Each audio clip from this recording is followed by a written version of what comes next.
There is something deeply strange about rewatching old episodes of The Simpsons. You settle in, you recognize the theme music, you feel that particular warmth that comes with something familiar, and then a moment appears on screen that makes you pause. A moment where the writers, sitting somewhere in a writer's room in the early 1990s, seem to have somehow looked forward 30 years and described something that hadn't happened yet. It's a feeling that's hard to shake, a kind of quiet cognitive dissonance. The show is clearly a comedy absurd, satirical, deliberately exaggerated, and yet there it is. A detail that matches reality. A joke that turned out to be a prophecy. A throwaway gag that became a headline. The Simpsons has been airing since December 1989. That's a television run so long that it has outlasted entire generations of technology, political eras, cultural movements, and public figures. In that time, it has produced over 700 episodes. It has employed hundreds of writers, many of them with backgrounds in mathematics, science, law, and economics. And it has told jokes, thousands and thousands of jokes about the world as the writers understood it in the moment they were writing. And some of those jokes came true. Not all of them. Not even most of them. But enough that people have noticed. Enough that The Simpsons predicted it has become its own cultural shorthand, a phrase that gets attached to everything from technological developments to political events to global crises. Enough that entire YouTube channels, Reddit threads, and newspaper articles exist just to catalog the list. Tonight, we're going to do something a little different with that list. We're going to rank every major Simpsons prediction by how impossible it should have been to know at the time. Because that's what actually matters, isn't it? Saying The Simpsons predicted smartwatches sounds impressive until you realize that technology forecasters in 1995 were writing seriously about wearable computing. Saying The Simpsons predicted a specific mathematical theorem that wouldn't be proven for years sounds impossible until you realize the writer had a PhD in mathematics from Harvard. Context changes everything. So, we're going to move through these predictions slowly, carefully, one at a time. And we're going to give each one a score on an impossibility scale that runs from 1 to 10. A 1 means that anyone paying attention could have seen it coming. A 10 means that there is no rational explanation that fully satisfies. Most predictions land somewhere in the middle, and the journey through the middle is where things get genuinely interesting. Get comfortable. There's a lot to cover, and there's no rush at all. Let's begin at the very bottom of the impossibility scale, with the predictions that were, in hindsight, not particularly surprising at all. Section 1. The obvious tier impossibility rating, 1 to 2.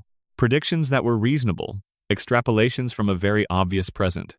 Before we get to the genuinely mind-bending material, it's worth spending real time here at the easy end of the spectrum, because this is where a lot of popular Simpsons prediction discourse quietly breaks down. People see a list of 40 predictions and assume that all 40 are equally mysterious. They aren't. A significant portion of the things that get cited as Simpsons prophecies were, at the time they aired, already well-established trends. The writers weren't being visionary, they were being observant. And there's an important difference between those two things. Observant is still valuable, though. Good comedy requires accurate observation.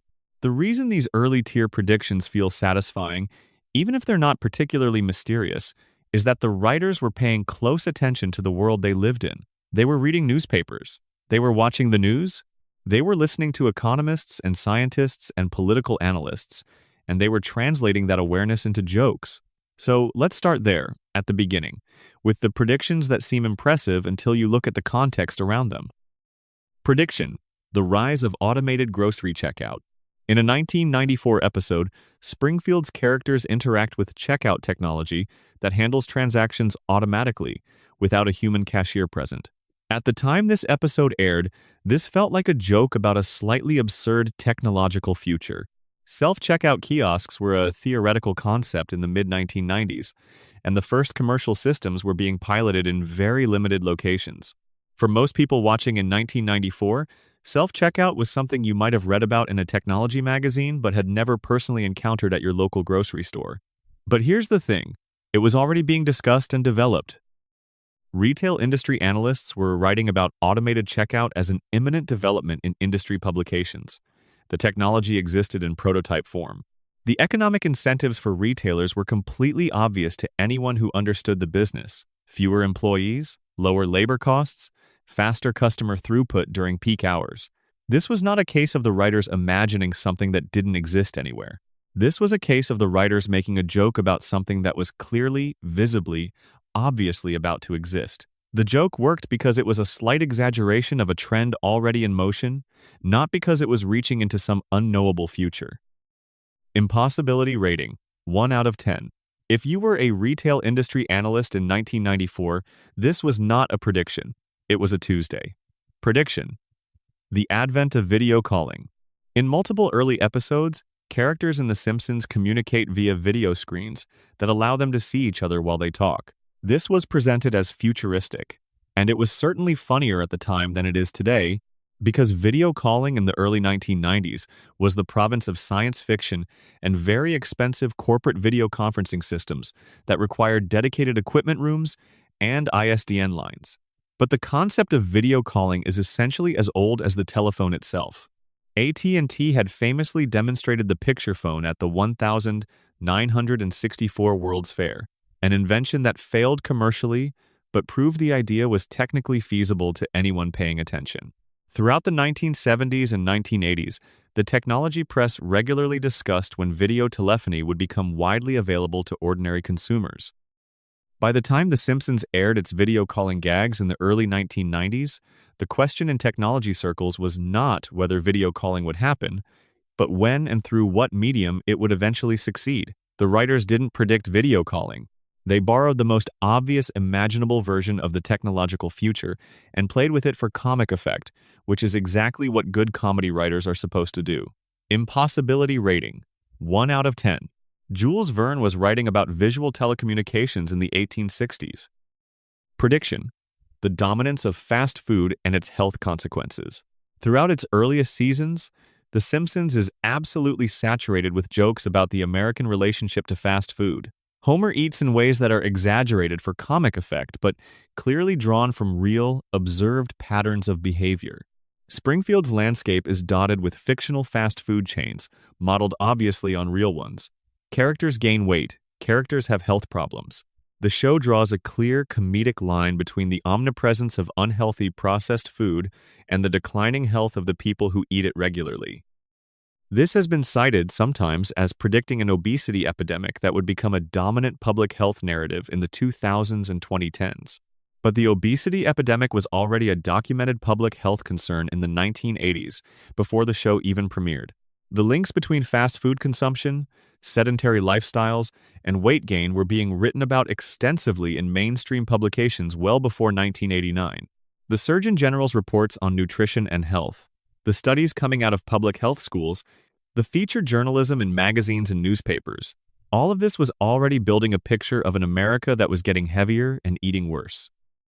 The writers were satirizing something they could already see around them, not forecasting something that hadn't arrived yet. Impossibility rating, 1 out of 10. This was observable reality in 1989, just dressed up in cartoon yellow and set to a tuba soundtrack. Prediction: corporate consolidation and media monopoly. One recurring element of The Simpsons, especially in its middle seasons, involves jokes about a single corporation owning everything. The fictional Globex Corporation, the various tentacles of Mr. Burns' empire, the show's general satirical treatment of capitalism as a force that homogenizes and consolidates, all of this has been retroactively cited as predicting the era of mega mergers and corporate consolidation that defined the business landscape of the 1990s and 2000s. But this was already happening when the writers were sitting down to write the show. The deregulation wave of the 1980s under the Reagan administration had already set in motion massive consolidation across multiple industries: banking, telecommunications, media, airlines. Mergers and acquisitions were front-page business news throughout the early 1990s. Critics of corporate capitalism were writing and speaking extensively about the dangers of consolidation in American economic life. The writers of The Simpsons were not predicting corporate consolidation. They were making jokes about something that their more politically engaged colleagues in journalism, economics, and academia were already alarmed about and writing books about. Impossibility rating, 2 out of 10. The writers received credit for predicting what they were actually just satirizing in real time. Prediction: the ubiquity of cable, television, and channel fragmentation. In several episodes across the show's run, characters in The Simpsons sit in front of televisions with enormous numbers of channels and still manage to find nothing worth watching. The recurring joke of 500 channels and nothing on is one of the show's most durable comic observations, and it's been cited as a prescient prediction about the future of media consumption. But cable television was already fragmented by the time most of these episodes aired. The explosion of cable channels throughout the 1980s, CNN, MTV, ESPN, and dozens of others was a well-documented phenomenon that had already transformed the television landscape before The Simpsons existed. By the early 1990s, media critics were already writing extensively about channel proliferation and its paradoxical effect on viewer satisfaction. The joke of too many channels, nothing on wasn't about the future at all. The joke was about the present that every viewer was already experiencing every time they picked up a remote control. Impossibility rating, 2 out of 10. Any journalist covering the media industry in 1993 would have told you the same thing, probably in those exact words. Prediction, political gridlock, and the dysfunction of Congress. Multiple Simpsons episodes depict American politics as fundamentally broken, corrupted by money, paralyzed by partisanship, and openly contemptuous of ordinary citizens. Mayor Quimby's corrupt Springfield government is a sustained parody of machine politics. The show's various federal politician characters are venal, incompetent, or both. The general picture The Simpsons paints of democratic governance is one of cheerful, permanent dysfunction, and this has been cited as predicting the political paralysis and institutional distrust that has come to define American political life in the 21st century, with its gridlocked Congresses, its approval ratings in the teens, its widespread sense that government is not working for ordinary people. But political satire about corrupt and incompetent politicians is as old as political satire itself.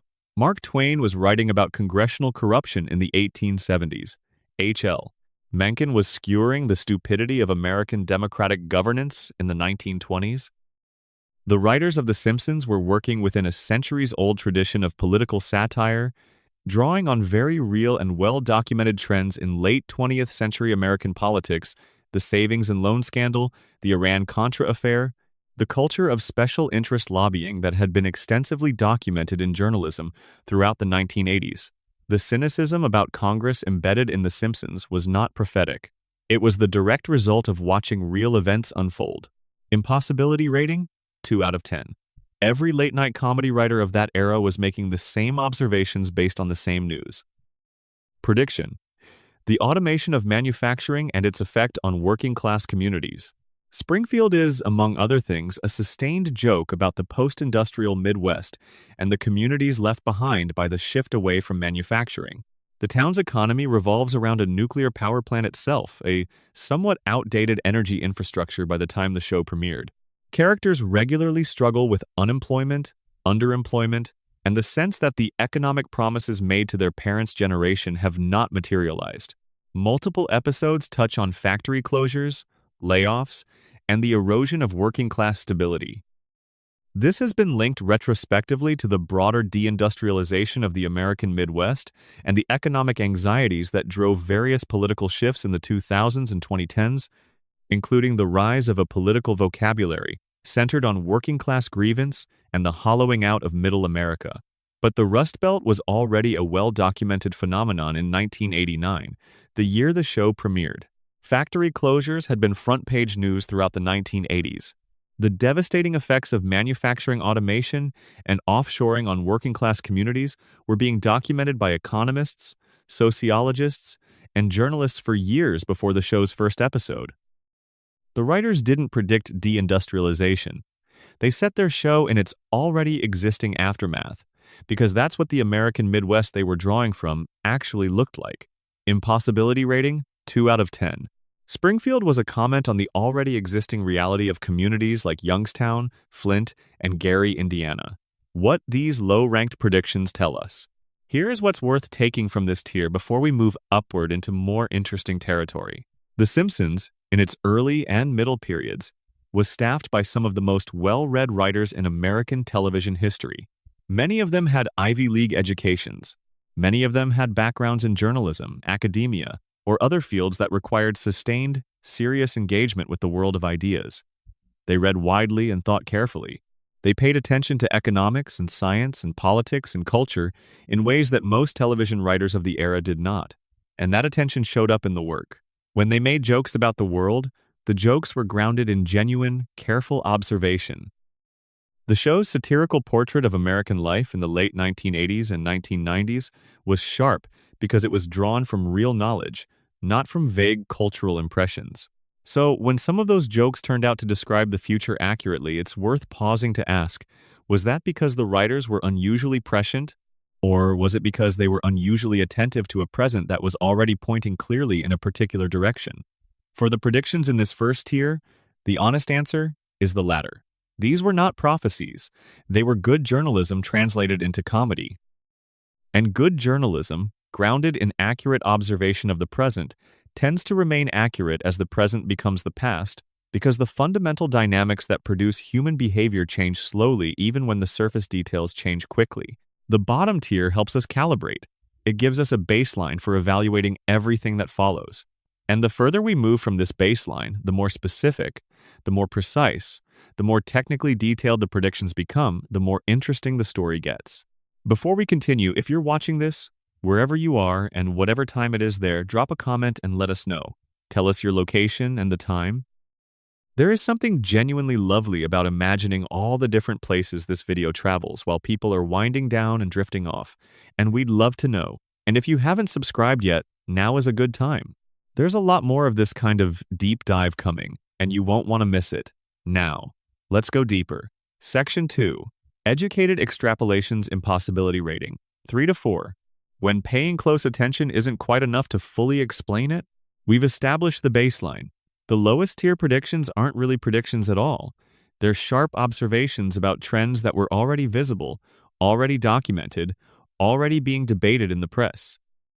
The writers were smart, they were well-read, and they translated their awareness into comedy. Nothing genuinely mysterious there.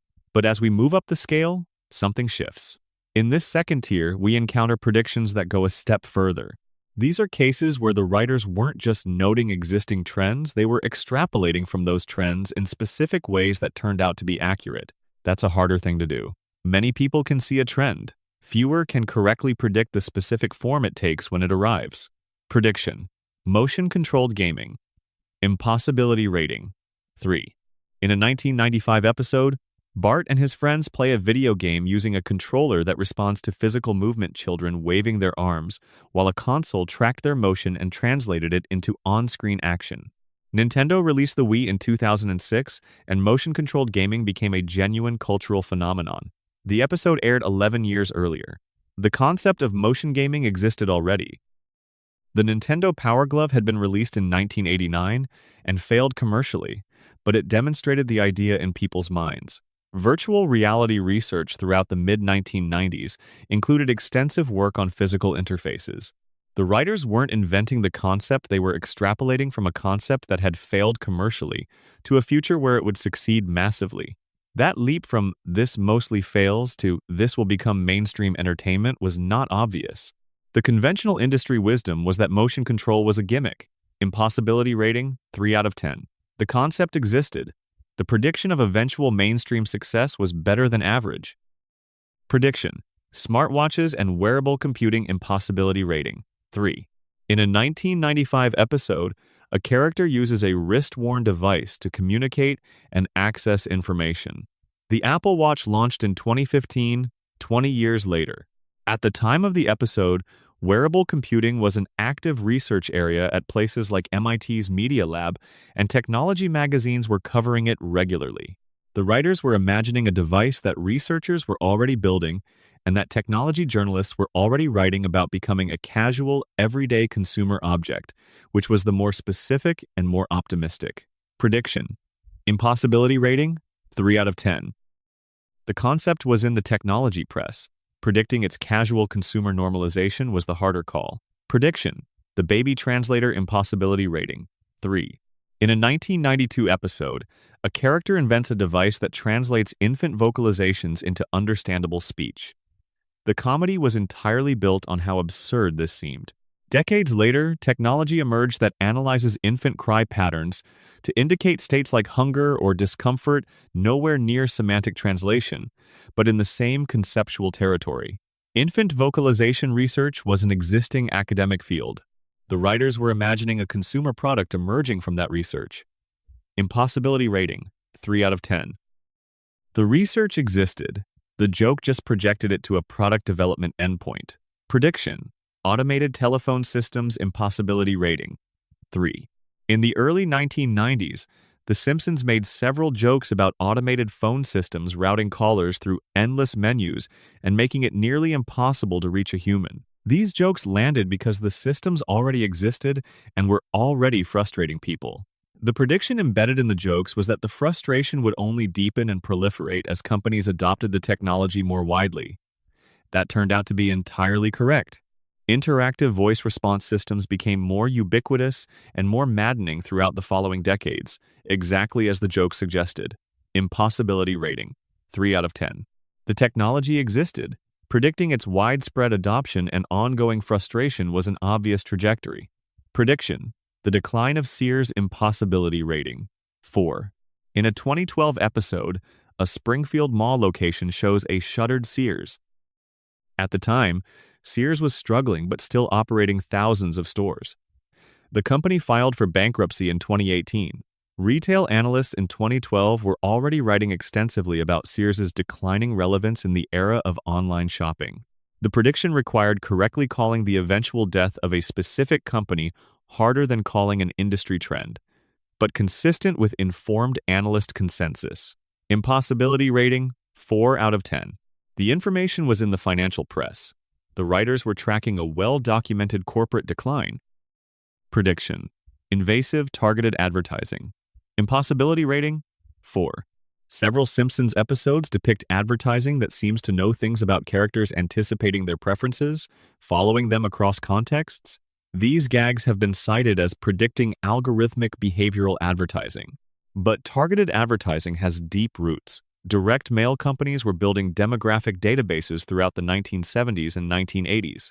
The writers were extrapolating from existing targeting logic to a future where better technology would make it more precise, pervasive, and unsettling. That extrapolation required mainly understanding what advertisers had always wanted and correctly betting that technology would eventually give it to them. Impossibility rating, 4 out of 10. The underlying commercial logic was old. Predicting the scale of its digital realization was the harder call. Prediction, social media and the compulsion to share impossibility rating, 4. Various 2000s-era Simpsons episodes depicted characters becoming absorbed in documenting and sharing their experiences in real time, photographing food, narrating daily events to invisible audiences, prioritizing the performance of their lives over the living of them. This has been cited as predicting Instagram culture. But the desire to document and share personal experience home videos, photo albums, holiday newsletters predates social media by decades. What social media did was scale the audience and reduce the friction. The writers were observing the early digital infrastructure for an already existing human tendency and correctly projecting its direction. Impossibility rating, 4 out of 10. The tendency was ancient. The direction of its digital evolution was visible from the early blogging era. What the mid-tier predictions tell us. The pattern in this tier is consistent. The writers were good at identifying trends already in motion and correctly imagining how those trends would develop. They were reading the same material that others had access to but synthesizing it with more care. Good satire requires this. The need to understand something well enough to exaggerate it correctly pushes writers toward more sophisticated analysis than casual observers bring. And that careful analysis, applied across hundreds of episodes over many years, produced a decent number of predictions that turned out to be accurate in their broad outlines. Not mysterious. Impressive in a quiet, hard-working way. The genuinely harder-to-explain material is still ahead. Section 3. How did they know that impossibility rating? 5. The predictions that required real specific knowledge. Something changes at this level. We move away from smart people thinking carefully about obvious trends and into territory where the accuracy can't be fully explained by general awareness alone. At this tier, the writers had to know something specific, something that wasn't common knowledge, something that required either genuine technical expertise or access to information that most people didn't have. Prediction: the Higgs boson mass approximation, impossibility rating. 5. In a 1998 episode, Homer Simpson writes a mathematical equation on a blackboard. The equation was placed there by writer David X. Cohen, who has a master's degree in computer science from Berkeley and studied theoretical physics at Harvard before becoming a comedy writer. In 2013, physicist Simon Singh analyzed the equation and noted that it appears to predict a Higgs boson mass roughly in the vicinity of the experimentally confirmed value, which was announced in 2012. The result the equation produces approximately 775 giga-electron-volts is off from the actual confirmed mass of 125 giga-electron-volts by a factor of roughly 6. It isn't exactly right. But here's what matters. The equation is constructed correctly. It uses the right mathematical framework, applies the right theoretical tools, addresses the right problem. A physicist looking at Homer's blackboard sees genuine theoretical physics, not random numbers. David X. Cohen wasn't guessing. He was applying real physics, drawing on the published theoretical apparatus for estimating the Higgs boson mass that had existed since Peter Higgs proposed the particle in the 1960s. Physicists had been publishing estimated mass ranges for decades. Cohen had the training to use those estimates and their underlying mathematics. This isn't mysterious foreknowledge. It's a trained physicist putting a real calculation on a cartoon blackboard as a sight gag for the scientists in the audience. What makes it interesting is not that it's exactly right. It isn't.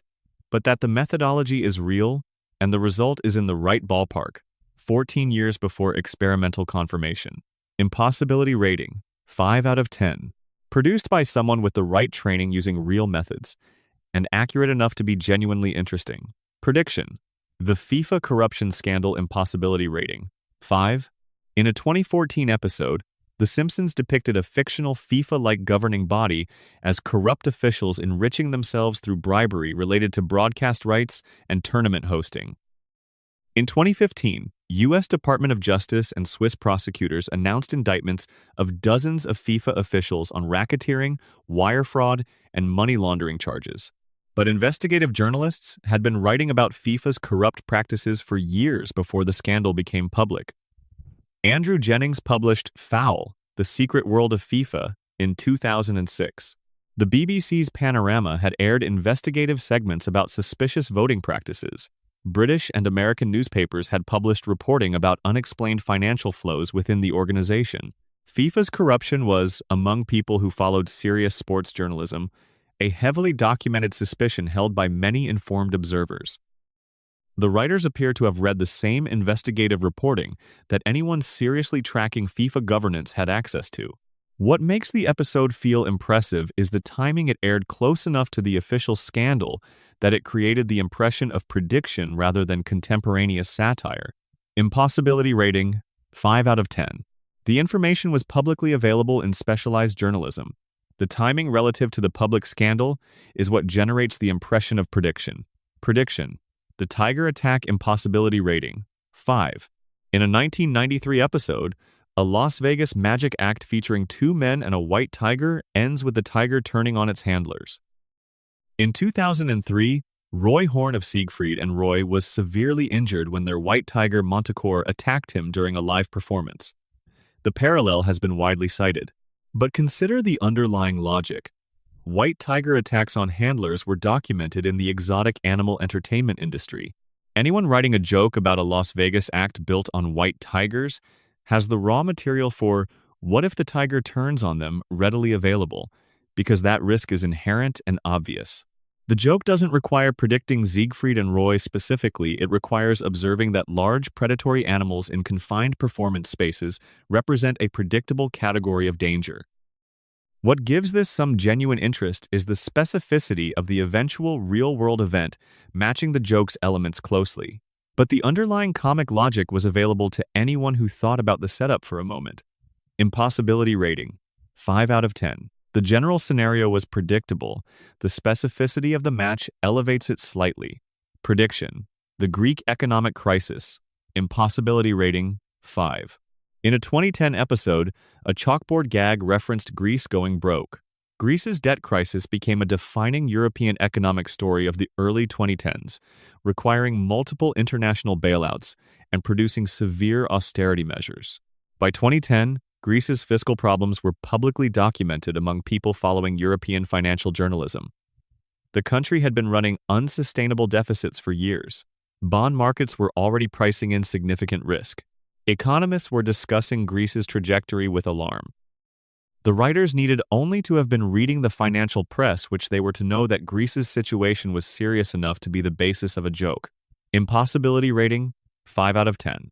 The trend was in the financial press. The writers correctly identified it as a genuine going concern situation before the full crisis materialized publicly. Prediction: NSA domestic surveillance impossibility rating, 5. In a 2003 episode, the NSA is depicted operating a massive program, collecting communications data from ordinary American citizens without their knowledge. In 2013, Edward Snowden's revelations confirmed the existence of programs doing exactly this. But civil liberties organizations had been raising these concerns since the late 1990s. James Bamford had published detailed books about NSA capabilities. Congressional hearings had touched on these issues after September 11.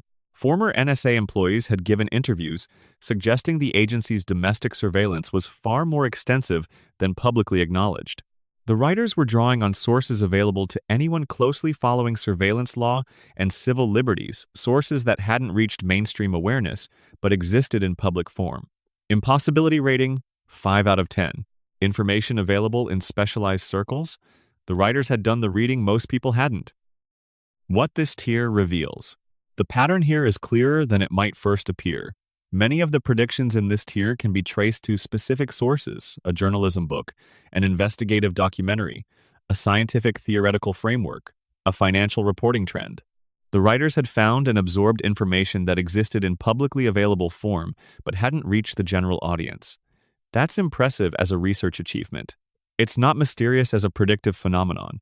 The writers knew things that most people didn't, but they knew them through reading and expertise, not through any other mechanism.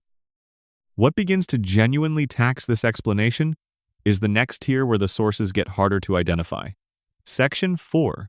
Specific details that should not exist. Impossibility rating. 6. When the accuracy becomes genuinely harder to account for, something qualitatively different begins at this level. The specificity of the prediction starts to exceed what any known source could comfortably have supplied. We can describe mechanisms for how the writers got close, but close stops being a satisfying description when the details are this precise. Prediction: the specific Super Bowl underdog pick. Impossibility rating, 6. In a 1992 episode, Homer's imagined future has the Washington Redskins winning the Super Bowl. Washington did win Super Bowl 2016 as underdogs against the heavily favored Buffalo Bills. The writers didn't pick the consensus favorite. They picked the team that most analysts expected to lose, and the team won. One correct underdog call is not statistically remarkable by itself. What gives this some weight is the specificity. Not a team will win the Super Bowl, but a specific team picked against prevailing expectations. Impossibility rating, 6 out of 10. Better than chance, though not dramatically so. Prediction: Lady Gaga's aerial Super Bowl entrance. Impossibility rating, 6. In a 2012 episode, a Super Bowl halftime show features a performer descending dramatically from the stadium ceiling on wires. In 2017, Lady Gaga's actual Super Bowl LI halftime performance opened with exactly this, suspended high above the crowd before descending to the stage. In 2012, Lady Gaga was already famous for theatrical entrances involving aerial elements. A writer imagining the most theatrical possible Super Bowl performance might naturally reach for "descend from the ceiling" as the appropriate gesture. And that logic might point toward Gaga specifically as the performer most associated with exactly that scale of theatrical excess. What the prediction got right that's harder to account for: the specific year, the specific performer, and the specific physical execution all matching. The tripling of correctly predicted elements goes beyond what general theatrical logic comfortably explains. Impossibility rating, 6 out of 10. The theatrical logic was available. The triple specificity is harder to account for. Prediction: The horse meat scandal impossibility rating. 6. In a 1994 episode, a sign at Springfield's school cafeteria advertises horse meat. In 2013, a major European food scandal revealed horse meat had been present in food products labeled as beef, including in school cafeterias in the United Kingdom. The joke was a comment on school cafeteria food quality taken to comic extreme. Food fraud, the substitution of cheaper proteins in processed food, was a documented concern in food safety literature. Horse meat consumption existed in historical and cultural context. The writers were reaching for the most extreme, imaginable cost-cutting measure for comic effect. The specific coincidence of protein and institutional setting, horse meat in school cafeteria food, is genuinely unusual. The underlying comic logic is available. The echo in the real event is specific enough to be striking. Impossibility rating. 6 out of 10. Comic logic explains the joke. The specific real-world echo is eerie. Prediction: deepfakes and synthetic media. Impossibility rating. 6. Multiple Simpsons episodes made jokes about manipulated video creating convincing false impressions of real people doing and saying things they never did. The deepfake phenomenon, using machine learning to synthesize realistic video of people saying things they never said, became a major public concern starting around 2017. Video manipulation technology was a documented concern in documentary filmmaking and photojournalism circles from the early days of digital editing.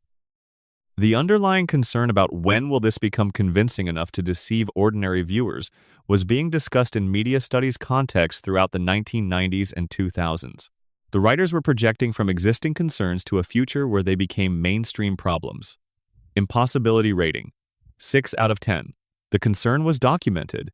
The prediction of when it would become a mainstream problem was ahead of the general conversation. Prediction: gig economy working conditions. Impossibility rating. 6. Several 2010 Simpsons episodes depicted Homer taking on short-term work through digital platforms. No employer relationship, no benefits, paid per task, bearing his own equipment costs. These depictions appeared before gig economy became a major term in labor journalism and before political debate about gig worker classification reached its peak. The gig economy as a concept and as a reality existed by the early 2010s. TaskRabbit, Uber, and Airbnb were operational and being written about. What the writers depicted accurately was the specific human experience of this working arrangement, the precarity, the cost shifting, the absence of relationship ahead of where mainstream public discussion of these issues was at the time. Impossibility rating. 6 out of 10. The trend was documented. The humanized portrait of the experience was ahead of the public conversation. What this tier reveals. At this level, the specificity of some predictions creates genuine pause. Each case has an explanation, comic logic, documented concern, insider analysis, but the explanation doesn't feel fully satisfying. There's a small remaining gap between here's why the writers might have gotten there, and here's how they got it this precisely right. That gap is where the interesting questions live. And as we move up further, the gap grows larger. Section 5. Technology Prophecies Impossibility Rating. 6 to 7. The show's remarkably accurate portrait of digital life. Technology is the domain where The Simpsons' predictive record is arguably most impressive overall. Not because the writers had access to secret specifications for future products, but because they consistently made accurate choices about how technology would feel to use, how it would embed itself in daily life, and what its social consequences would be. Those are harder predictions than simply, this device will eventually exist. Getting the experience right, not just the existence, requires a level of careful human observation that goes beyond trend tracking. Prediction: voice-activated smart home assistants. Impossibility rating: 7. In a 1996 episode, Homer acquires a house controlled entirely by voice commands. He speaks, the house responds: lights, temperature, music, locks, everything. The Amazon Echo arrived in November 2014. Google Home followed in 2016. The Simpsons depicted this concept 18 years before the first consumer smart home speaker. But here is the part that makes this prediction genuinely impressive. The writers also got the primary failure mode right. The joke in the episode is not about how convenient the system is. The joke is about how it mishears Homer and executes the wrong commands with total confidence, exactly what living with early Alexa and Siri felt like. The phrase, "I didn't catch that," became a cultural touchstone, not because these devices failed completely, but because they failed in exactly this specific way: confident misinterpretation of the actual input. Getting the failure mode right is much harder than getting the technology right. The broad concept of voice-controlled home automation had appeared in science fiction for decades, but the specific human experience of living with it, the confident wrong execution, the maddening comic mismatch between what you said and what the system heard, required thinking carefully about how natural language processing actually works and where it predictably fails. The writers had done that thinking. Impossibility rating, 7 out of 10. The technology concept existed in science fiction. The accurate failure mode portrait was a genuine insight. Prediction: tablet computers and the iPad form factor impossibility rating, 6. In a 1994 episode, a character uses a flat, glass-screened handheld device, no physical keyboard, operated by touch, thin, portable, designed for casual mobile use. This is the iPad form factor, 16 years before the iPad launched. In 2010, tablet computers were being actively worked on by multiple companies throughout the 1990s. Microsoft's Bill Gates gave public tablet PC demonstrations throughout that decade. Go Corporation had produced a pen-operated tablet in the early 1990s before failing commercially. The concept existed widely. What the writers did was imagine a version of this concept that had actually succeeded in consumer form, normalized enough to be a background detail in a cartoon. That jump from concept that keeps failing commercially to ubiquitous casual consumer device was the harder prediction, and it required some genuine faith in the direction technology was heading against the evidence of repeated commercial failure. Impossibility rating, 6 out of 10. The concept was widely discussed. Predicting its eventual consumer success was the harder call. Prediction: truly wireless earbuds. Impossibility rating, 7. In a 1996 episode, a character uses small, discrete audio devices inserted in their ears, no wires connecting them to each other or to any device. The visual match to AirPods, released 20 years later in December 2016, has been widely noted. In 1996, this form factor was physically impossible. The engineering needed for truly wireless earbuds, each ear operating independently, communicating via low-energy Bluetooth, miniaturized batteries lasting long enough to be practical, didn't exist yet. The writers depicted something that couldn't be built with available technology under any circumstances. The most defensible explanation draws on science fiction. Small ear-inserted communication devices appeared in Star Trek and other properties. The writers were borrowing from science fiction conventions. But the physical specificity of the match, the size, the complete wireless independence, the design goes further than generic science fiction ear communicators. Impossibility rating, 7 out of 10. The image existed in science fiction. The precise engineering specificity of the eventual product match is more accurate than general borrowing accounts for. Prediction: social media's addictive design impossibility rating, 7. In the 2010s, Simpsons episodes depicted characters using social platforms in ways that accurately described their psychological architecture: compulsive checking, emotional response to digital approval, difficulty disengaging, digital interaction crowding out physical presence. This portrait appeared before the detailed public revelations about how platforms were specifically engineered to create these effects. The internal documents and former employee testimony about variable reward schedules, infinite scroll, and engagement optimization became widely known, primarily between 2018 and 2021. The Simpsons was depicting the behavioral consequences before the engineering was publicly understood. The writers could observe effects people around them becoming absorbed in their phones in qualitatively new ways without knowing the specific design choices causing those effects. That the behavioral portrait was accurate tells us the writers were making careful, honest observations about visible human behavior. That the behavior turned out to reflect intentional design makes the portrait more chilling in retrospect. Impossibility rating, 7 out of 10. Accurate observation of visible behavior that turned out to reflect invisible, intentional engineering. Prediction: 3D printing for consumers impossibility rating, 6. In a 2010 episode, Characters use a device that creates physical objects on demand from digital files. A clean description of consumer 3D printing. Desktop 3D printing for ordinary consumers became practical primarily after 2012. The episode appeared right at the beginning of that consumer expansion. At the time, 3D printing was primarily industrial. Extension to consumer use was being actively discussed in technology circles. The writers were tracking a well-documented conversation about an existing technology's likely development path. Impossibility rating, 6 out of 10. Technology existed. Consumer expansion was being widely discussed in the tech press. Prediction, electric vehicles as mainstream consumer products. Impossibility rating, 6. In a 1999 episode, characters drive electric cars treated as viable consumer alternatives to gasoline vehicles. Tesla was founded in 2003. The Model S, which normalized the category, launched in 2012. The episode appeared 13 years before mainstream normalization. At the time, electric vehicles were at a precarious moment. GM had produced the EV1, praised by lessees, then controversially discontinued and destroyed the fleet.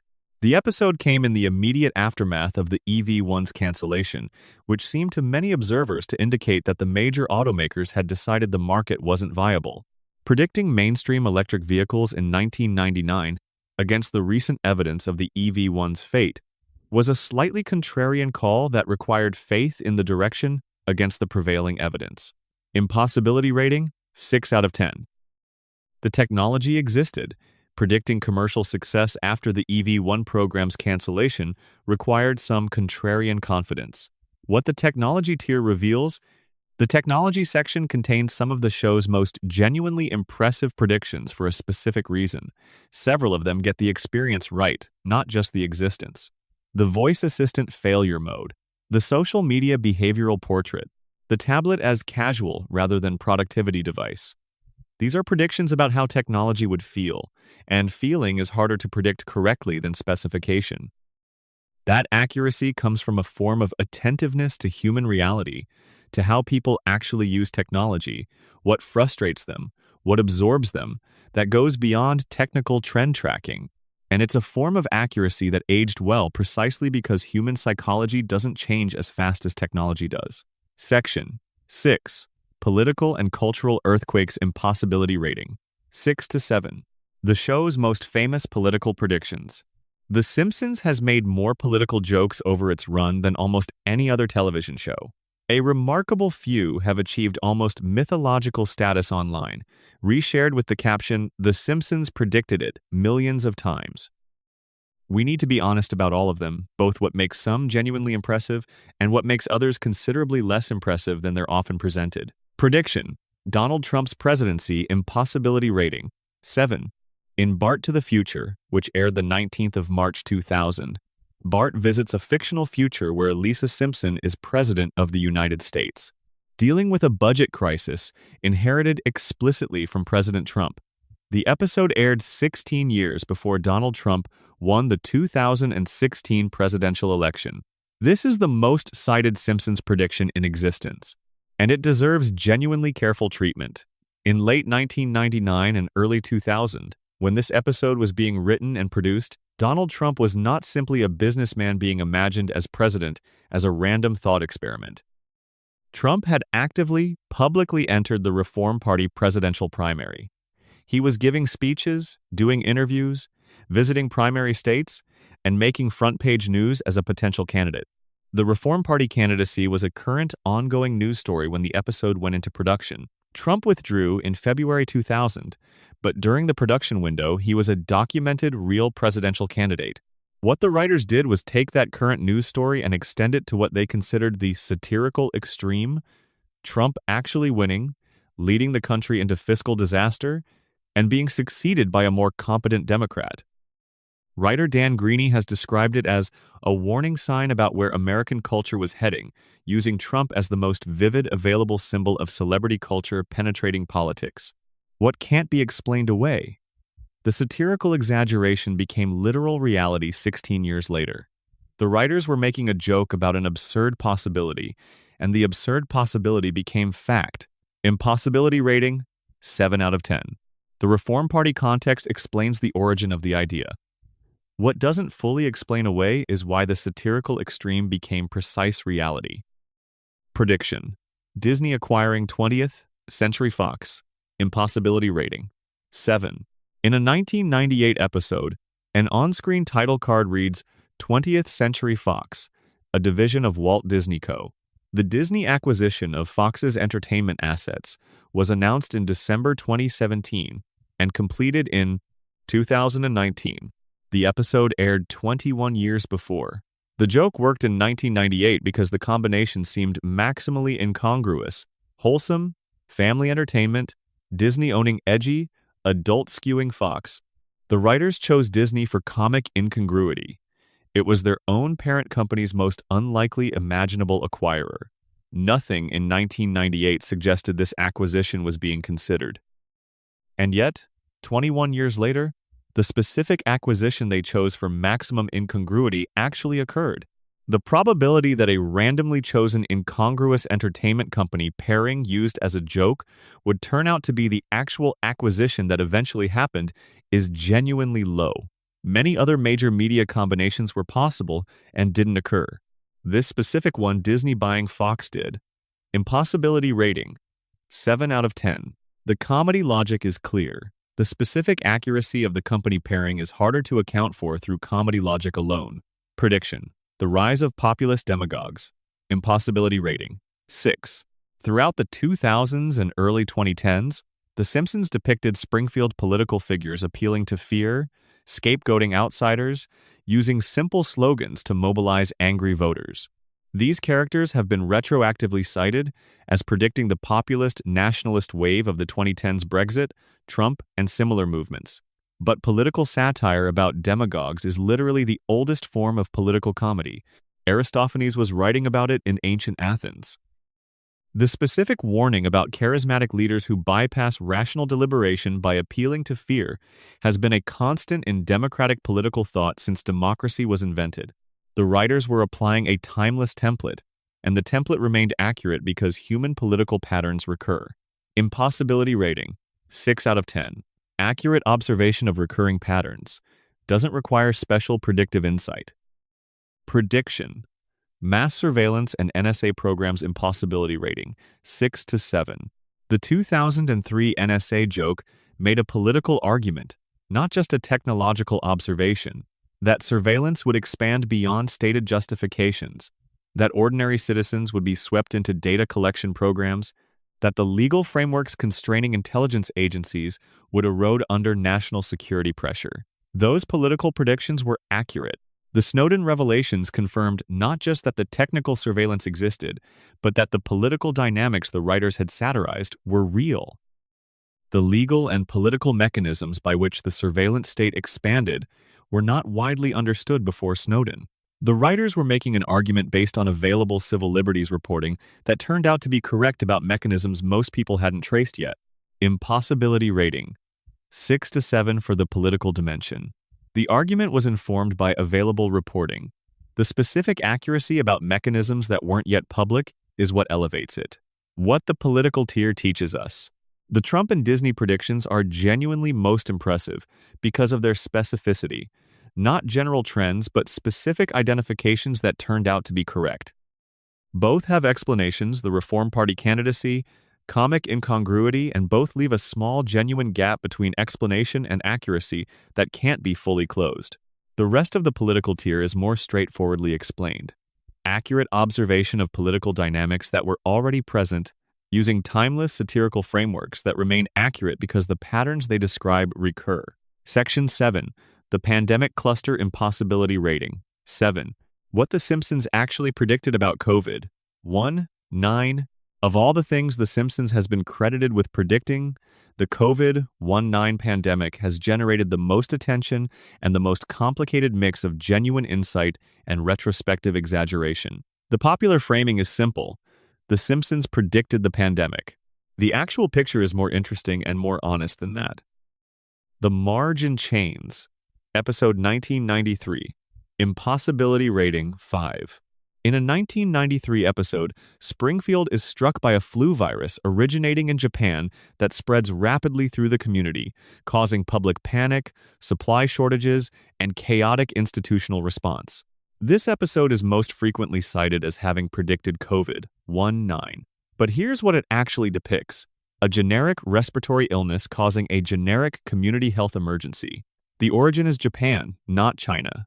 The specific transmission mechanism is different from COVID-19's aerosol transmission. The demographic vulnerabilities are different. What the episode accurately depicted is any respiratory illness pandemic in a community without adequate preparation, which describes essentially every pandemic in history. And the possibility of such a pandemic was not a fringe concern in 1993. The 1918 influenza pandemic was one of the most thoroughly studied events in epidemiology.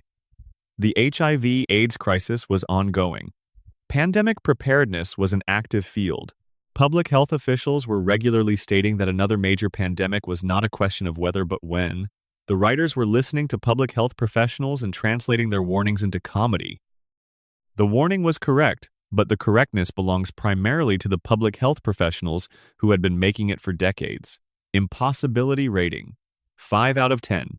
This was what epidemiologists were saying. The writers incorporated it into satire. The ventilator shortage: 2010. Impossibility rating: 7.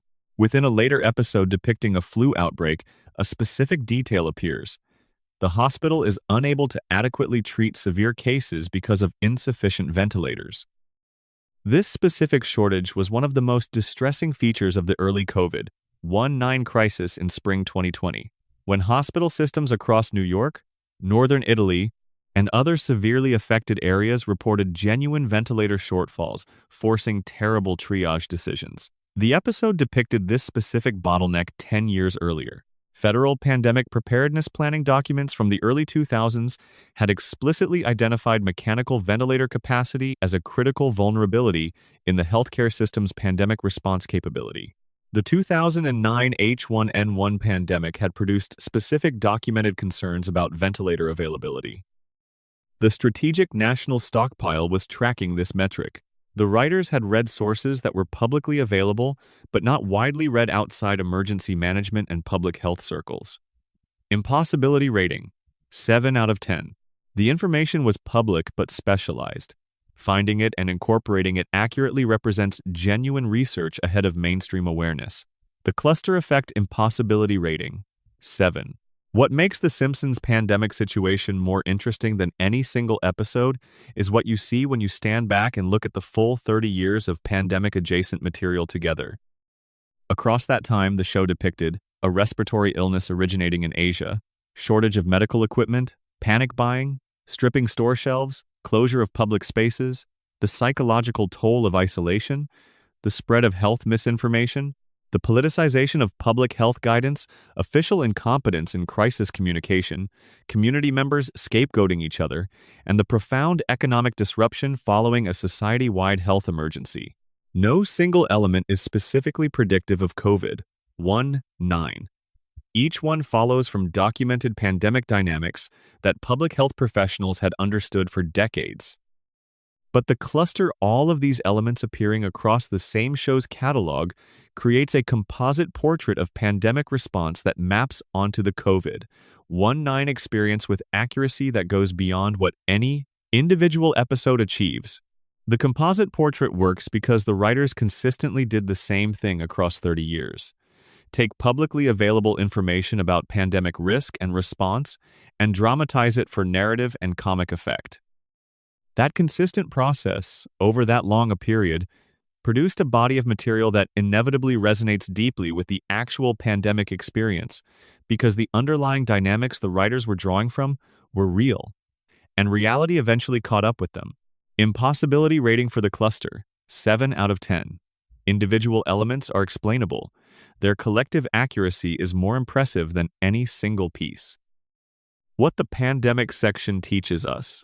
The pandemic section is the best single case study in the entire Simpsons prediction phenomenon because it contains all the elements simultaneously: genuine research-based insight, the volume effect, confirmation bias, and the cluster phenomenon. The honest conclusion is not The Simpsons predicted COVID-19. The honest conclusion is The Simpsons spent 30 years taking pandemic risk seriously, and pandemic risk became COVID-19 inches 2020. The show's accuracy is a reflection of the accuracy of the public health professionals whose knowledge the writers had absorbed and translated into comedy. The ventilator shortage prediction is the single most specific and impressive element in this section, accurate about a specific bottleneck that required reading specialized preparedness literature most people hadn't read. Section 8. Sports predictions, impossibility rating, 5 to 7. When the show got competitive. Sports prediction deserves its own treatment because sports outcomes are genuinely harder to predict than trend extrapolations. A tournament has many possible outcomes. Getting one specifically right is more statistically meaningful than getting a technology trajectory right, because the range of possible outcomes is well defined and the random elements are larger. Prediction: Germany wins the 2014 World Cup. Impossibility rating, 6. Before the 2014 World Cup in Brazil, Simpsons promotional content depicted Germany as the eventual winner. Germany did win, defeating Argentina 1-0 inches extra time in the final, in a tournament that also featured Germany's extraordinary 7-1 demolition of host Brazil in the semifinal. Germany was one of the favorites going in a powerful, well-organized team with World Cup pedigree. But Brazil was the host nation, with home advantage and enormous national pride behind them. Argentina had Lionel Messi at the peak of his powers. Other strong teams were present. Picking Germany specifically from a competitive field, rather than host Brazil or Argentina, required making a specific judgment call that turned out to be correct. Impossibility rating, 6 out of 10. Germany was a favorite but not uniquely so. The specific pick over host Brazil was better than average. Prediction: Spain wins the 2010 World Cup. Impossibility rating, 5. Spain was referenced as the eventual winner of the 2010 World Cup, and Spain won their first ever World Cup title in South Africa.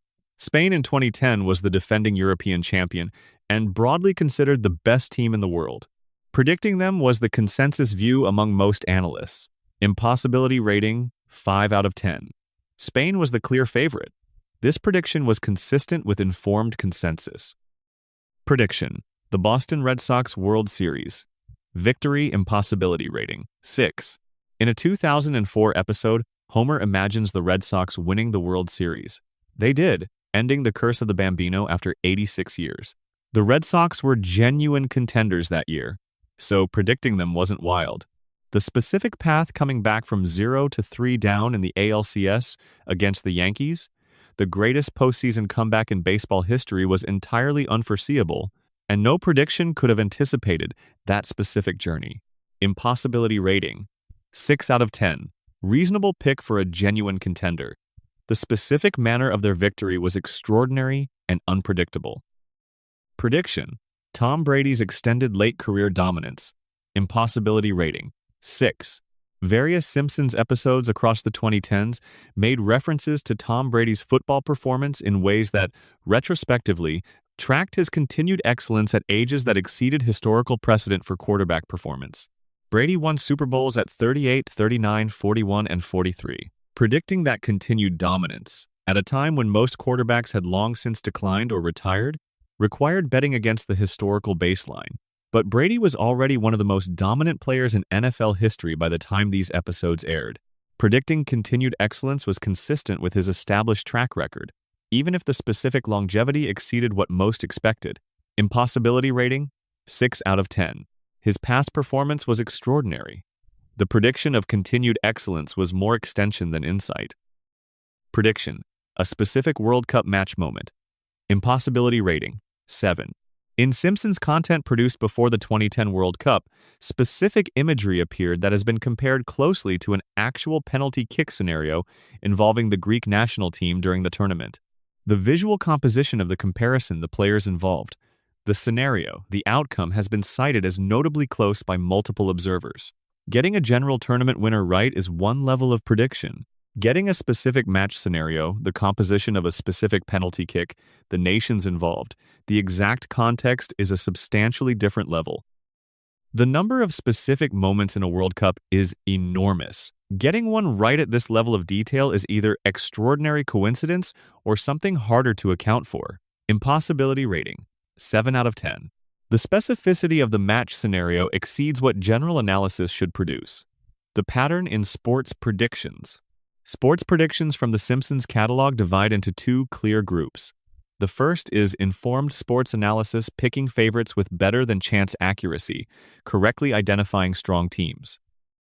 The second, smaller group involves specificity that goes beyond analysis, specific match moments, specific outcomes in scenarios where the range of possible results was vast. The first group is not mysterious.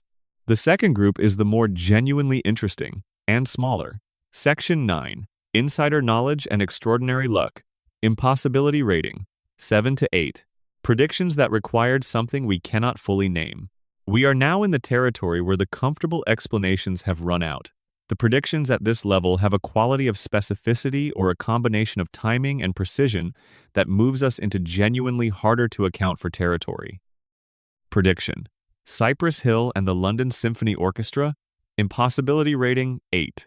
In a 1996 episode, Cypress Hill accidentally ends up sharing a bill with the London Symphony Orchestra due to a booking misunderstanding. The joke was built entirely on the absurdity of this combination. The hardcore hip-hop act and the venerable classical institution were chosen as the most maximally incompatible pairing imaginable. The comedy required that the pairing feel impossible.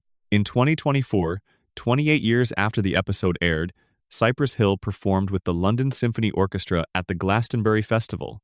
Be Real from Cypress Hill has spoken publicly about the episode. He saw it. He thought making the joke literal would be interesting. He pursued it for years, and eventually it happened.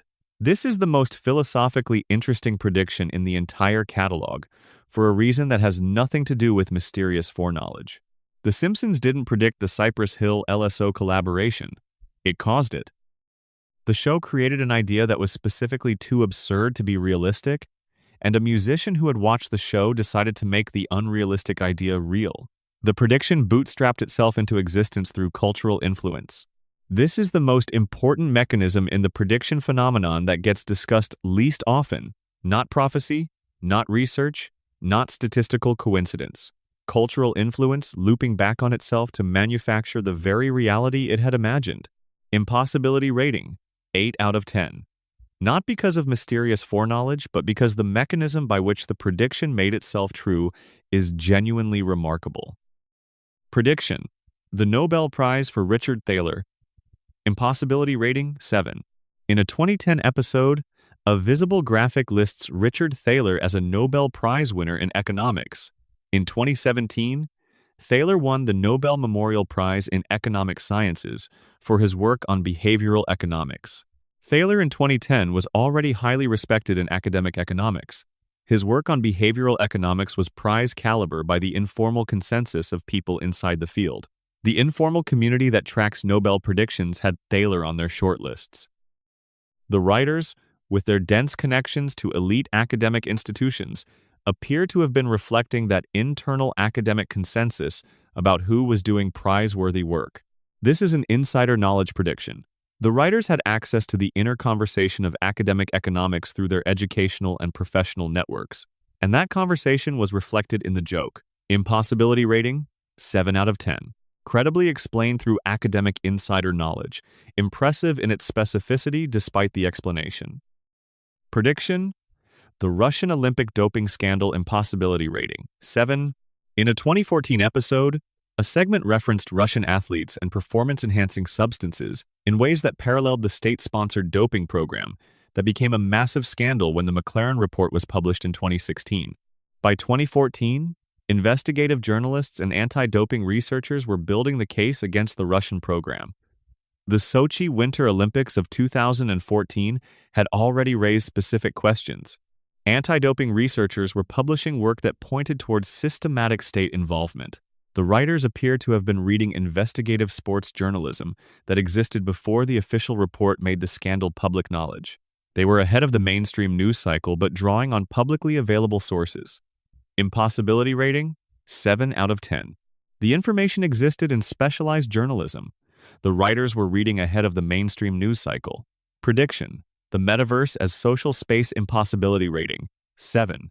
In a 2000 episode, characters interact in a digital virtual space with the specific social properties of what would later be called the metaverse persistent, shared, avatar-based, with ongoing social and economic activity.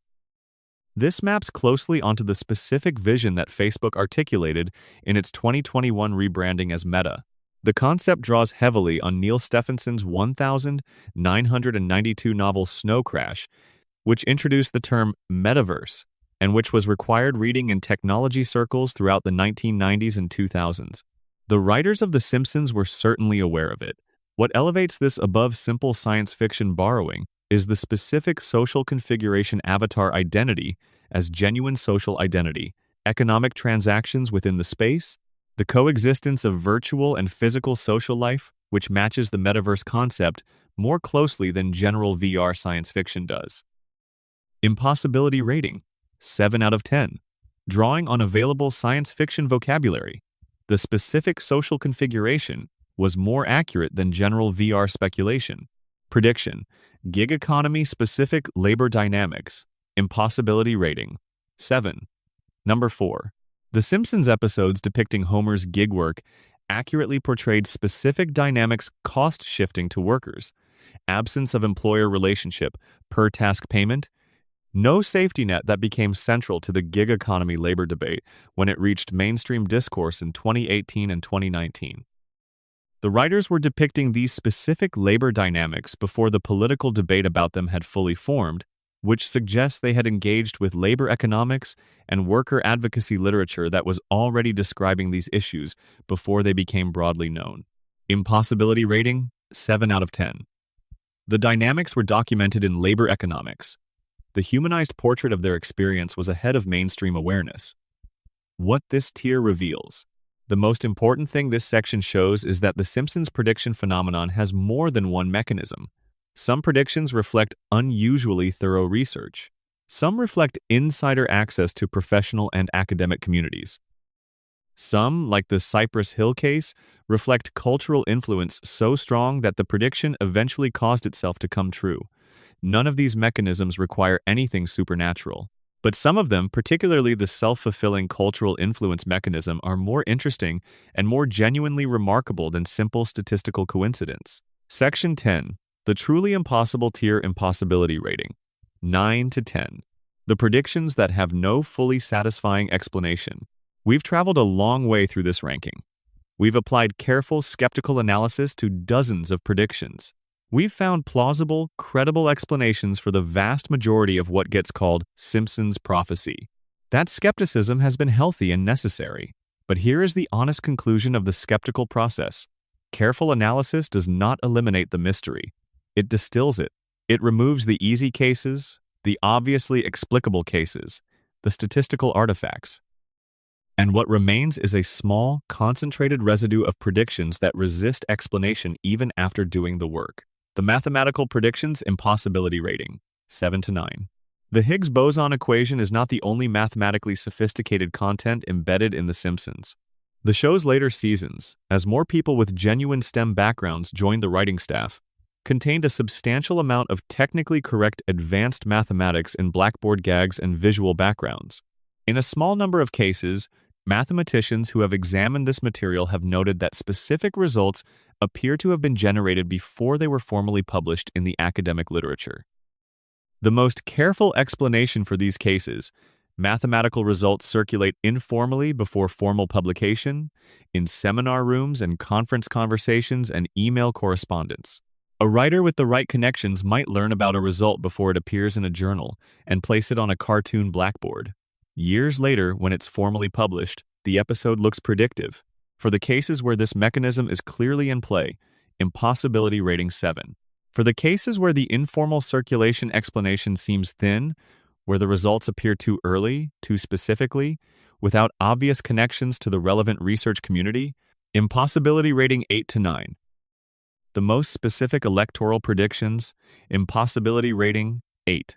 A small number of Simpsons electoral predictions have been noted for accuracy that goes beyond what informed political analysis should produce. Not national-level outcomes. National-level outcomes have enough prior signal that good analysts can reasonably predict them.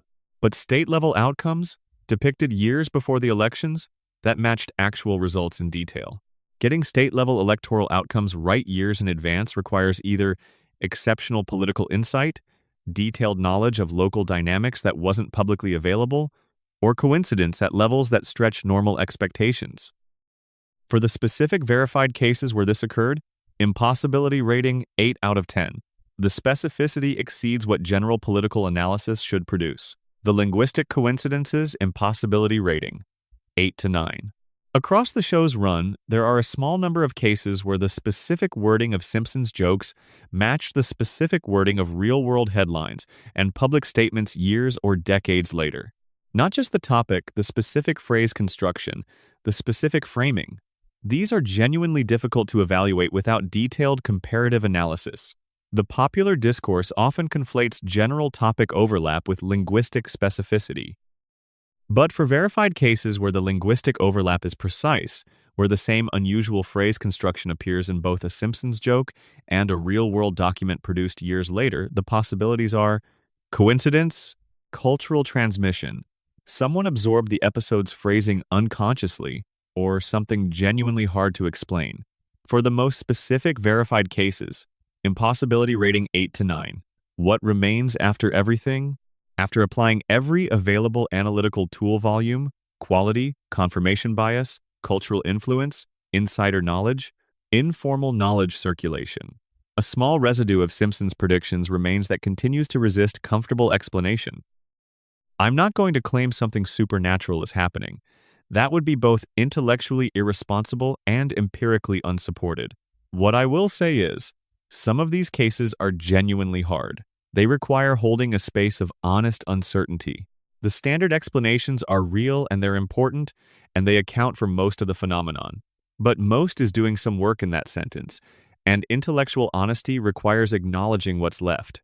Perhaps the creative process, at its most intense and collaborative, occasionally produces insights that the creators themselves can't fully reconstruct afterward.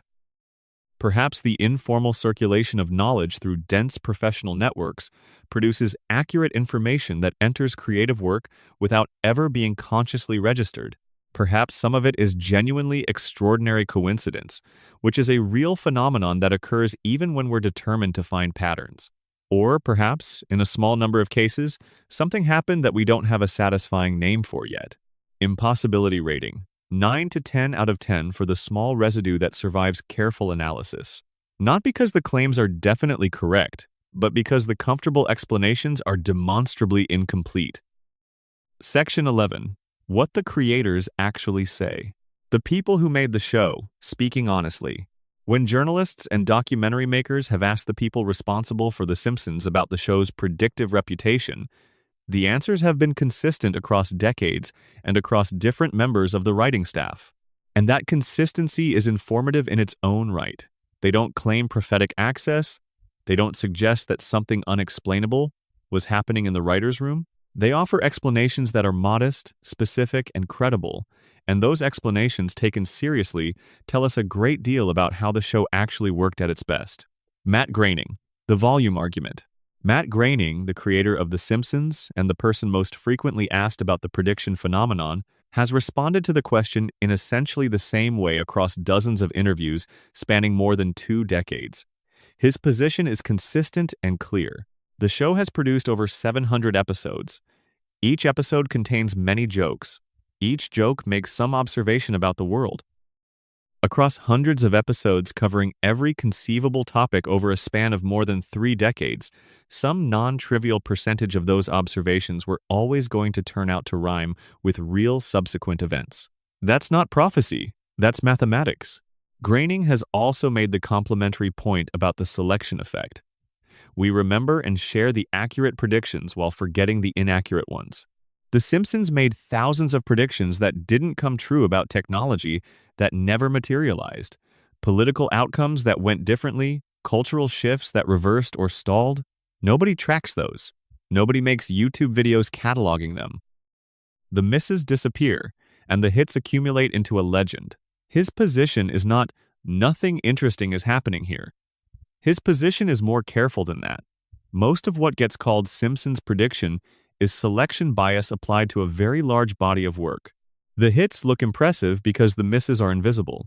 The volume generates the appearance of prescience even if the underlying accuracy rate is unremarkable.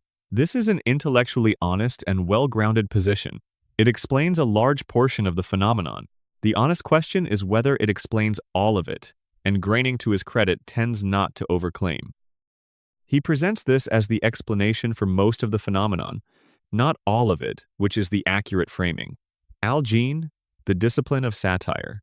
Al Jean has been the showrunner for most of the show's later decades, and he's offered a more specific account of the creative process that illuminates why the show's accuracy rate might be somewhat better than pure statistical coincidence would predict. Good satire, Jean has argued, requires actually understanding what you're satirizing. A joke about government surveillance that doesn't understand how government surveillance works will be a bad joke, inaccurate, unconvincing, failing to land with people who know anything about the subject. The discipline of making accurate satire pushes writers toward genuine understanding of the things they're making jokes about. And genuine understanding of current realities is the best available foundation for accurate predictions about where those realities are heading. This is an important insight into the mechanism of the show's predictive accuracy. The comedy discipline, the requirement to understand something well enough to caricature it correctly, force the writers to do better research and deeper thinking than the casual observer brings to the same subjects. And that better research, applied consistently across hundreds of episodes over decades, produced a track record that's somewhat better than random. Jean has also been candid about the limits of this explanation.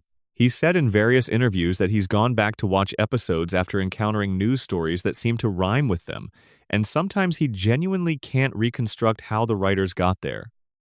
The connection between the joke and the real event seems tighter than the thinking at the time of writing should have produced. That admission is worth sitting with. The showrunner is saying, sometimes the creative process produces outputs that exceed what the conscious reasoning behind them can fully account for. That's not an admission of anything mystical. It's an honest observation about creativity that, at its best, it sometimes works in ways that aren't fully transparent even to the people doing it. David X. Cohen. Scientific Honesty. David X. Cohen, who joined the Simpsons writing staff in the 1990s before going on to create Futurama with Groening, has been the most scientifically precise of the show's alumni in discussing the prediction phenomenon. On the Higgs boson equation, he is a trained physicist. He understands the theoretical framework for estimating the Higgs boson mass. He put a real calculation on Homer's blackboard as a sight gag for the mathematicians and physicists in the audience, and the result of that calculation is approximately in the right vicinity for the problem, even if it doesn't match the eventually confirmed value exactly. Not mysterious foreknowledge. Applied physics by someone who had the relevant training. On the broader prediction phenomenon, Cohen has made a point that cuts to the heart of how these predictions are often misrepresented. People will describe a Simpsons episode as predicting something, when the episode in question was actually making an entirely different point about an entirely different subject. The connection to the real-world event is noticed retrospectively and presented without the context that would make it look much more ordinary. The episode gets stripped of its actual meaning and repurposed as evidence of prophecy. This framing problem is one of the most important things to understand about the phenomenon. Context that would explain a prediction gets stripped in the retelling. What remains looks more impressive than the original material actually was. Dan Groening. The Trump episode in his own words. Dan Groening wrote the Bart to the Future episode, and he has been asked about the Trump prediction more times than he can probably count. His account is consistent and thoughtful. The episode was a joke, a warning, a piece of satire about the direction American culture was heading. The choice of Trump as the fictional predecessor to President Lisa Simpson was not a prediction based on any special information about Trump's future ambitions. It was a satirical decision using Trump as the most vivid available symbol of celebrity culture's dangerous penetration of democratic politics. The Reform Party candidacy was current news. The writers extended it to its satirical extreme and made it a joke. The idea that the joke became literal reality is something Groening has described as genuinely troubling, not because he claims any credit for prophecy, but because the fact of the joke becoming real confirms the satirical diagnosis. The warning embedded in the comedy turned out to be an accurate warning. What he doesn't claim, any special predictive insight, Any access to information that normal journalists didn't have? Any mechanism beyond, we observed something alarming in the culture and made a joke about where it might lead? The writers' shared position. Across all the interviews and on-the-record commentary from Simpsons writers about the prediction phenomenon, a consistent position emerges that can be summarized fairly simply. The show produced a very large amount of content over a very long period of time. That content was produced by writers who took the world seriously enough to understand it well, who read widely, thought carefully, and maintained their satire's accuracy as a professional discipline. The combination of volume, quality, and time produces, inevitably, a track record that includes many accurate predictions. And the selection effect, the fact that accurate predictions are remembered and shared while inaccurate ones are forgotten, makes that track record look more impressive than a complete, unbiased accounting would suggest. In a small number of cases, the writers themselves are uncertain about how they arrived at a specific accurate prediction. The creative process, at its most collaborative and intense, sometimes produces outputs that are harder to trace than others. This is the honest, on-the-record position of the people who know the material best. It deserves to be taken seriously. It's also worth noting what it doesn't claim. It doesn't claim that everything is fully explained by volume and quality and confirmation bias. It acknowledges a residue that the writers themselves find somewhat puzzling, what the creators' explanations leave open. The explanations the creators offer are credible and well-grounded. They account for most of the prediction phenomenon, but they specifically don't claim to account for all of it. And the small number of cases where they themselves are uncertain happen to overlap significantly with the cases that survive careful, skeptical analysis at the high end of the impossibility scale. This convergence, the writer's own uncertainty clustering around the same predictions that analytical scrutiny finds hardest to explain, is interesting. It doesn't prove anything, but it's worth noting. The creative process, at its most intense and collaborative, works in ways that aren't fully transparent even to the people engaged in it. That's not a claim about anything supernatural. It's just an honest observation about creativity that the best creative work often seems to know things that the creator didn't consciously know they knew. This is documented in many creative fields. Novelists describe characters doing things the novelist didn't plan. Composers describe melodies arriving whole. Mathematicians describe solutions presenting themselves before the rigorous proof is found. The Simpsons writers, working at high speed under significant creative pressure, producing large volumes of material over decades, were doing creative work at a very high level for a very long time. Some of what that work produced exceeds what their conscious reasoning can fully account for. That's worth acknowledging honestly, without overclaiming what it means. Section 12. The real explanation and closing. What all of this actually means, and why we can't let go. We've traveled through 11 sections of careful analysis. We've applied an impossibility scale to dozens of predictions. We've been honest about which ones have satisfying explanations and which ones don't. We've listened to the people who made the show. And now, at the end of this long journey through Springfield and into the nature of creativity and time and prediction, it's worth assembling what we've learned into something like a coherent whole. Here is what the evidence actually suggests about The Simpsons' reputation as a prophet. The volume mechanism. The foundational explanation is statistical, and it's important enough to state clearly before anything else. The Simpsons has produced, across its 35-plus years, something in the range of 700 episodes. Each episode contains dozens of individual jokes, observations, and satirical exaggerations about the world. If you count only the material that could plausibly be called predictive, the future-facing jokes, the technology speculation, the political satire, the cultural commentary, you're looking at tens of thousands of individual data points across more than 3 decades. At even a very modest accuracy rate, say, one prediction in 20 is correct in some meaningful way that generates hundreds of accurate predictions across the show's run. And the internet, which selects for the interesting and shareable, captures the accurate ones and largely ignores the rest. The list of Simpsons predictions that circulates online is not a random sample of the show's predictive content. It's the top fraction of a very large distribution. This mechanism alone accounts for much of what gets called Simpsons prophecy. Not all of it, but much of it. The quality mechanism. The volume mechanism works better for The Simpsons than it would for a lower quality show, and understanding why is important. The writers of The Simpsons, particularly in the show's peak years, were not average people making average jokes.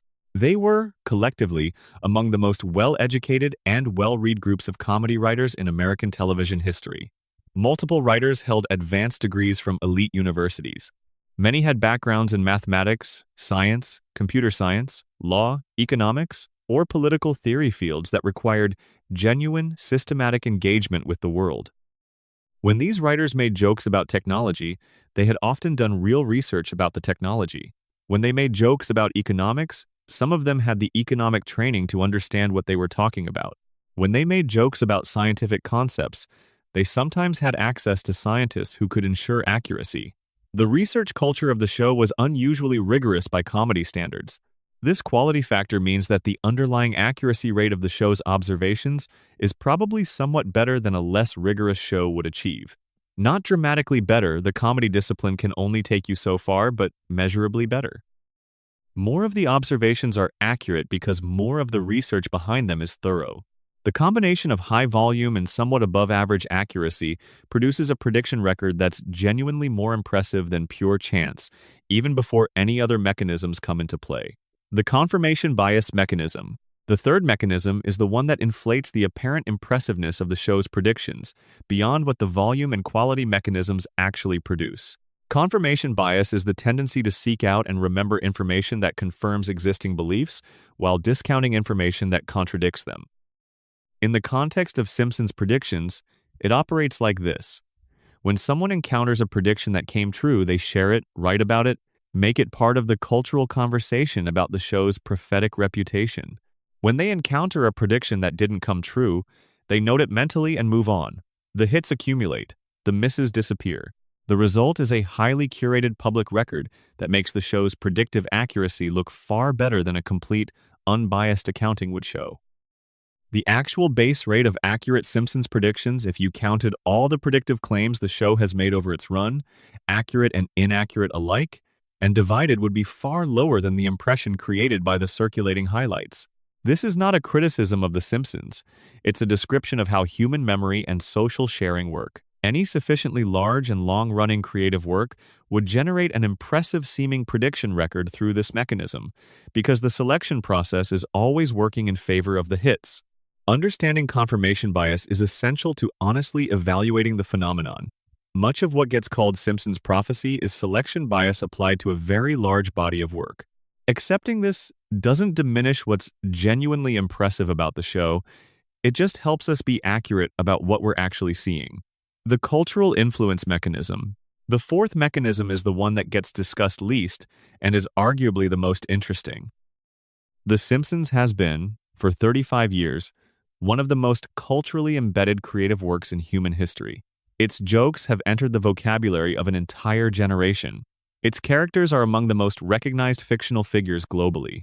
Its aesthetic sensibility has permeated comedy, animation, advertising, and mainstream culture in ways that are difficult to fully trace precisely because they're so pervasive. And its specific depictions of future technology, future politics, future culture have been absorbed by the generation of people who eventually built those technologies, shaped that politics, and created that culture. When engineers at Apple were thinking about the design of the first iPad, they were working in a culture that had been depicting tablet-form computers as obviously normal consumer technology for more than a decade, a culture that The Simpsons had helped to form. When performers think about theatrical entrances at major events, they're drawing from a visual vocabulary that includes decades of fictional depictions of exactly such entrances, including The Simpsons. When musicians think about unusual and potentially absurd collaborations, they're operating in a cultural context where a specific episode of The Simpsons made one such collaboration famous. Be Real from Cypress Hill decided to perform with the London Symphony Orchestra, partly because he had watched that Simpsons episode. The prediction came true partly because the prediction itself was part of the cultural context that shaped the decisions of the people who made it come true. This is the most philosophically rich aspect of the entire phenomenon. The Simpsons didn't only observe the future in some cases, It helped create the future by placing specific images and ideas into the cultural bloodstream that the people who would eventually build the future were absorbing. The show's predictions are partly self-fulfilling prophecies, in which the imagining of a future contributes to the conditions that produce it. This isn't true of every prediction. Most of the accurate predictions, the technology trends, the political observations, the economic trajectories didn't require anyone to consciously decide to make them real. They came true through dynamics that had nothing to do with the show's cultural influence. But for a meaningful subset of the predictions, especially in technology, entertainment, and culture, the show's vision of what was possible contributed to the cultural context that eventually produced it. That's a different kind of prophecy than foreknowledge. It's prophecy through influence, through imagination becoming reality by first becoming part of what people imagine as possible. The deeper truth about good comedy. Here is what I think the Simpsons prediction phenomenon ultimately reveals, beyond all the specific mechanisms we've discussed. Good comedy is a form of truth-telling. It may be exaggerated truth-telling, absurdist truth-telling, satirical truth-telling, but at its core, comedy that actually works has to be grounded in something real. The joke has to connect with an accurate observation about the world in order to land. A joke that isn't accurate about something about human nature, about social dynamics, about how institutions actually behave, about how technology actually works, simply isn't funny to the people who know the subject. The Simpsons, in its best years, was producing comedy grounded in unusually accurate observations about the world. The writers understood technology well enough to make accurate jokes about it. They understood politics well enough to make accurate jokes about it. They understood economics, psychology, institutional behavior, and the specific quirks of American culture well enough to produce satire that remained accurate across decades. And accurate observations about the present tend to remain accurate as the present becomes the past, because the fundamental dynamics that shape human behavior and human institutions change more slowly than the surface details suggest. The specific technologies change quickly. The human responses to those technologies change slowly. The specific politicians change every election cycle. The patterns of political behavior recur across decades and centuries. When The Simpsons made accurate jokes about how technology would fail, those jokes remained accurate as the technology evolved, because the underlying human frustration with confident machine error is constant. When The Simpsons made accurate jokes about political demagoguery, those jokes remained accurate as specific politicians came and went, because the pattern of demagoguery is recurrent. The show's predictions aren't impressive because the writers could see the future.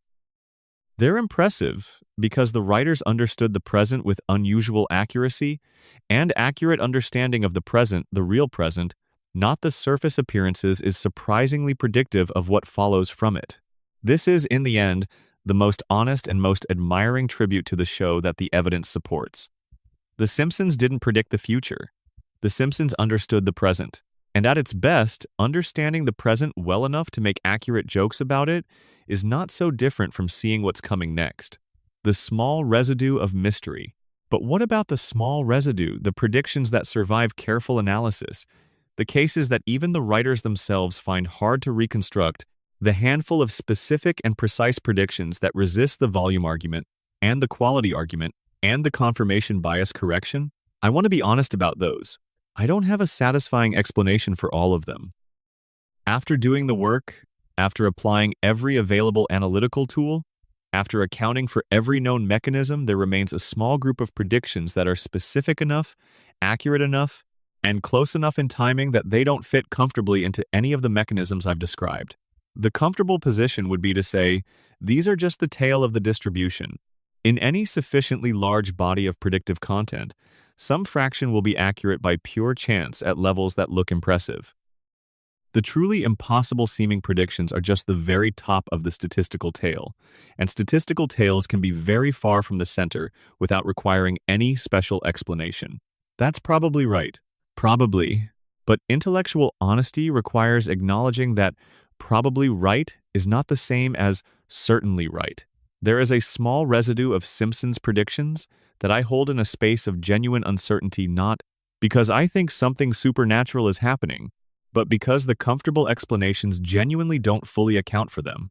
That uncertainty is okay. We don't need to resolve it to appreciate what we do understand. And what we do understand is already remarkable. A group of intelligent, well-read people working under the discipline of accurate satire produced over 35 years a body of creative work that described the future with unusual accuracy because it understood the present with unusual depth. That's the Simpsons prediction phenomenon, properly understood. And it's more interesting than prophecy would be. Why we can't let go. There is one more question worth asking before we close. The Simpsons prediction phenomenon has been part of internet culture for more than a decade. Articles get written about it every year. New examples get discovered. The list grows. The legend grows. People who haven't watched The Simpsons in years feel the need to share the latest prediction when it surfaces. Why? Part of the answer is simple. It's a satisfying kind of story. The idea of a television show that has been quietly describing the future for 30 years, hidden in plain sight within comedy, is compelling in the way that mysteries are compelling. It suggests that the world is more patterned and legible than it usually feels, that someone out there has been reading the patterns clearly, that the chaos of history has an underlying order that's perceptible to the sufficiently attentive. That's a comforting idea. The world is confusing and frightening and unpredictable, and the Simpsons prediction phenomenon offers a version of the world in which some things, at least, can be known in advance by paying close attention. The show becomes a kind of oracle, and oracles have always been comforting because they suggest that the future is not entirely opaque, but there's something deeper in the appeal, I think. The Simpsons is, for a specific generation of people, one of the defining creative experiences of their lives. It ran through their childhoods and their adolescences and their adult lives. It was there when they were 10, and it was there when they were 40. And the world changed enormously over those decades. The technology changed, the politics changed, the culture changed, while The Simpsons remained recognizable and constant, making the same kinds of jokes about the same kinds of things.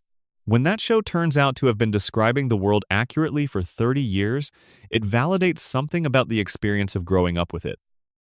It suggests that the things the show noticed, the patterns it pointed at, the observations it made, those were real. The show was telling the truth about the world all along, even when it was being funny about it. And if it was telling the truth about the past and the present, maybe it was telling the truth about the future too. There is something touching about that. Something that speaks to the way we use the things we love, the books and shows and music that formed us as frameworks for understanding a world that doesn't always make obvious sense. The Simpsons predicted the future not because it was mystically gifted with foreknowledge, but because it paid honest, careful, intelligent attention to the present. And paying honest, careful, intelligent attention to the present is the closest thing to prediction that most of us are ever going to manage. Maybe that's the lesson. Maybe that's what the whole phenomenon really is trying to tell us. Pay attention. Actually pay attention. Read the sources. Follow the trends. Understand the dynamics. Think about where things are heading not because you want to make predictions, but because you want to understand what's actually happening right now. Do that honestly and consistently, and some of what you figure out will turn out to have been about the future all along. That's not a supernatural gift. That's a habit, a discipline, a way of being in the world that The Simpsons modeled at its best for 35 years. And we'd all do well to practice it. A final thought. Wherever you are tonight, whatever the hour is there, whatever is outside your window, thank you for spending this time here, thinking carefully about this strange and fascinating show, and what it might actually be telling us about the nature of observation and creativity and the world we share. The Simpsons is still on. Bart is still 10 years old. Homer is still at the plant. The town still resets at the end of every episode, and the family still comes home to Evergreen Terrace, and the couch gag still plays, and the theme music is still the theme music. And somewhere in all of that, in that impossible permanence, that frozen amber of a fictional family that never ages and never changes, there is something that keeps pulling us back. Something that keeps making us watch and share and argue about what it means. Maybe we keep coming back because the show keeps being right about things. Maybe we keep coming back because it gets the world accurate enough, often enough, to feel like it's telling us something true. Or maybe we keep coming back because it's warm there. Because the family is intact, because Homer always finds his way home. And in a world that changes as fast and as strangely as this one, there's something to be said for a place where the kids are always young, and the beer is always cold, and the future is just a joke waiting to come true. Sleep well. End of script. Expanded deep dives. Going further into each prediction. Deep dive section 1. The obvious tier revisited. Why the easy predictions still matter. We called the first tier obvious. We said the predictions were just sharp observations about visible trends. And that's true. But there's something important being undersold in that framing. Something worth spending more time with before we let it go entirely. The fact that a prediction is obvious in retrospect does not mean it was obvious at the time. That's a distinction we sometimes blur when we categorize things as easy predictions. Easy from our vantage point, 30 years later, knowing how things turned out. Less obvious in the moment, when the trend was still a trend, when the future was still genuinely open, when the writers had to choose between many possible directions the world could go and pick the one they would make the joke about. Think about automated grocery checkout. We look at that 1,994 Simpsons gag and say, obvious prediction, self-checkout was already being developed. And that's true. But in 1994, a significant number of people in the retail industry believed that self-checkout would never become mainstream, that consumers would resist it, that the liability of unsupervised scanning would create too many problems, that the technology would remain a niche experiment in a handful of test stores and never find its way into the mainstream grocery experience. Those people were wrong. The Simpsons writers implicitly were right. Not because they had special knowledge, but because they had an accurate read on where the technology and the economics were heading. The joke worked not just because self-checkout existed in prototype form, but because the writers intuited that it would eventually succeed commercially. And that intuition turned out to be correct. The same is true of video calling. Yes, AT&T had demonstrated the picture phone in 1964. Yes, the concept had been in the technology press for decades. But the picture phone had also been available in limited commercial form in the early 1970s and had completely failed to find a market. The history of video calling before The Simpsons was a history of a technology that people found interesting in theory and resisted in practice. The writer's assumption that video calling would eventually become normal, that the barriers that had prevented adoption in the 1970s and 1980s would eventually be overcome, was a bet on the future that could have gone wrong. It didn't go wrong. But in 1993, it wasn't a certainty. This matters because it recalibrates how we should feel about the easy tier of predictions. They're not impressive in the "how could they have known" sense, but they are impressive in the "they were paying close enough attention to correctly assess which way this was going" sense.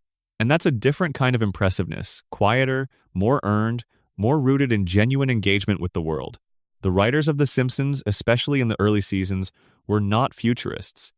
They were not trying to predict the future. They were trying to make accurate jokes about the present. But accurate jokes about the present, made by people who understand the present with unusual depth, have a way of remaining accurate as the present becomes the future. That's the quiet genius of the easy tier. Not that the predictions were hard to make. That the predictions were accurate because the underlying observations were true. The automation prediction in greater depth. Let's spend a little more time with the automation predictions specifically, because they illustrate something important about what The Simpsons was actually doing in its early years. Springfield is a post-industrial town. That's not incidental to the show's premise, it's central to it. The nuclear power plant isn't just a source of jokes about Homer's incompetence. It's a specific kind of employer, a large industrial facility that provides stable, working-class employment in a town that doesn't have many other options. Homer's job isn't glamorous. It isn't well-suited to his abilities. It doesn't fulfill him in any obvious way, but it pays. And it's been there for years. And everyone knows that if the plant ever closed or automated away Homer's position, there would be nothing obvious to replace it. That's the reality of Springfield. And it's the reality of dozens of actual American communities that were built around specific employers: steel mills, car assembly plants, coal mines, nuclear facilities that have since declined or disappeared. The Simpsons, by setting its world in this kind of community, was making an accurate observation about how a significant portion of American working-class life actually functioned in the late 1980s and early 1990s. And by depicting Homer's continued employment despite being spectacularly unqualified for his job, the show was making an accurate observation about how those jobs often worked: tenure, union protection, institutional inertia, and a management structure that had been in place for so long that individual incompetence was tolerated because the cost of disrupting the existing arrangement was higher than the cost of just living with it. This is satire grounded in genuine economic and sociological observation. The joke is funny, but behind the joke is an accurate portrait of a specific economic structure that was already, in 1989, beginning to come under pressure from automation, globalization, and structural economic change. The prediction embedded in all of this isn't any specific technology development. It's a broader prediction about the direction of American working-class economic life. That the jobs like Homer's, in facilities like the Springfield nuclear power plant, were more precarious than they appeared, and that the communities built around them were more vulnerable than their surface stability suggested. That prediction turned out to be correct. And it was more accurate and more specific than any simple robots will take our jobs prediction would have been. It was a structural economic prediction dressed up as workplace comedy. What we're left with after the easy tier. Here's what the easy tier ultimately tells us about The Simpsons as a predictive phenomenon. The show's obvious predictions are obvious in retrospect because the show was accurate about the present, and the present was pointing in an obvious direction. The writers saw the direction clearly because they had done the work to actually understand what was happening around them. They weren't working from intuition or guesswork. They were working from research, from reading, from attention, and that research and reading and attention produced a clear-eyed assessment of where things were heading. Good satire requires this. Bad satire generalizes and exaggerates without grounding. Good satire observes specifically and exaggerates accurately. The Simpsons was almost always doing the latter, and the result was comedy that aged well not because the future was easy to see, but because the present was accurately diagnosed. An accurate diagnosis of the present, sustained over 35 years, produces a lot of apparent prophecy. Deep Dive Section 2. The education behind the extrapolations. Why these writers were different. When we talk about the educated extrapolation tier of predictions, we're really talking about a specific cultural phenomenon. The extraordinary concentration of academic credentials and intellectual background that characterized The Simpsons' writing staff, particularly in the show's peak years, and how that concentration produced comedy that was more analytically rigorous than almost any other television comedy before or since. Consider the roster. Al Jean and Mike Reiss, who ran the show in its early seasons, both graduated from Harvard and wrote for the Harvard Lampoon.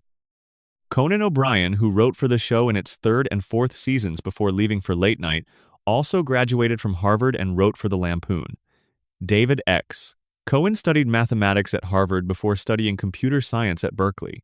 Ken Keeler, who wrote for the show and later moved to Futurama, has a PhD in applied mathematics from Harvard. Jeff Westbrook, another Simpsons writer, also has a PhD in computer science. Mike Mendel, a longtime producer, had a law degree. George Meyer, widely considered one of the most brilliant writers in the show's history, graduated from Harvard. The show was so Harvard-heavy in its early years that it became a running inside joke among the staff. This isn't just credential listing for its own sake. The point is that these writers came to the show with the habits of mind that elite research universities cultivate: systematic thinking, comfort with quantitative reasoning, familiarity with academic literature, the ability to quickly understand and synthesize complex material from unfamiliar fields. When the show needed to make a joke about economics, someone in the writer's room probably had training in economics, or knew someone who did, or could quickly read the relevant academic literature because they had the training to do so. When the show needed to make a joke about physics, David X. Cohen could not only check the physics but could do the physics himself. When the show needed to make a joke about genetics or evolutionary biology or computer science or any of the dozens of technical fields it touched on over its run, the writers had enough background to make the jokes accurate. This is why the show's extrapolations in the educated extrapolation tier are better than average. The underlying models of how technology develops, how economic systems work, how political dynamics play out, how scientific research progresses those models were more accurate for The Simpsons than they would have been for a writing staff with more typical backgrounds. Better models produce better predictions. The technology press and its role. One specific source worth examining is the technology press of the late 1980s and 1990s. Publications like Wired, launched in 1993, were transforming technology journalism from a niche interest into a mainstream cultural conversation. The early online community, was a gathering place for technologists and writers who were thinking seriously about where computing was heading. Stuart Brand's work through the Whole Earth catalog and its successors was influencing how creative people thought about the relationship between technology and society. The Simpsons writers were living in Los Angeles, which in the early 1990s was not the technology hub that San Francisco was, but was deeply connected to it through cultural networks that overlapped considerably. Hollywood and Silicon Valley were beginning the long process of entanglement that would eventually produce the streaming age, and the writers of a major Fox network comedy were not insulated from that. When they made jokes about personal computers, about networks, about the emerging digital culture of the early 1990s, they were drawing on real engagement with the technology community. And the technology community in that period was making predictions, some of which turned out to be correct about where computing was heading. The Simpsons writers absorbed those predictions and translated them into comedy. The translation process filtered out the most obviously wrong predictions and kept the ones that made for better jokes. And better jokes about technology tend to be more accurate jokes, because a joke about technology that misunderstands how the technology actually works or how people actually use it doesn't land with the increasingly tech-literate audience. The value of getting it wrong. One thing that's easy to miss when cataloging the accurate predictions is how much the inaccurate predictions contributed to the show's culture of accuracy. The Simpsons made many predictions that turned out to be wrong. Technologies it depicted as imminent never materialized. Political outcomes it satirized went differently. Cultural shifts it anticipated didn't happen, or happened in forms quite different from what the jokes imagined. When a prediction proved wrong, when a technology depicted as futuristic turned out to be either impossible or simply not what anyone wanted, that was a feedback signal. The writers would note, consciously or unconsciously, that the joke hadn't aged well. They would update their mental models accordingly. The next time a similar subject came up, the mental models they brought to it would be slightly better calibrated. Over hundreds of episodes and many years, that calibration process produced a writing staff with unusually well-tuned models of how the world actually worked. The wrong predictions weren't failures. They were part of the process by which the writing staff got better at understanding where things were heading. This is why the show's predictive accuracy in the educated extrapolation tier tends to improve across the show's run, reaching its peak in the middle seasons and declining somewhat in the later seasons as the writing staff changed significantly and the calibration built up over the first decade gradually dissipated. The economic predictions in greater detail. The Simpsons' economic predictions deserve more attention than they usually get in discussions of the show's prophetic reputation because they represent a specific kind of analytical accuracy that is harder to achieve than technology prediction. Technology prediction, even at its most impressive, is fundamentally about extrapolating from existing trends. The technology exists in embryonic form. The question is how quickly and in what form it develops. Economic prediction is different because economic systems are more complex, more subject to feedback and intervention, more sensitive to political decisions that can change direction rapidly. But The Simpsons got several economic predictions right that required more than simple extrapolation. The show's portrait of Springfield's economic stagnation, the flatness of wage growth, the concentration of economic power in a single employer, the vulnerability of the town's middle class to decisions made by a wealthy individual they couldn't control, accurately described dynamics that were building in the broader American economy during the same period.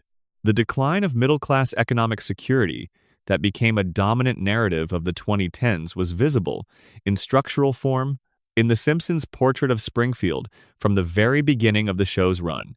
Homer's wages, adjusted for inflation in the show's fictional world, don't seem to grow over the course of the series. His family's economic situation doesn't fundamentally improve. The opportunities available to them remain constrained by the same structural factors that constrained them in Episode 1. That's not just comedy. That's a remarkably accurate economic portrait of American working-class life across the period during which the show aired. Whether the writers intended it as an economic prediction or simply observed it accurately from the world around them is almost irrelevant. The accuracy is what matters, and the accuracy was the product of writers who understood what they were looking at. Deep Dive Section 3. The sources behind the specific knowledge. A map of what the writers were reading.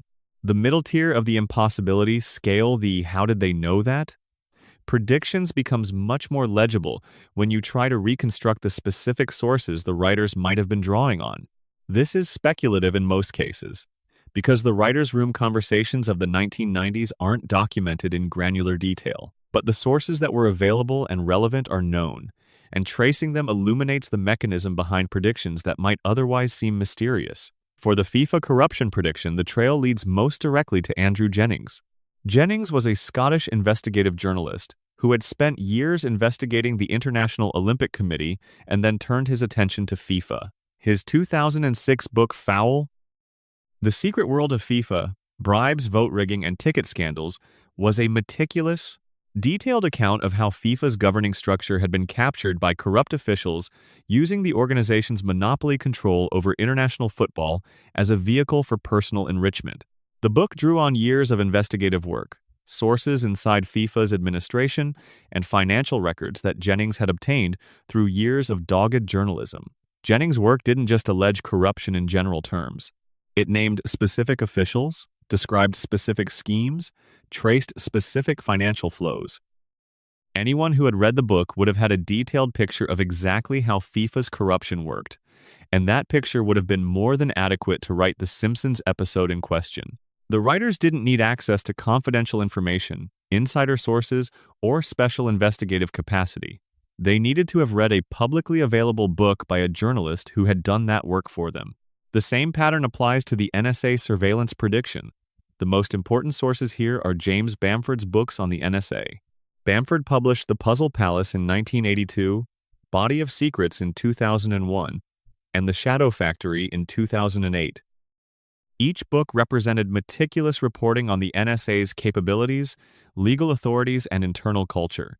The Shadow Factory in particular, published in 2008, described a domestic surveillance apparatus that foreshadowed what the Snowden documents would confirm in 2013.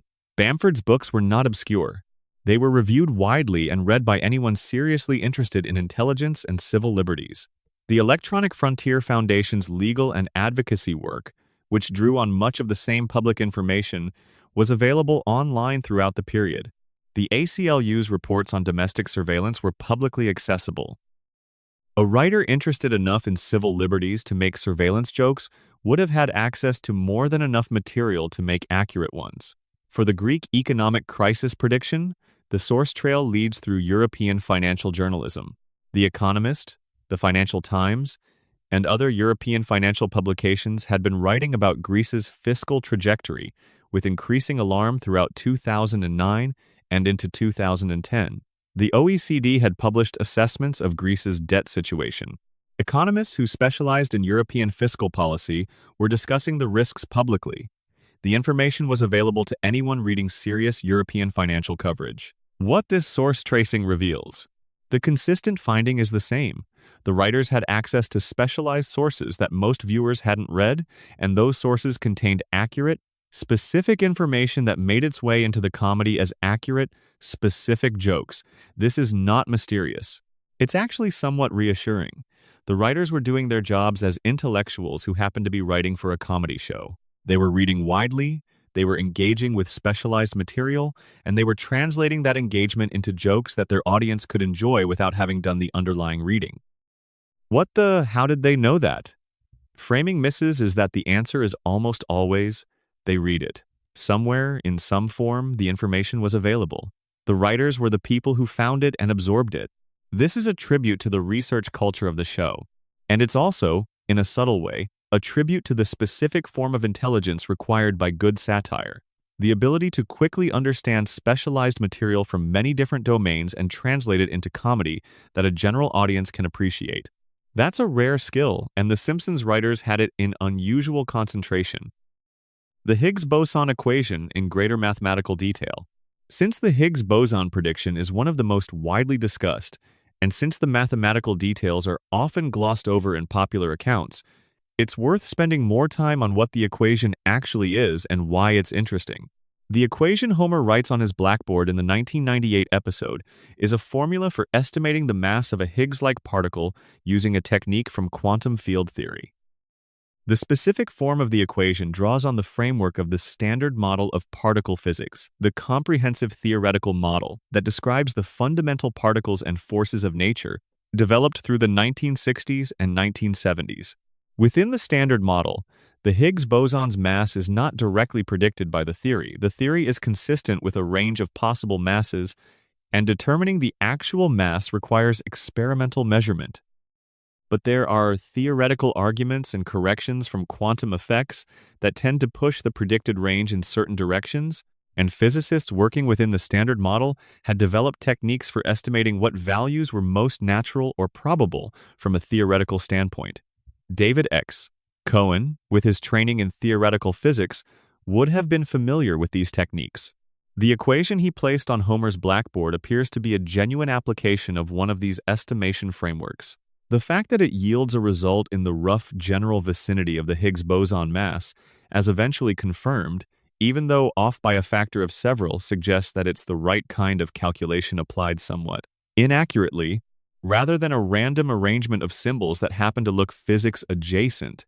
Simon Singh, who analyzed the equation for his book, described it as a formula for predicting the mass of the Higgs boson, acknowledging both that the structure is genuinely predictive in intent and that the specific result doesn't exactly match. The equation is, in Singh's assessment, a legitimate attempt using legitimate tools made by someone who understood the physics that arrived at an approximately correct answer through the right methods. That's different from getting the right answer through coincidence or lucky guessing. Getting close to the right answer through the right methods, even if the specific result is off, is evidence of genuine competence in the domain. Cohen was demonstrating his physics knowledge to the physicists in the audience. The fact that the demonstration turned out to be approximately predictive of the eventual experimental result is a byproduct of his having done it correctly. Deep Dive Section 4. The Psychology of Specific Accuracy. Why some predictions are more specific than they need to be. One of the most puzzling features of the Simpsons prediction phenomenon, when you examine it carefully, is not that the predictions are accurate, it's that some of them are more specific than the comic purpose of the joke requires. Consider the Disney-Fox prediction. For the joke to work, all that's required is, some big wholesome company owns Fox. Any sufficiently family-friendly, incongruously wholesome media company would serve the comic purpose. The joke works because of the incongruity between Fox's edgier content and whoever the owner is. A fictional company, Dream Family Entertainment, or something equally bland, would have served the joke's purpose just as well. But the writers chose Disney specifically. Not a fictional company that evokes Disney. Disney itself, the real company, by name. Why be that specific? Why not use a fictional stand-in that would serve the comic purpose equally well and would have no possibility of accidentally being wrong if a different company eventually acquired Fox? The answer that most naturally presents itself is that the writers thought Disney was the funniest possible choice. And Disney was the funniest possible choice because Disney was the most incongruously wholesome real company they could name. A fictional company doesn't carry the same comic weight as a real one with all its cultural associations. The parks, the princesses, the family-friendly brand so carefully maintained over decades. So they chose Disney because it was the best joke, not because they had any reason to think Disney would actually buy Fox, and then Disney actually bought Fox. The pattern here choosing the most specifically funny option, which happened to be the specifically accurate one, shows up in other high-tier predictions. The writers chose the most vivid, most specific, most comic option available at each decision point. And the most vivid, most specific, most comic option often turned out to be the accurate one. This might seem like a strange coincidence, but there's a logic to it. The most vivid, most specific, most comic option is typically the one that's most grounded in real understanding of the world, because abstraction and generality are less funny than specific, real, recognizable things. The writer's pursuit of the most specific joke pushed them toward a more accurate understanding of the world than a less specific joke would have required. Specificity in comedy drives accuracy, and accuracy, as we've been arguing throughout, is what drives good predictions. The Trump prediction and the logic of satirical extension The Trump presidency prediction follows a similar pattern. For the joke about America's reckless spending to work in BART to the future, some predecessor to President Lisa Simpson had to be identified as having caused the mess she was inheriting. Almost any punchline presidential name would have served this comic purpose: a fictional president, or a reference to an existing political figure generally understood to be fiscally irresponsible. The writers chose Trump specifically. And they chose Trump specifically because, in 2000, Trump was the most vivid, most recognizable, most comic available emblem of the kind of American excess they were satirizing. In choosing the most vivid emblem of the satirical point, they happened to choose the person who would actually eventually embody that satirical point in reality. This is the pattern. The pursuit of comic specificity, grounded in real observation of real people and real companies, produces predictions that are more accurate than general comic purpose would require. The jokes are better because they're more specific, and the specificity that makes them better also makes them more likely to be accurate. It's not prophecy. It's the logic of comic precision, operating over a long enough time period to reveal its predictive consequences. Lady Gaga and the theatrical grammar of pop. The Lady Gaga prediction follows the same logic again, and it's worth articulating clearly. In 2012, The Simpsons needed to depict an over-the-top Super Bowl halftime show. The most over-the-top Super Bowl halftime show imaginable in 2012 would naturally involve what? The most theatrical available pop performer of the era, doing the most theatrical thing available at the scale of the Super Bowl, and the most theatrical thing at the Super Bowl scale, given available technology and the space constraints of a football stadium, was probably a dramatic aerial entrance from the ceiling of the dome. Who would do that? In 2012, the performer most associated with theatrical excess, aerial elements, and the kind of artistic ambition that would lead someone to seriously attempt a descent from a stadium ceiling was Lady Gaga. Beyoncé was theatrical too, but her aesthetic was different. Katy Perry was theatrical, but her theatrical vocabulary was more cartoonish, less architecturally grand. Taylor Swift was not yet in theatrical spectacle territory. Lady Gaga was the natural answer. 5 years later, Lady Gaga descended from the ceiling of the Super Bowl stadium in Houston. The writers were following the logic of theatrical grammar, asking what the grammar of theatrical spectacle at the Super Bowl scale implied, and what performer was most fluent in that grammar. Their answer happened to be correct. Not because they knew what would happen, because they understood the logic of what tends to happen in entertainment spectacle at the highest scale, and they applied that logic correctly. Deep Dive Section 5. Technology and Human Psychology. The show's deepest predictive insight. When we look at the technology predictions that are rated most highly on the impossibility scale, the voice assistant failure mode, the addictive design of social platforms, the specific ways that technology would frustrate and absorb its users, a common thread emerges. The most impressive technology predictions in the Simpsons catalog are not about what technology would be built. They're about how the technology would feel to live with. This is a profound distinction. Almost anyone can predict that smart home assistants will eventually exist. The concept has been in science fiction since the 1960s. What's much harder to predict is that the primary emotional experience of using those assistants would be maddening confidence, combined with consistent inaccuracy, that the system would behave as if it knew what you wanted while routinely getting it wrong in ways that felt more frustrating than simple failure would have. Getting the emotional texture of future technology right requires a different kind of intelligence than getting the technical specification right. It requires understanding human psychology specifically, the specific ways that human beings experience frustration, the specific conditions that make technological failure feel worse than simple absence of the technology, the specific patterns of expectation and disappointment that particular kinds of systems generate. The Simpsons writers were, for the most part, not technologists. They didn't have insider access to the design processes at Amazon or Google. They couldn't have known the specific engineering decisions that would produce the confident but wrong behavior of early smart assistants. But they understood human psychology well enough to know that any system that attempted to understand and respond to human language would inevitably fail in ways that felt more frustrating than technical failure usually feels. Because when a machine fails in a mechanical way, when a car breaks down or a computer crashes, the failure is clearly mechanical. There's no implied claim to understanding. no pretense of communication. The machine just stopped working, and you deal with it. But when a system that is supposed to understand you fails to understand you when it responds to your clearly spoken request with confident execution of something you didn't ask for, it generates a specific kind of frustration that's qualitatively different. It feels like being misheard, like being talked over, like the system is not listening. The frustration is social, not mechanical. The Simpsons writers understood this intuitively. The Homer House episode isn't primarily a joke about technology not working. It's a joke about technology that thinks it's working when it isn't, that responds to Homer's requests with confident misdirection rather than simple failure. That specific comic observation turned out to be precisely accurate about the experience of early smart home assistants, the social media prediction, and the attention economy. The Simpsons' depiction of social media's psychological architecture is particularly interesting because it appeared before the specific engineering decisions that created that architecture were publicly known. What the writers could see by the early 2010s was the behavioral reality. People around them were becoming absorbed in their phones in ways that felt qualitatively different from previous forms of media consumption.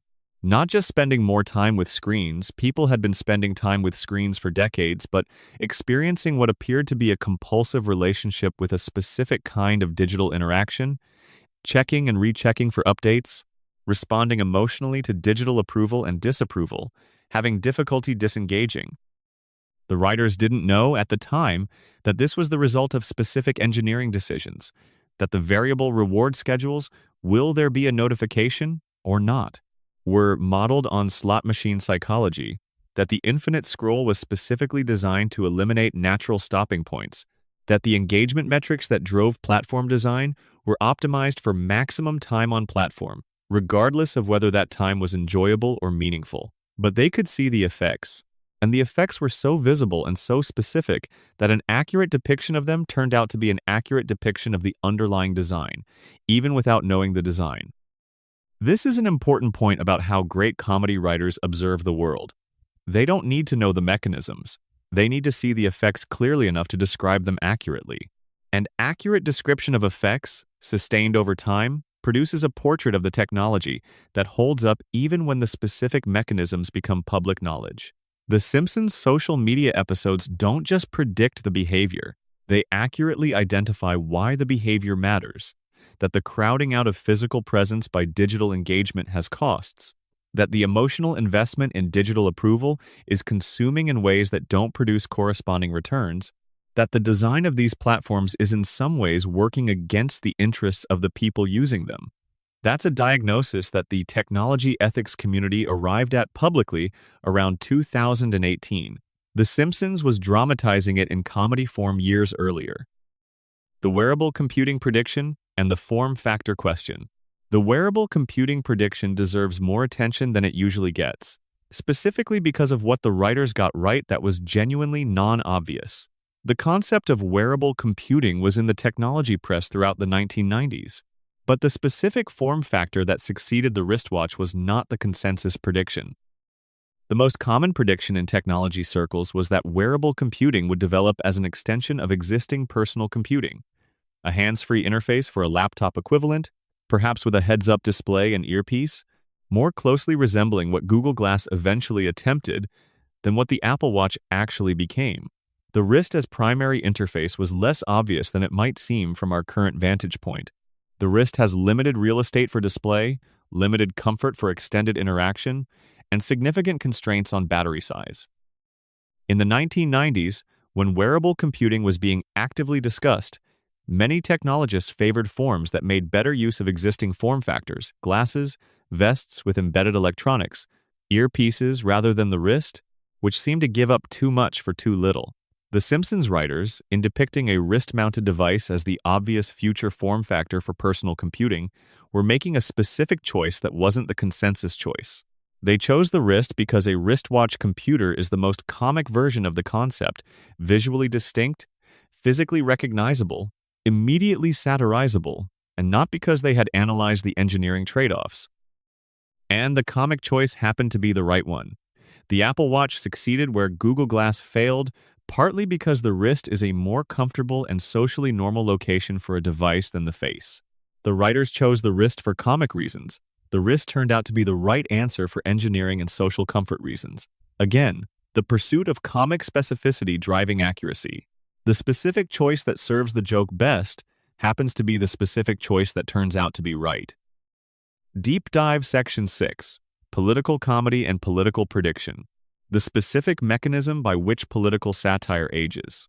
Well, when political satire ages well, when jokes made in the early 1990s still feel accurate about political life in the 2020s, it's worth understanding why. Because not all political satire ages well. Political comedy is generally considered one of the most time-specific forms of comedy. References date quickly, political figures are forgotten, the specific issues that seemed urgent in one era feel arcane in another. The Simpsons' political satire has aged better than almost any other political comedy of its era. The jokes about political corruption, institutional failure, media influence on politics, the gap between campaign rhetoric and governing reality, most of these jokes from the early 1990s could be made today, with only minimal updating of the specific references. Why? The answer is that The Simpsons consistently chose to satirize political patterns rather than political events. The show made jokes about how politicians behave, not about what specific politicians were doing in a specific moment. The corruption of Mayor Quimby is not a joke about any specific corrupt mayor. It's a joke about the structural conditions that tend to produce corrupt mayors in communities where a single political machine has dominated for decades without meaningful accountability. That structural observation is timeless. Political machines with weak accountability tend to produce corruption. The specific machines change, the pattern persists. And jokes about the pattern remain accurate as long as the pattern persists, which is to say, for a very long time. This is the mechanism by which good political satire ages well. It identifies structural patterns rather than contingent events. It points at how things tend to work rather than at what's happening right now. And how things tend to work changes slowly, even when what's happening right now changes quickly. The Trump prediction is interesting in this context because it was both a structural observation and a specific prediction. The structural observation, that celebrity culture's penetration of politics, taken to its logical extreme, would eventually produce a celebrity president. The specific prediction, that celebrity president would be Donald Trump. The structural observation was the kind of timeless pattern satire that The Simpsons did consistently and well. The specific prediction was something different. It required identifying a specific person as the embodiment of the satirical extreme. And that specific prediction turned out to be right, which is unusual because specific predictions from satire usually don't work out that way. Most satirical extremes remain extreme. Most satirical caricatures remain comfortably in the territory of exaggeration. The Simpsons happens to have had one of its specific satirical choices become literally real in an unusually vivid way. The Disney-Fox prediction and corporate logic. The Disney-Fox prediction illustrates a different mechanism. The way that the comic pursuit of incongruity can sometimes track the underlying logic of real-world systems. In 1998, the writers chose Disney as Fox's most incongruous possible acquirer. But what made Disney incongruous was also what made Disney, from a certain corporate logic, a natural eventual acquirer. Disney's brand was predicated on family-friendly, wholesome content. For Disney to maintain that brand advantage, it needed a constant supply of family-friendly content and the intellectual property to support it.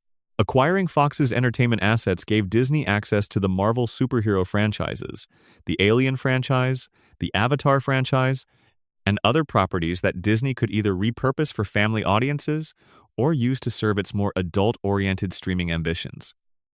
The incongruity that made the joke funny in 1998, the sheer inappropriateness of Disney owning Fox, turned out to be solvable by Disney's acquisition of Fox, precisely because the incongruity pointed to what Disney needed but didn't have. The writer's comic logic identified the tension that the actual business logic would eventually resolve. By choosing Disney as the most incongruous acquirer, they inadvertently identified the acquirer with the most to gain from the acquisition. That's not something the writers could have consciously recognized in 1998. But the comic intelligence that made them choose Disney over other possible options was, in its own way, tracking something real about the underlying corporate dynamics. Political comedy as social X-ray. The The Simpsons has always functioned, at its political best, as a kind of social X-ray revealing the structural conditions that produce the visible surface phenomena of political life. The corruption isn't just one corrupt politician, it's the institutional arrangements that make corruption rational. The incompetent government isn't just one incompetent administration, it's the structural conditions that allow incompetence to persist. This X-ray quality is what makes the political predictions age well. When you've accurately identified the structural conditions that produce a pattern, you can be confident that the pattern will continue to appear as long as those conditions persist. And the structural conditions of American political life, the influence of money, the weakness of accountability mechanisms, the gap between electoral rhetoric and governing reality, the tendency of institutional incentives to override individual intentions have not changed fundamentally since The Simpsons began. They've expressed themselves through different specific people and events. But the structural analysis that underpins the show's political satire has remained accurate because the structure has remained roughly constant. That's not prophecy. That's political science embedded in comedy. Deep Dive Section 7: The Pandemic and the Public Health Infrastructure. What the writers had access to. The pandemic predictions deserve a much more careful look at the specific public health literature that was available and that the writers might reasonably have encountered. Because this section, more than any other, illustrates how The Simpsons predicted it, framing obscures a more interesting and more important story. The story of a decades-long failure of public institutions to act on accurate warnings that were publicly available. The warnings about pandemic risk that The Simpsons writers incorporated into their comedy were not secret. They were not the product of classified intelligence assessments or confidential scientific findings. They were public health warnings made by public health professionals through the normal channels of professional communication, academic journals, government reports, public health conference presentations, science journalism. The influenza preparedness planning documents that identified ventilator shortage as a critical bottleneck were published by the Department of Health and Human Services and available to anyone who sought them. The academic literature on pandemic response that described the challenges of managing community spread, maintaining healthcare capacity, and communicating effectively with a frightened public was available in any medical school library. The historical studies of the 1918 influenza pandemic that documented the specific patterns of spread, the specific failure modes of public institutions, the specific psychological and social dynamics that emerge in communities under epidemic stress, all of this was publicly accessible. The writers of The Simpsons read some of this material. They absorbed the warnings it contained. They translated the warnings into comedy into the 1993 episode, into the various other pandemic-adjacent moments across the show's run. And then, in 2020, everything the warnings described actually happened.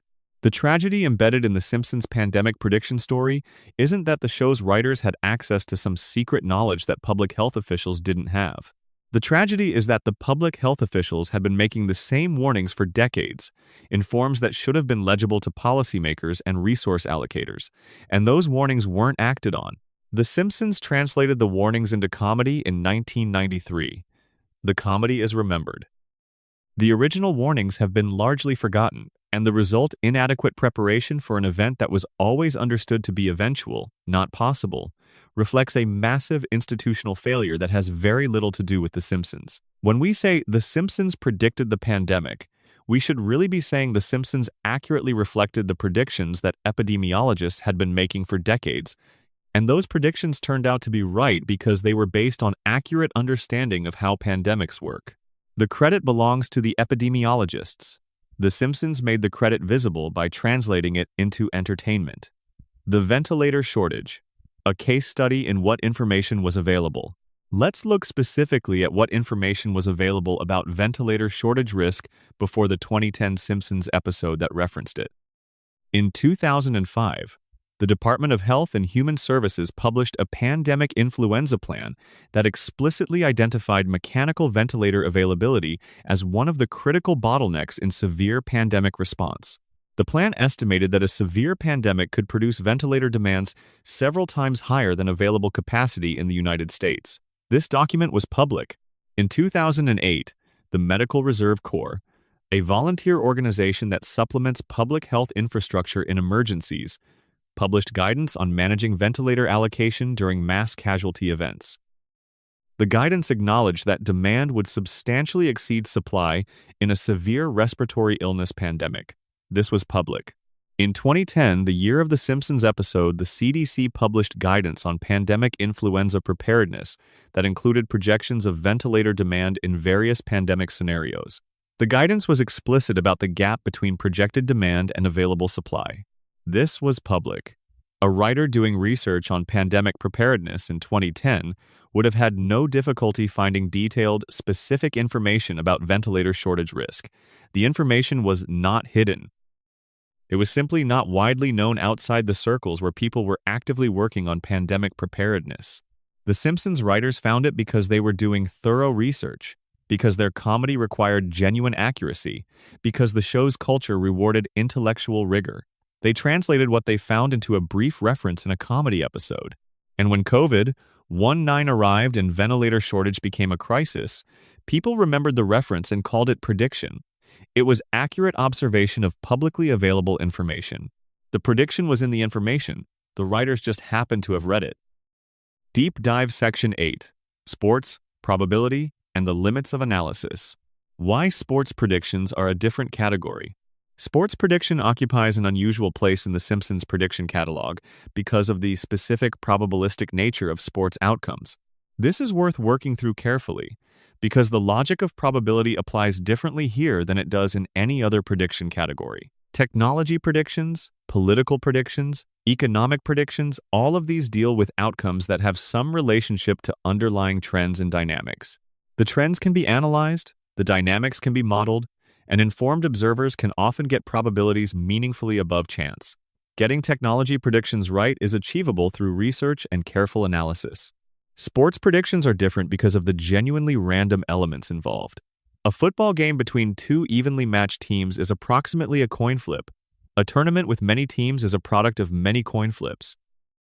Even the best analysts, using the most sophisticated models, do not achieve dramatically above chance accuracy over large samples of sporting events. The noise in sports is simply too high. This means that getting a sports prediction right, the right team in the right match at the right time, is more impressive in a pure probability sense than getting a technology prediction right. Because you can't analyze your way to certainty in sports the way you can in technology. The randomness is fundamental, not reducible. It also means that the volume effect applies differently. The Simpsons has made many sports references across its run. A significant portion of those references include some implicit or explicit prediction about sporting outcomes. Over hundreds of episodes and decades of sports seasons, some portion of those predictions were always going to be correct by pure chance. The question is whether the correct predictions are clustering in ways that suggest something beyond chance. For most of the Simpsons sports predictions, the answer is probably not. Most of them involve picking favorites or teams with strong recent records, the kind of prediction that informed analysis would produce, and that analysis and chance together can easily account for. But there are outliers. The specific underdog pick in 1992, the specific visual match in the 2010 World Cup penalty, a handful of other cases where the accuracy is at a level that pure chance would produce rarely enough to be worth noting. For those cases, the honest position is that they're genuinely interesting statistical outliers. Whether they reflect something more than luck is genuinely uncertain. The role of sports knowledge in the writer's room. The Simpsons writer's room, like many writer's rooms in Los Angeles, contained people with strong sports opinions and serious sports knowledge. Sports betting, fantasy leagues, and informed sports analysis were parts of the culture of the creative industries in Los Angeles during the show's peak years. People who are deeply engaged with sports develop better than average models of how sporting outcomes work.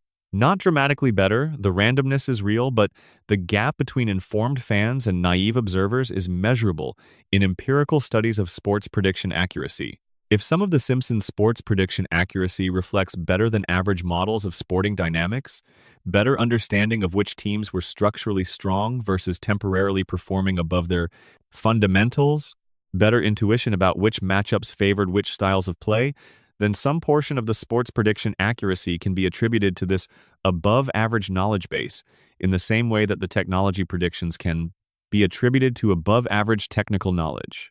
The sports predictions that look most impressive, the specific penalty kick, the specific underdog championship, are the ones where this analysis doesn't fully cover the accuracy. And those are the ones that require genuine acknowledgement of uncertainty about what explains them.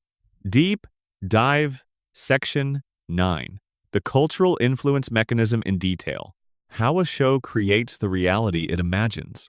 The cultural influence mechanism, the idea that The Simpsons didn't just predict some things but actually helped cause them, deserves the most careful examination we've given to any part of this analysis because it's the most novel and the most important concept in the entire framework. The basic claim is this: The Simpsons was culturally influential enough that specific images and ideas from the show entered the shared imaginative vocabulary of the generation that would eventually build the technologies, make the cultural choices, and create the events that the show appeared to predict. When those people built, chose, or created, they were operating partly within a cultural context that The Simpsons had helped to form. And their creations were influenced, however subtly, by the images and ideas the show had placed in their minds. The Cypress Hill case makes this mechanism most legible because B. Real was explicit about it. He saw the episode, he remembered it. He thought making it real would be interesting. He pursued it, and eventually, it happened. But the mechanism doesn't require conscious intention to operate. It can work through subtler channels. A designer who grew up watching The Simpsons, having seen dozens of episodes depicting tablet computers as normal consumer objects, might have unconsciously absorbed an assumption that tablet computers would eventually be normal consumer objects, and that assumption might have influenced design decisions made years later, even without any conscious reference to the show. This is how culture works in general. We absorb images and ideas from our cultural environment, and those images and ideas shape our sense of what's possible, what's desirable, what's imaginable. The Simpsons was part of the cultural environment of the generation that went on to build the digital age. Its specific visions of technological futures were among the images that generation absorbed. The scope of the mechanism. How large is the cultural influence mechanism? How much of The Simpsons' apparent predictive accuracy can be explained by this route? This is genuinely difficult to quantify. The influence is real but diffuse. It operates through unconscious channels as much as conscious ones. It affects some domains more than others. Technology and entertainment are most susceptible, politics and economics less so. But there are some indicators of scale.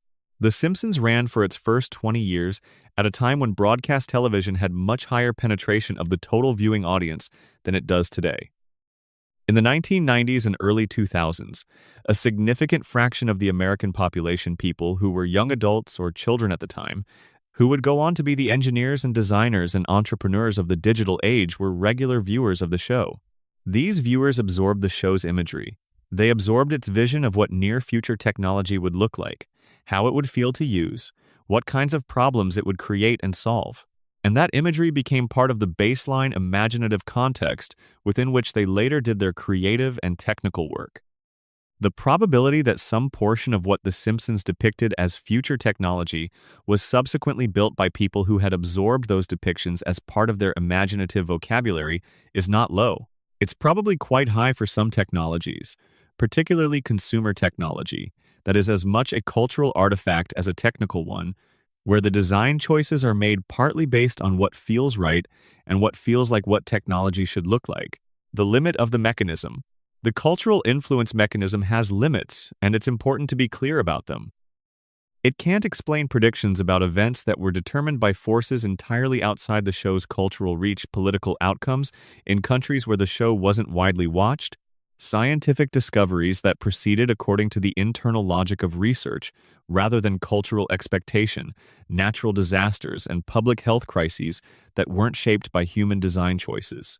For those predictions, the Higgs boson equation, the pandemic cluster, some of the political predictions, the cultural influence mechanism doesn't help.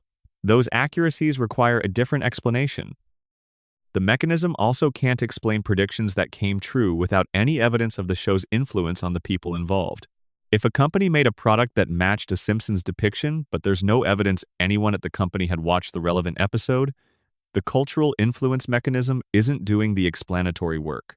What the mechanism does explain is the subset of predictions where the outcome was the result of human design choices, where the people making those choices had likely been exposed to the show, and where there's a plausible path from the show's depiction to the eventual decision.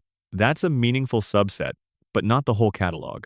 Deep Dive Section 10, The Residue of Mystery. Sitting honestly with what remains. We've now applied every available analytical framework to the Simpsons prediction phenomenon.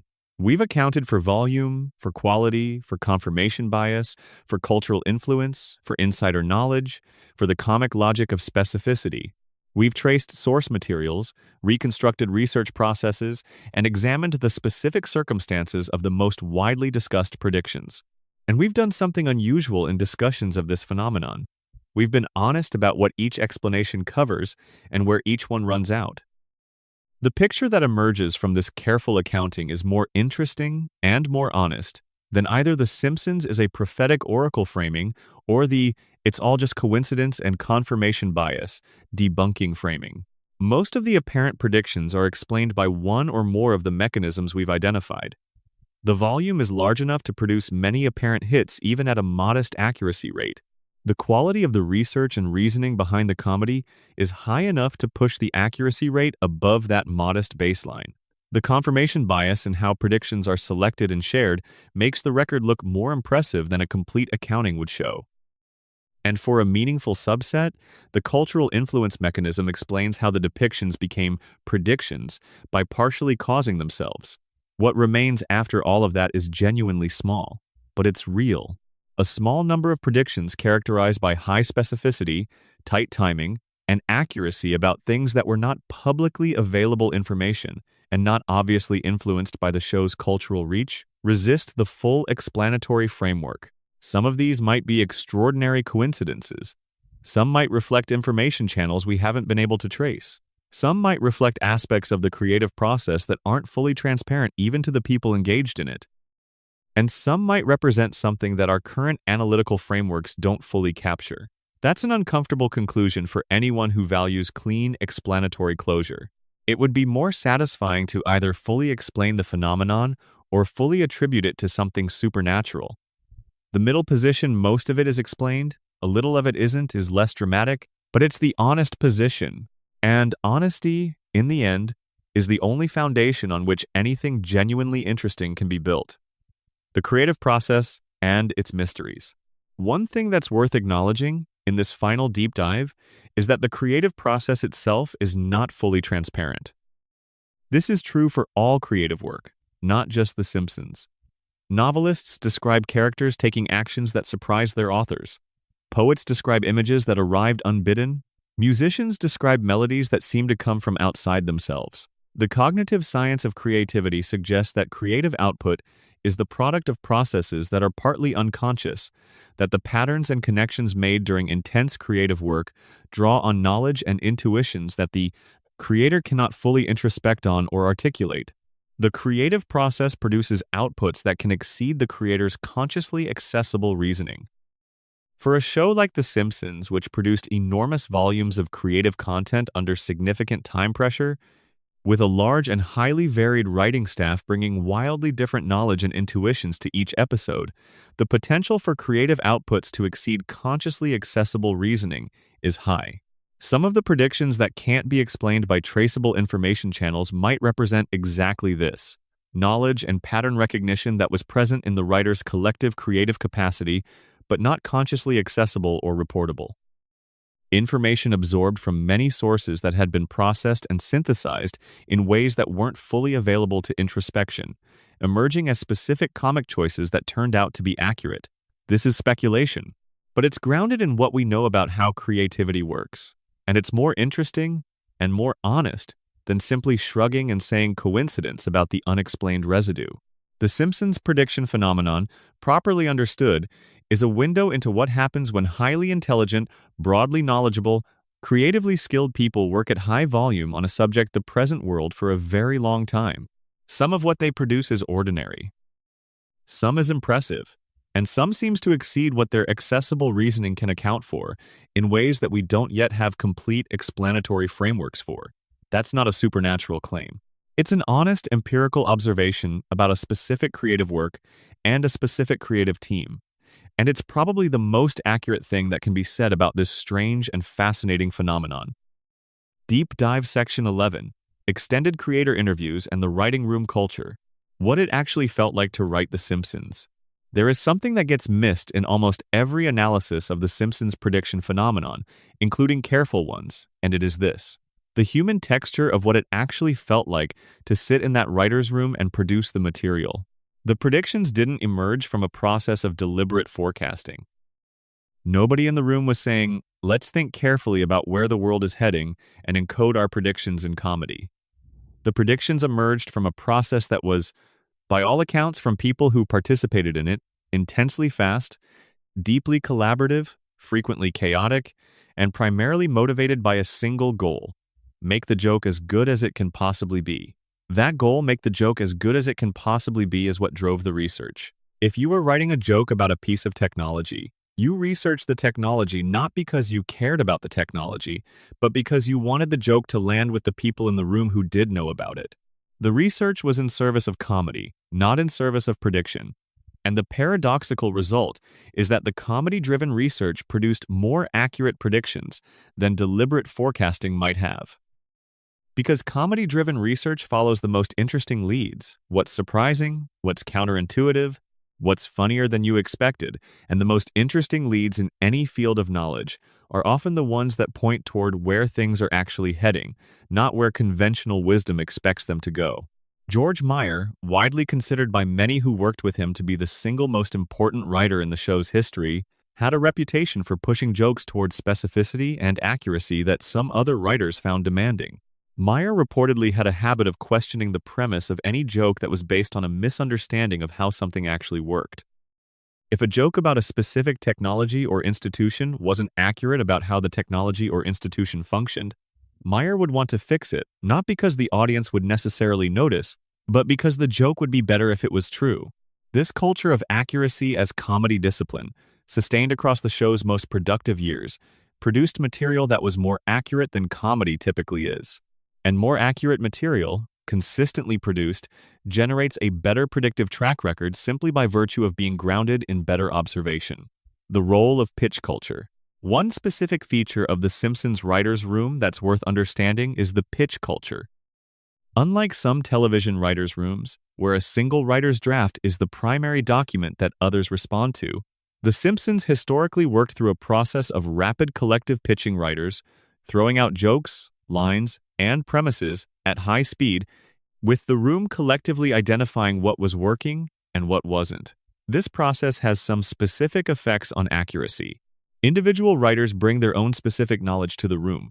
A writer with a mathematics background will know things that a writer with a law background won't, and vice versa. When a pitch touches on a domain where one writer has deep knowledge, that writer's reaction, the specific quality of their recognition of something as accurate or inaccurate, the way they respond when a joke lands versus when it doesn't quite work, is a form of rapid fact-checking embedded in the comedy process. Over time, a room with many writers from many different specialized backgrounds develops a collective accuracy capacity that exceeds what any individual writer would have. The jokes get fact-checked not through deliberate verification, but through the organic process of being pitched to an audience of specialists. This is one reason why The Simpsons writers' room produced more accurate material than a less diverse room would have. The diversity of backgrounds created a distributed fact-checking capacity that operated implicitly throughout the creative process. Deadline pressure and accuracy. There is an interesting paradox in the relationship between deadline pressure and accuracy in comedy writing. Tight deadlines, which characterize The Simpsons production process throughout most of its run, might be expected to reduce accuracy by reducing the time available for research. In practice, the relationship seems to be more complicated. Under tight deadlines, writers fall back on what they know. And what they know is a product of everything they've read and experienced and absorbed before they walked into the room that day. For writers with deep, broad backgrounds as The Simpsons writers had, falling back on what they know produces material that's more accurate than it would be for writers with shallower backgrounds. The research that informed a Simpsons joke often wasn't done in the day before the joke was written. It was done years earlier, as part of the ongoing intellectual engagement that characterized the writers' professional lives. The Harvard educations, the years of reading widely in science and economics and politics, all of that background knowledge was present in the room before the deadline arrived. When the deadline forced the writers to rely on what they already knew was very good.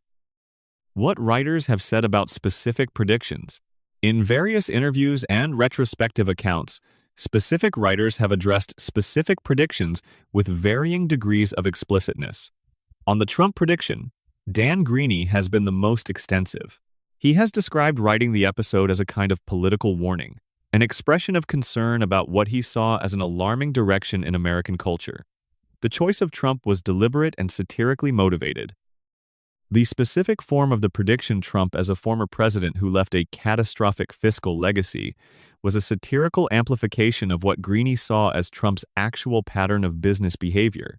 The bankruptcies, the unpaid debts, the willingness to walk away from obligations when they became inconvenient. The prediction, in Greaney's account, was not a guess about the future. It was a satirical indictment of the present, taken to its logical, satirical extreme. The fact that the logical, satirical extreme became reality is something he finds troubling in a way that goes beyond the question of prediction accuracy. It suggests that the satirical portrait he painted was accurate not just as a joke, but as a diagnosis. On the science-based predictions, David X. Cohen has repeatedly emphasized that the science in the show is real, the mathematics is real, the physics is real. When scientific content appears in a Simpsons episode, it was put there by someone who understood the science, and it reflects the actual state of the science at the time it was written. The predictive element in the scientific content comes from the science itself, not from any special insight by the writers. The writers were simply encoding, accurately, what the science was pointing at. On the technology predictions, various writers have noted that the show's technology jokes tended to be written by the writers, with the deepest technology backgrounds David X.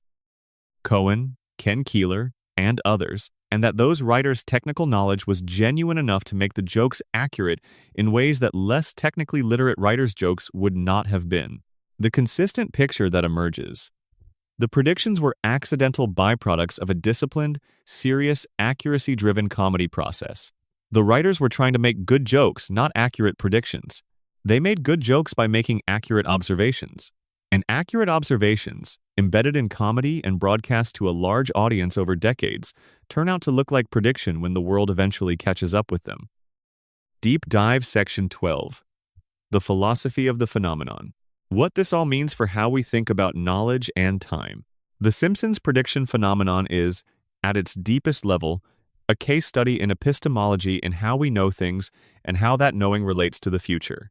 And working through it carefully reveals something important about the relationship between accurate present knowledge and prediction.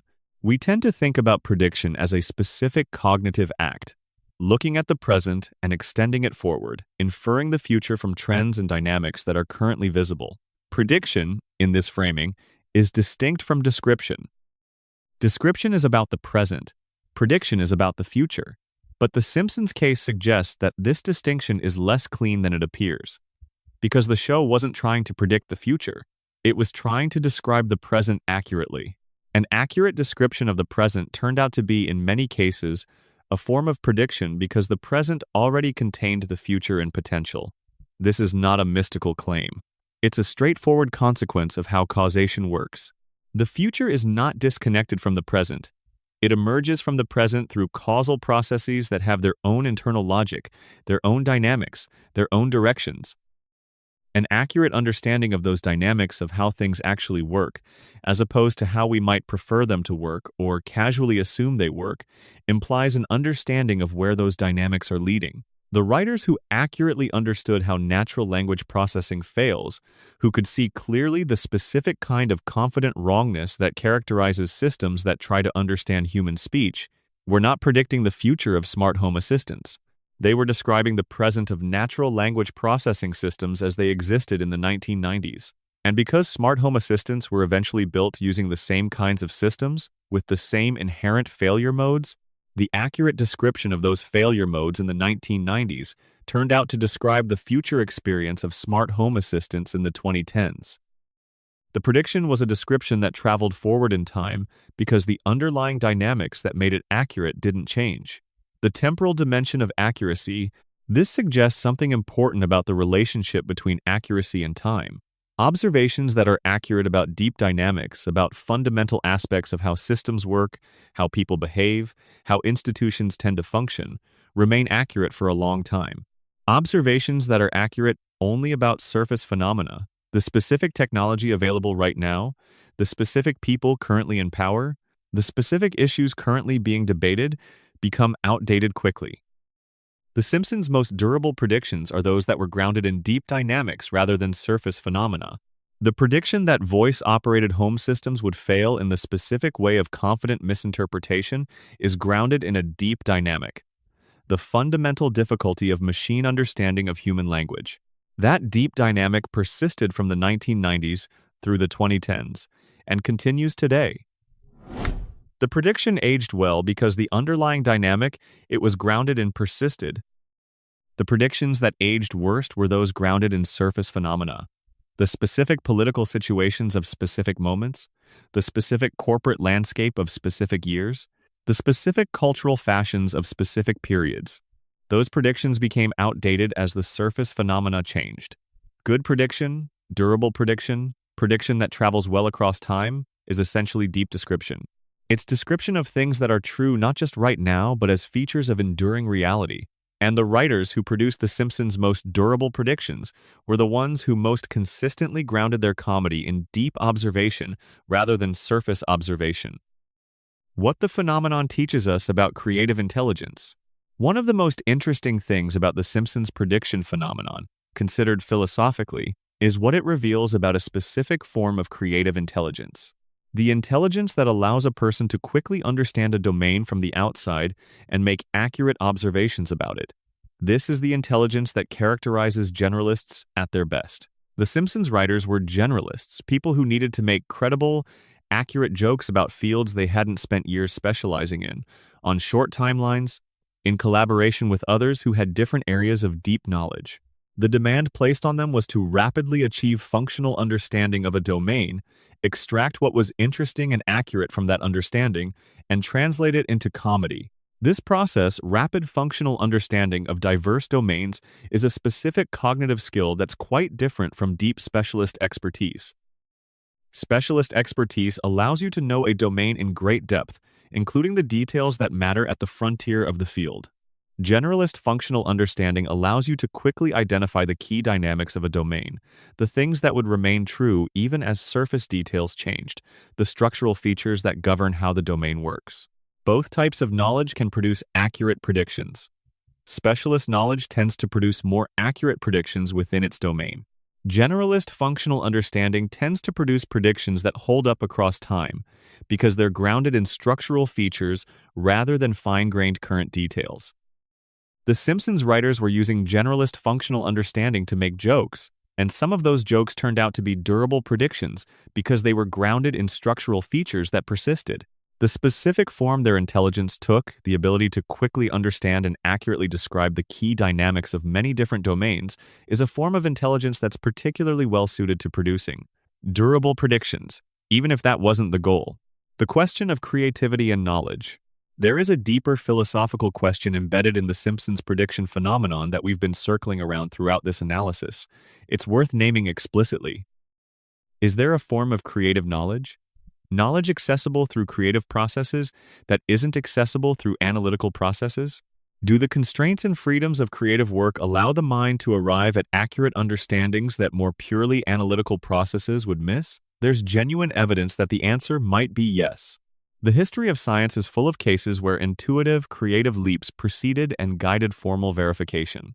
The history of art is full of cases where artists accurately depicted psychological or social realities that contemporary psychology and sociology had not yet formally described. The history of literature is full of cases where novelists described what we now recognize as trauma or addiction or specific cognitive distortions, with precision that predated the clinical vocabulary for those phenomena.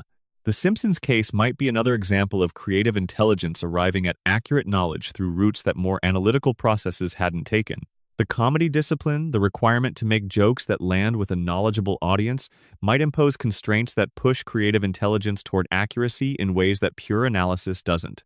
If that's true and it's speculative, but not unreasonable, then the Simpsons prediction phenomenon is partly evidence for a specific theory of creative cognition. That highly constrained creative work, comedy, that must be accurate to be funny by broadly knowledgeable people, produces a form of knowledge that has predictive power because it's grounded in accurate understanding of deep dynamics. That's a philosophical claim, not an established scientific finding. But it's a more interesting claim than "they got lucky" or "they were prophets," and it's consistent with everything we've examined throughout this analysis. The last word.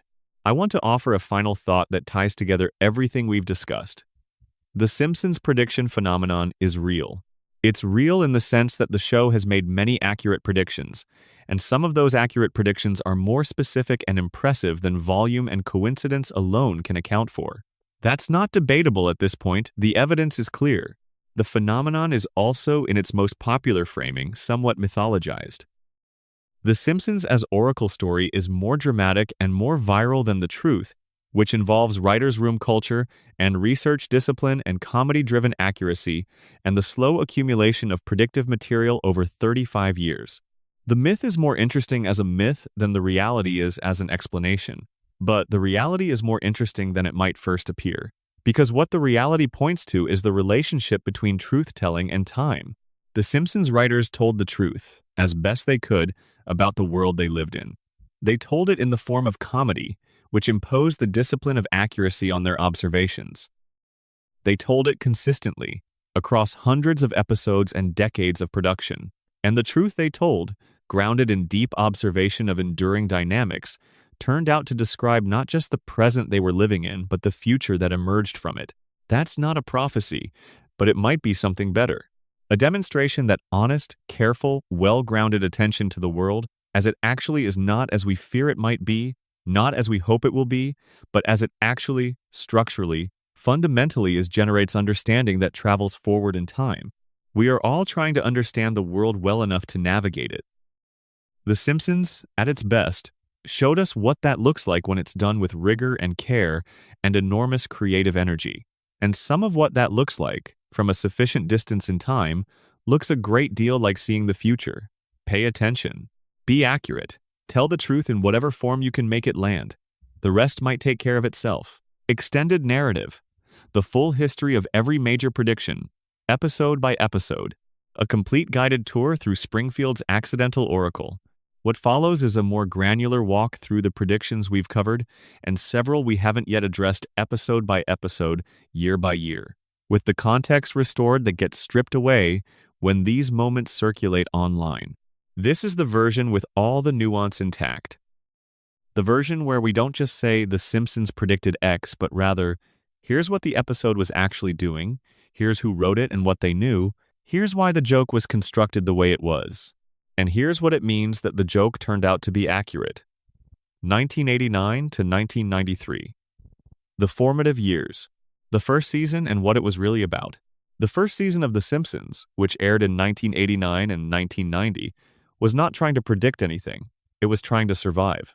The show had been developed under enormous pressure, had a chaotic early production history, and was being watched by a skeptical television industry that had never seen anything quite like it. The things from the first season that have been retroactively cited as predictions are almost entirely of the lowest tier type.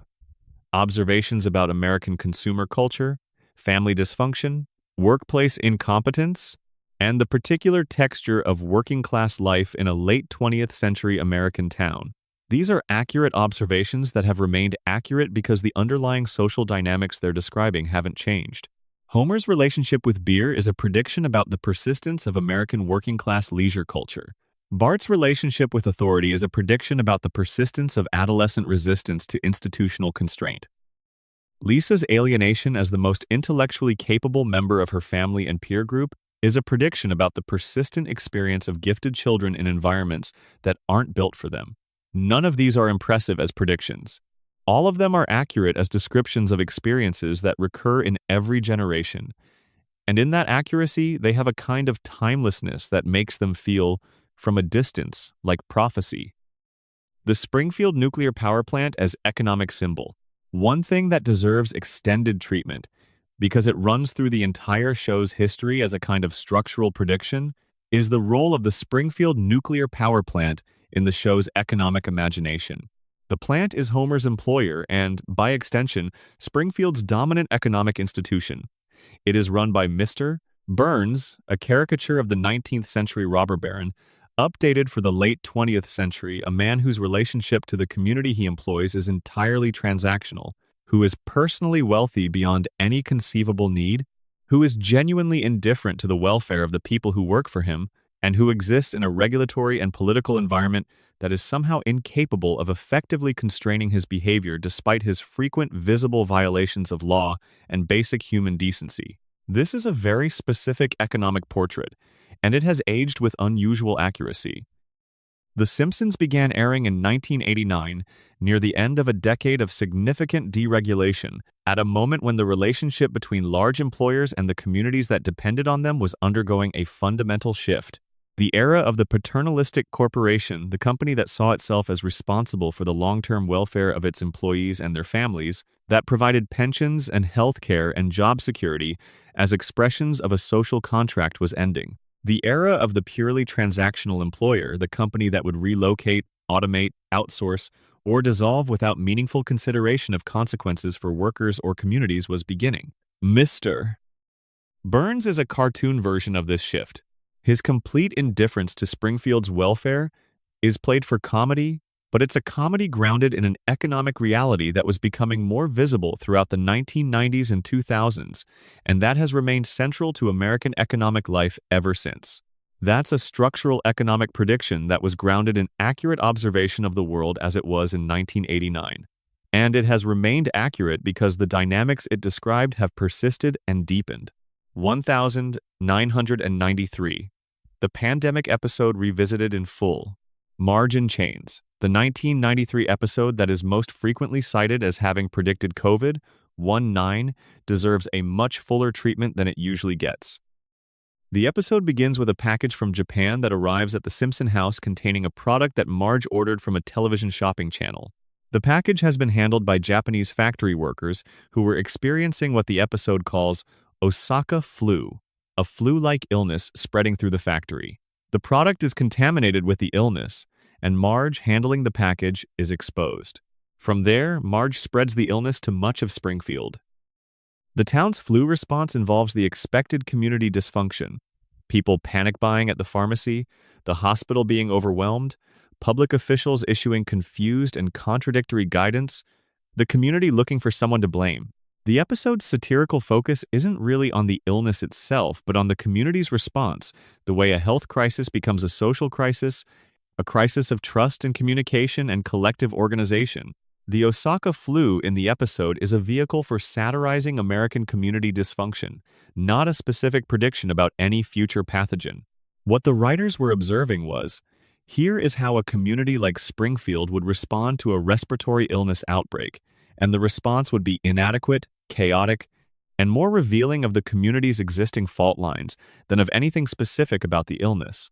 That observation was accurate in 1993 because it was based on historical understanding of how communities had responded to illness outbreaks throughout history. It was accurate in 2020 because communities in 2020 responded to COVID-19 with the same patterns of inadequacy, chaos, and fault line exposure that communities have always responded to disease crises with. The episode predicted COVID-19 inches the same way that a description of human gravity response behavior in 1993 would predict any specific falling incident in 2020. The dynamics are constant. The specific events vary. 1994 to 1998. The Golden Age predictions. The Apple Newton episode and what it actually shows. The 1994 episode containing the Apple Newton jokes is often cited as predicting smartphone autocorrect failures. But it's worth looking at what the episode was actually doing, because the framing of it as a prediction systematically misrepresents what the writers were achieving. The Apple Newton message pad had been released in 1993 and had become immediately famous for its handwriting recognition failures.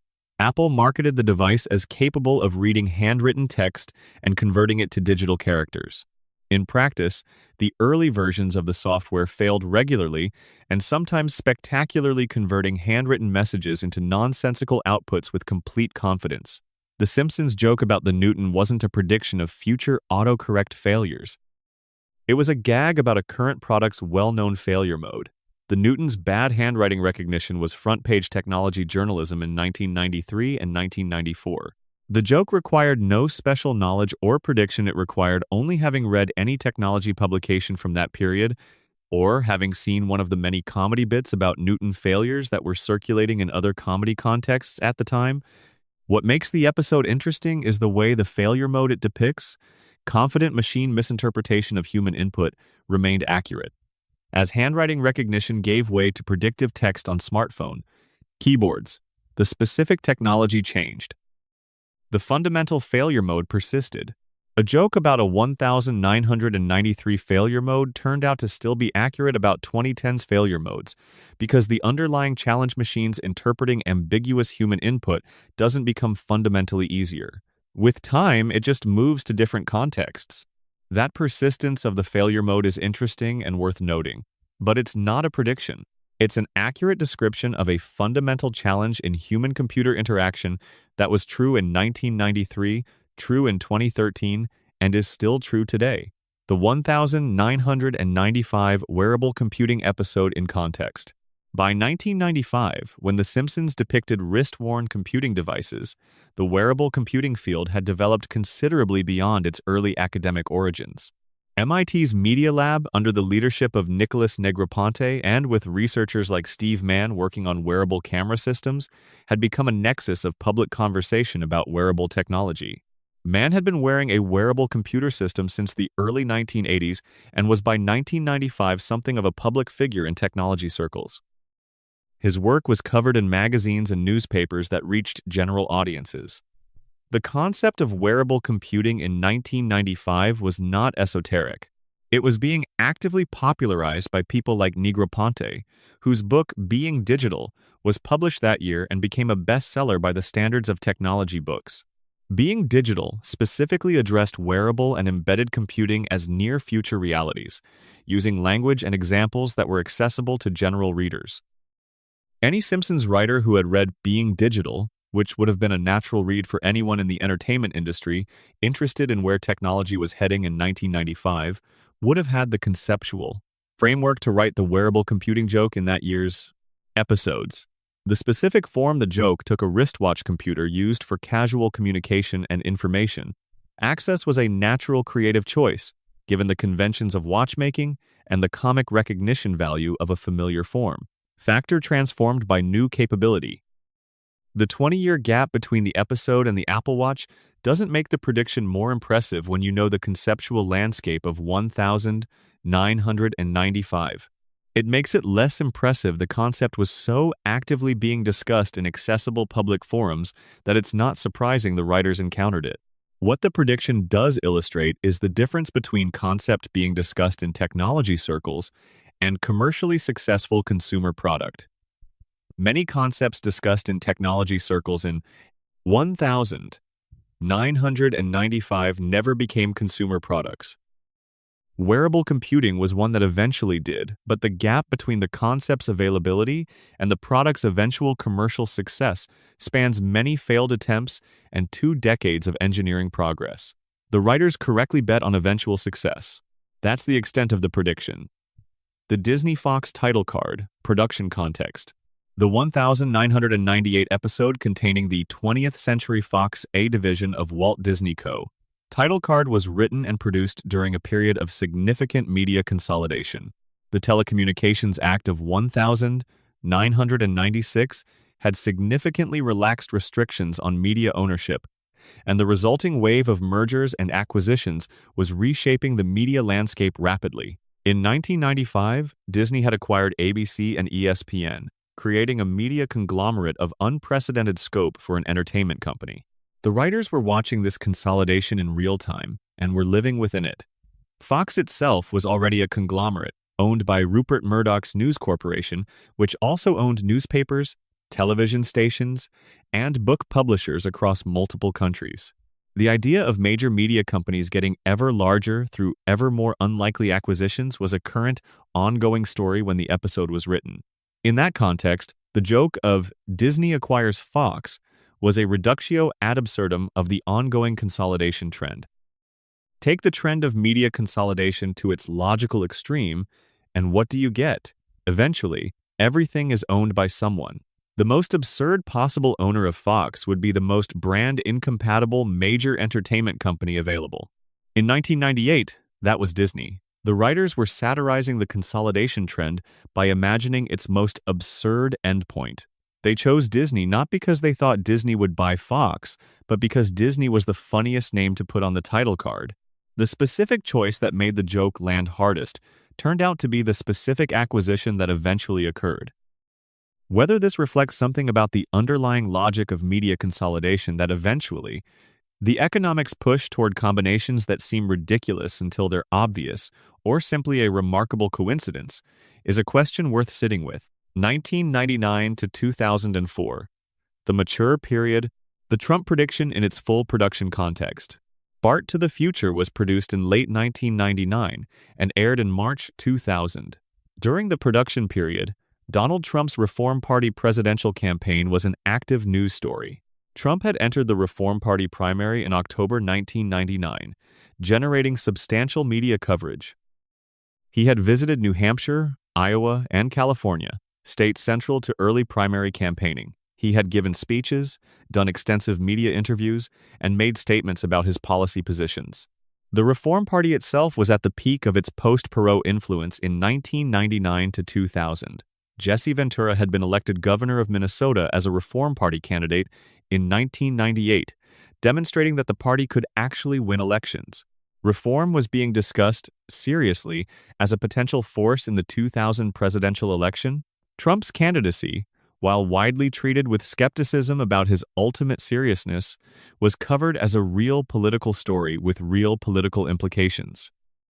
Dan Greaney, writing the episode, would have been reading this coverage. Springfield has always been positioned as a kind of condensed version of America, the place where American cultural and political trends play out in miniature. Writing a joke about a future president of the United States who represented the satirical extreme of everything wrong with contemporary American culture meant choosing someone who currently embodied that extreme. In late 1999, Trump was actively courting that role, positioning himself as the anti-establishment populist, the billionaire who would say what others wouldn't, the outsider who would shake up a rigged system.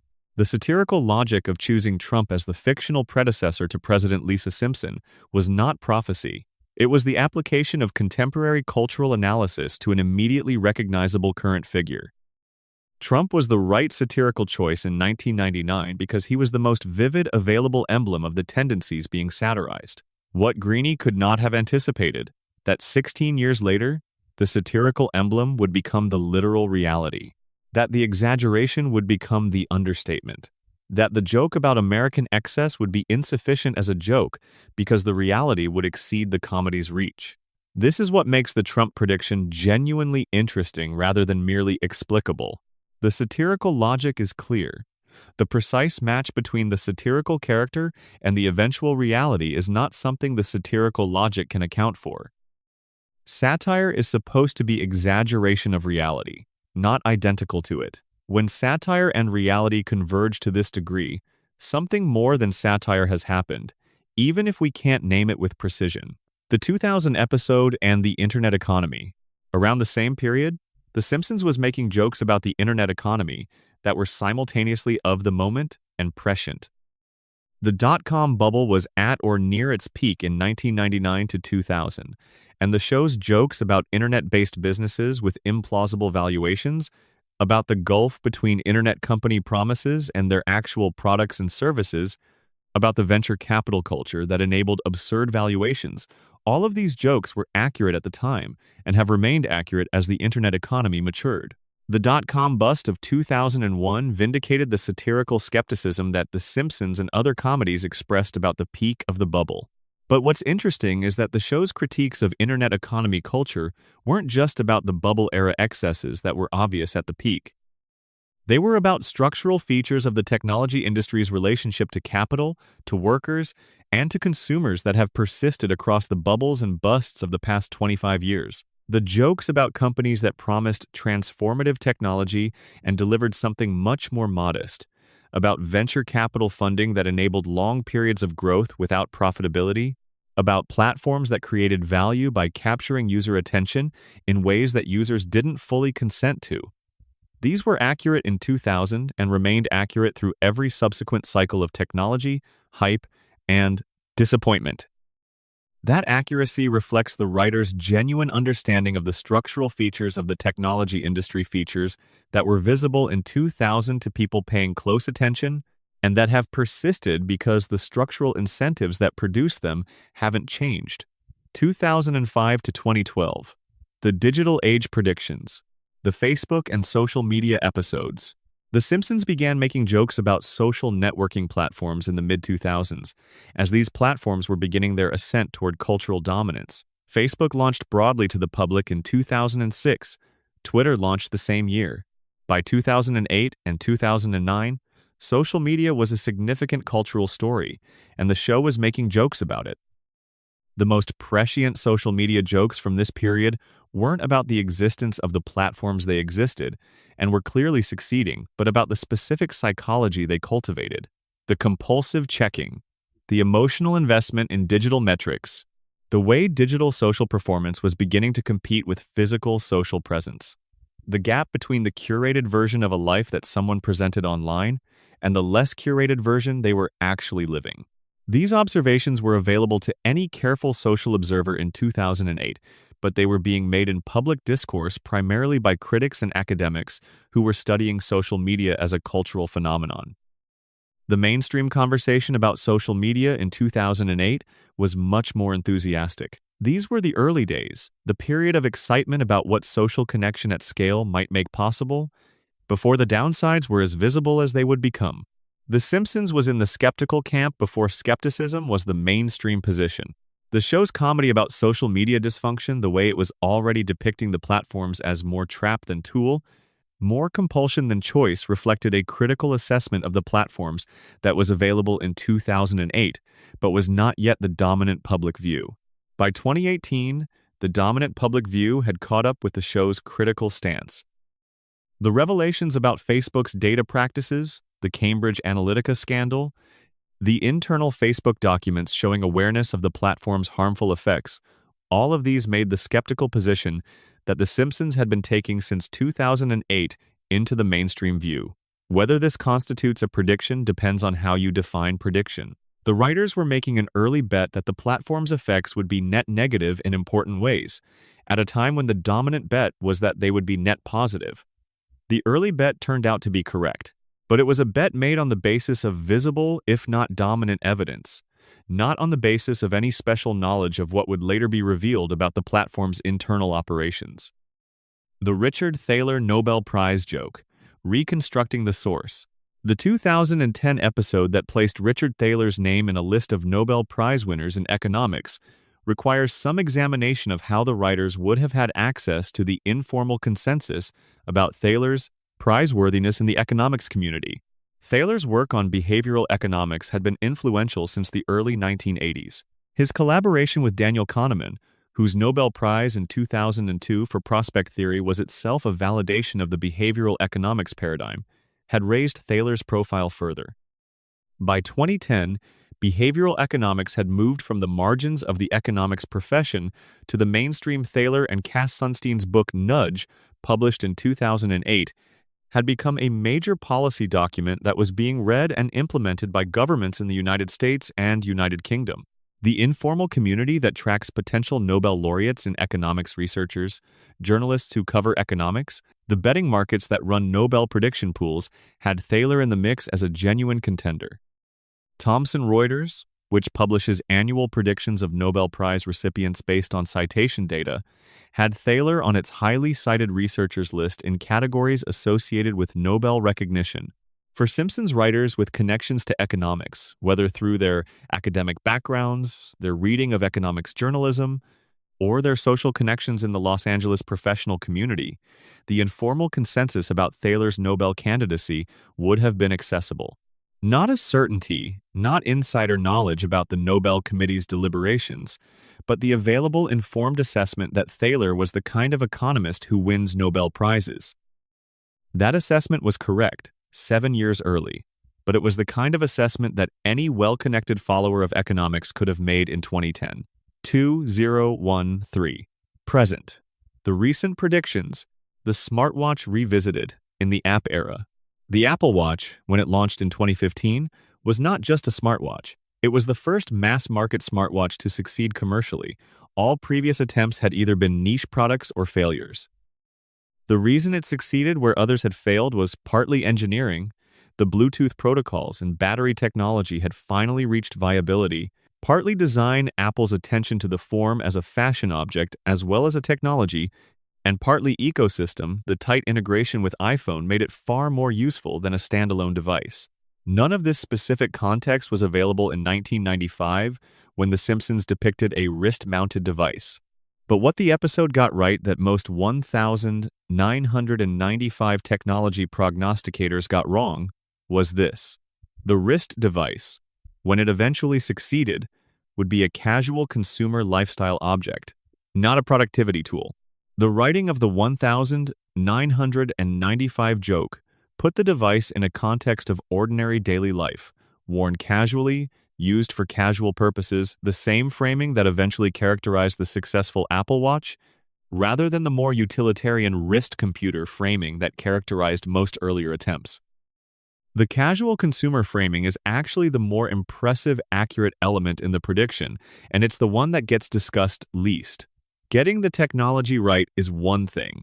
Getting the cultural positioning right, the way the technology would be understood by the people who used it, the relationship they would have with it, the role it would play in daily life as a lifestyle accessory rather than a tool is harder. And the writers got that right in a way that most technology analysts of the period did not. The self-driving car predictions. Multiple Simpsons episodes from various years depicted vehicles operating without active driver control. These have been cited as predicting the autonomous vehicle industry that has become one of the most heavily funded sectors in technology, with companies like Waymo, Cruise, and Tesla's autopilot program investing tens of billions of dollars in the quest for commercially viable self-driving. But here is where honesty requires acknowledging something that complicates the prediction narrative. The self-driving car predictions haven't exactly come true yet, in the form that the episodes depicted. The episodes showed autonomous vehicles as having already succeeded as being a normal feature of daily life, with people riding in fully autonomous cars as ordinary consumers. As of the time of this script, that has not happened. Fully autonomous vehicles in commercial operation remain limited to specific geographic areas under specific conditions. The consumer mass market for autonomous vehicles, the world The Simpsons depicted, has not arrived yet. This is worth noting because it illustrates the other half of the prediction phenomenon. The predictions that were directionally correct but haven't yet arrived, or that pointed at something that's turning out to be harder and further away than they suggested. The Simpsons has predicted many things that came true. It has also predicted many things that haven't come true, or that are taking much longer than the episode suggested. The catalog of accurate predictions is real, but it exists alongside a larger catalog of predictions that were wrong or that remain unresolved. The selection effect that brings the accurate ones to wide attention conceals the existence of the inaccurate ones. Autonomous vehicles are one case where the prediction remains partially unresolved. The direction is right, the technology is advancing, but the specific consumer reality that the episodes depicted is still in the future. That's worth knowing. The full impossibility ranking. Every major prediction at a glance. Before we close, here is a complete summary ranking of everything we've discussed, organized by impossibility score. Impossibility rating 1 to 2. These were not really predictions. The predictions in this range: self-checkout technology, video calling, cable fragmentation, corporate consolidation, political dysfunction, the effects of fast food culture on public health, the automation of manufacturing were accurate observations about existing trends and current realities. The writers were describing the present they lived in, and the present they described has continued to be the present in many relevant ways. These deserve credit as accurate observation, but not as genuine prediction. Impossibility rating 3 to 4. Educated extrapolations. Motion-controlled gaming, smartwatches, baby translators, automated phone systems, the decline of specific retail institutions, targeted advertising, the always-on surveillance camera landscape, gig economy working conditions. These required taking existing trends and correctly projecting their development. The underlying research and analytical capacity needed to reach these conclusions was available to well-informed people. The writers were in that category. Slightly better than general public awareness, but not dramatically so. Impossibility rating 5. Specific knowledge applied correctly. The Higgs boson equation, the FIFA corruption prediction, the Tiger attack scenario, the Greek economic crisis reference, the NSA surveillance joke. These required access to or engagement with specialized sources that most viewers hadn't read. The writers had done the reading. The predictions were accurate because the underlying sources were accurate, and the writers had found them. Impossibility rating 6. The specificity gap opens. The Super Bowl underdog pick, the Lady Gaga aerial entrance, the horse meat school cafeteria coincidence, deepfake concerns, gig economy humanization, the 3D printing consumer prediction, electric vehicle commercial viability. These have explanations, but the explanations feel slightly thin relative to the specificity of the accuracy. There's a small gap between here's why they might have gotten here and here's how they got it this precisely right. Impossibility rating 7. The genuinely impressive tier. Voice assistant failure modes, truly wireless earbuds, social media's addictive design, the ventilator shortage and pandemic response, the Germany 2014 World Cup pick, the Trump presidency, the Disney Fox acquisition, the Richard Thaler Nobel Prize, the Russian doping scandal, the metaverse social architecture these require, acknowledging that something more than basic trend observation was going on. The accuracy is specific enough, and the explanations thin enough, in some cases, to be genuinely impressive rather than merely coincidental. Impossibility rating 8. The Cypress Hill tier and outliers. The Cypress Hill London Symphony Orchestra collaboration stands here not because it was mysterious foreknowledge, but because of the remarkable mechanism. The show caused the prediction to come true through cultural influence. Several specific state-level electoral predictions and specific linguistic coincidences also belong here. Cases where the specificity of the accuracy exceeds what any identified mechanism fully explains. Impossibility rating 9 to 10. The residue. A small number of cases, the most specific mathematical predictions, a handful of cases where exact wording matched across decades, a few sports predictions that exceeded what analysis should produce, remain genuinely hard to explain even after applying every available analytical framework. The comfortable explanations don't fully close the gap. What remains is a small, honest uncertainty. A final thought on what all of this means. We've spent a very long time in Springfield tonight. We've moved through prediction after prediction, applying rigor where rigor was appropriate, acknowledging mystery where mystery was honest. We've given credit where credit was due to the writer's genuine intellectual gifts, and we've been honest about how much of the legend is selection bias applied to a very large body of work. What we're left with at the end of all of this is something more interesting than either The Simpsons can see the future or it's all just coincidence. We're left with a picture of what happens when genuinely gifted, well-educated, deeply curious people commit to telling the truth about the world they live in whatever form they can make that truth land and then keep doing it, consistently and seriously, for more than 35 years.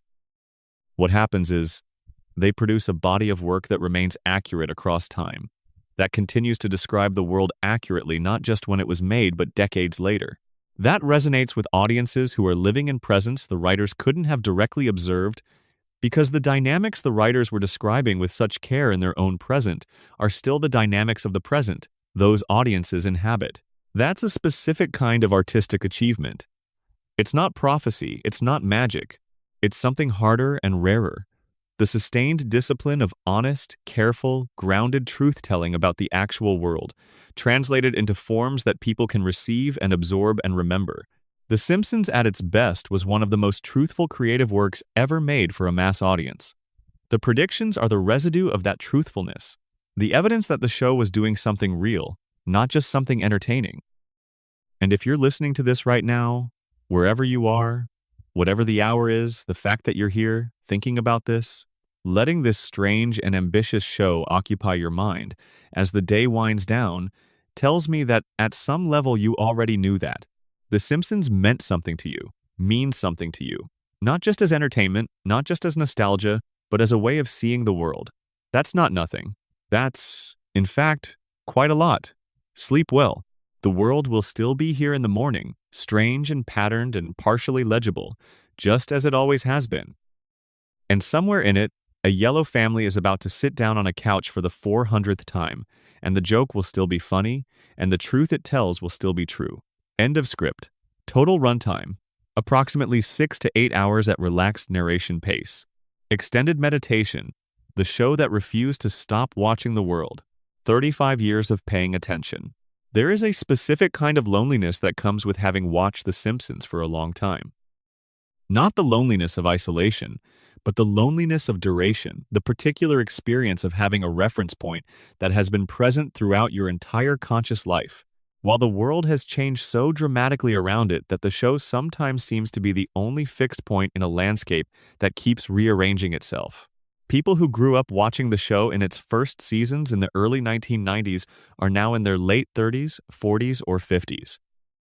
They have watched the show's Springfield freeze at an eternal moment in time, while their own lives have moved through childhood, adolescence, young adulthood, the accumulation of career and relationship and loss that constitutes a grown human life. And yet The Simpsons is still there. Homer is still at the plant, Bart is still 10, the town still resets. There is something deeply strange about a piece of culture that outlasts significant portions of the lives of the people who originally received it, while remaining internally static. Most things that endure change. Novels acquire new interpretations across generations of readers. Films are reevaluated in new cultural contexts. Music sounds different to older ears. The Simpsons, in its particular form, doesn't change. The specific episodes that aired in 1993 are the same episodes that exist now, containing the same jokes, making the same observations. What changes is the world that surrounds them. And because the world keeps changing while the show stays fixed, the relationship between the show's observations and reality keeps shifting. Jokes that seemed like obvious present-tense commentary in 1993 have become historical artifacts. Jokes that seemed like absurdist speculation in 1993 have become descriptions of the normal. And some jokes that seemed impossibly specific in 1993 have become descriptions of events that actually happened exactly as described, in years and decades the writers couldn't have consciously imagined. This temporal relationship between a fixed text and a changing world is at the heart of the prediction phenomenon. The show didn't change, the world did, and as the world changed, it kept moving through territory that the show had already mapped, not because the show could see the future, but because the show understood the present deeply enough that the future the world moved into was a future the show had already described. What it means to pay attention for 35 years. There is a discipline in The Simpsons that becomes more visible when you understand the scale of time we're talking about. 35 years is not a brief creative project. It's not a film that was made in a year and released. It's not a novel that was written over several years and published. It's a creative enterprise that has been continuously operational for longer than some of its current viewers have been alive.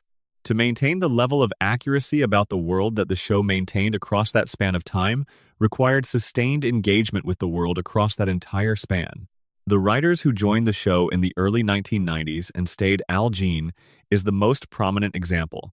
Had to keep paying attention to the world for 35 years in the specific way that the show required. They had to keep reading, keep watching, keep absorbing the changes in technology and politics and culture, and keep translating that ongoing engagement into comedy that worked at the moment it aired. That's a specific form of intellectual discipline that most people don't sustain across a professional career. The natural tendency is toward narrowing toward spending the first part of a career building a wide range of knowledge and reference points, and then spending the rest of the career drawing down that initial investment. The show, by requiring fresh engagement with the current world in every production season, prevented that narrowing for the people who stayed committed to it. This sustained engagement is another reason the show's predictions have held up across time better than you'd expect from any other television comedy of its era. The writers didn't stop paying attention. They kept updating their models of how the world works. And keeping those models updated across 35 years means that the observations encoded in the show across that span reflect continuous engagement with reality rather than a frozen snapshot from 1989.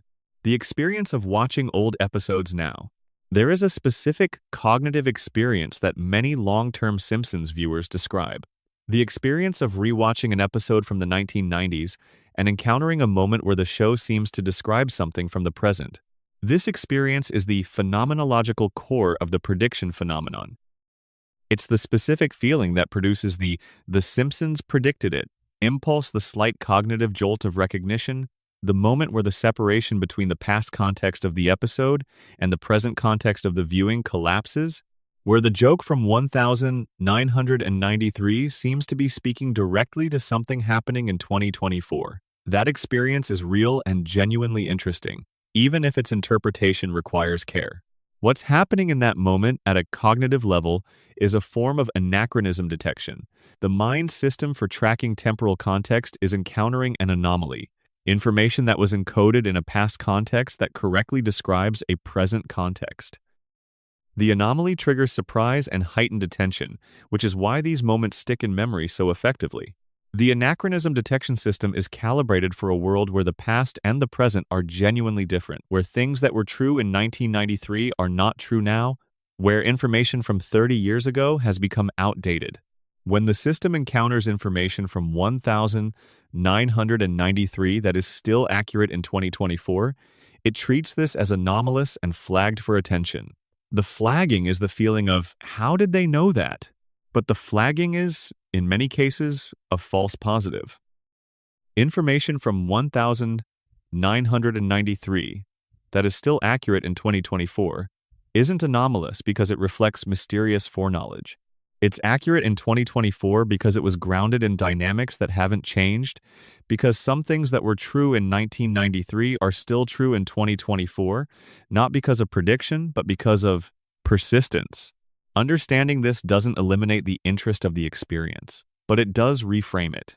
The experience of watching an old Simpsons episode and encountering something that feels current is not primarily an experience of prophecy. It's primarily an experience of recognizing that some things don't change, that the same observations that were accurate in 1993 are accurate today because the underlying dynamics they describe have persisted. That recognition is interesting in its own right. The world changes rapidly at the surface. Underneath the surface, some things remain remarkably stable. The Simpsons has been probing that stability for 35 years, and the prediction phenomenon is the residue of what it found. Expanded profiles of the key predictions. The 5 predictions that define the phenomenon. Out of the entire catalog, there are 5 predictions that have become the central reference points for the phenomenon, the ones cited most often, discussed most extensively, and used most frequently as evidence for competing interpretations of what's happening. These 5 deserve the most careful and complete treatment we can give them. 1. The Trump presidency, a complete history. Let's lay out the complete timeline of this prediction, because the timeline is important to understanding what it means. October 1999, Donald Trump announces he is exploring a presidential run on the Reform Party ticket. This generates significant mainstream news coverage. November-December 1999, Dan Greeny writes, Bart to the Future, which will air in March 2000. The episode includes a brief but explicit reference to President Trump as Lisa's predecessor in a 2030s future. The choice is made as a satirical comment on American cultural excess and the incursion of celebrity into politics. The Reform Party candidacy is current news. Trump is not chosen randomly, he is chosen because he embodies the satirical point most clearly. February 2000. Trump withdraws from the Reform Party race. The episode remains in production. The 19th of March 2000, Bart to the Future airs. Almost nobody notices the Trump reference particularly. It's a brief moment in an episode that has other things on its mind. The 16th of June 2015, Donald Trump announces his candidacy for the Republican presidential nomination. This time, the announcement generates a different quality of attention because of the celebrity candidacy's specific political context in 2015. The 8th of November, 2016, Donald Trump wins the presidential election. The following day and for weeks afterward, the Bart to the Future clip circulates with enormous reach online. Millions of people encounter the image for the first time. The phrase, "The Simpsons predicted it," achieves new levels of cultural penetration. The 20th of January 2017, Donald Trump is inaugurated as the 45th President of the United States. The satirical extreme has become the literal reality. The show's image of Trump as president, written as a joke about an impossible future, is now indistinguishable from the news. What this complete timeline reveals: the prediction was embedded in a live, ongoing news story. The writers were extending a current news story to its satirical conclusion. The satirical conclusion became reality 16 years later, for reasons that had nothing to do with The Simpsons and everything to do with the specific dynamics of American political culture in the 2010s. The prediction became famous retroactively when those dynamics produced the outcome. The retroactive fame is not unwarranted. Getting the specific person right, in the specific role, with the specific economic framing of leaving the country worse off than you found it, all of that is specific enough that coincidence alone doesn't fully account for it. But not fully accounted for by coincidence is different from prophecy. It occupies the interesting middle ground where most genuinely interesting things live. Partially explained, partially mysterious, worth thinking about carefully. 2. The Disney acquisition, what the writers were actually seeing. The Disney-Fox title card in 1998 has a specific creative history that's worth understanding. The show was produced by 20th Century Fox Television, a division of News Corporation. The writers were working within the Fox corporate structure and were therefore aware of, and regularly making jokes about, their specific corporate context. Fox's programming strategy, Rupert Murdoch's management style, and the general culture of the News Corporation empire were all fair game for in-house comedy. The Disney-Fox joke was, in part, a way of making a joke about the writer's own corporate context, about what it would mean for the most incongruous possible acquirer to take over the company that employed them. This is a type of comedy that has a long history in television, the self-aware joke about the institutional context of the show itself. Disney was chosen as the acquirer not because the writers had any information about pending acquisition talks, there weren't any, as far as any available record shows, but because Disney was the most recognizable brand embodying the specific qualities most incompatible with Fox's identity in 1998, Fox aired The Simpsons itself, which was not exactly family-friendly by the standards of 1989 when it debuted. It aired raunchy adult animation, provocative news programming, and prestige dramas with complex moral frameworks. The idea of all of this being owned by the company that built its brand on the cheerful innocence of Mickey Mouse was a specific, vivid kind of absurdity. When the Disney-Fox acquisition was announced in December 2017, many people's first reaction was disbelief. The combination seemed as incongruous in 2017 as it would have in 1998. The deal was widely described using exactly the language of unexpected incompatibility that The Simpsons joke had been playing with 19 years earlier. That specific continuity of the incompatibility framing from the 1998 joke to the 2017 headlines is interesting.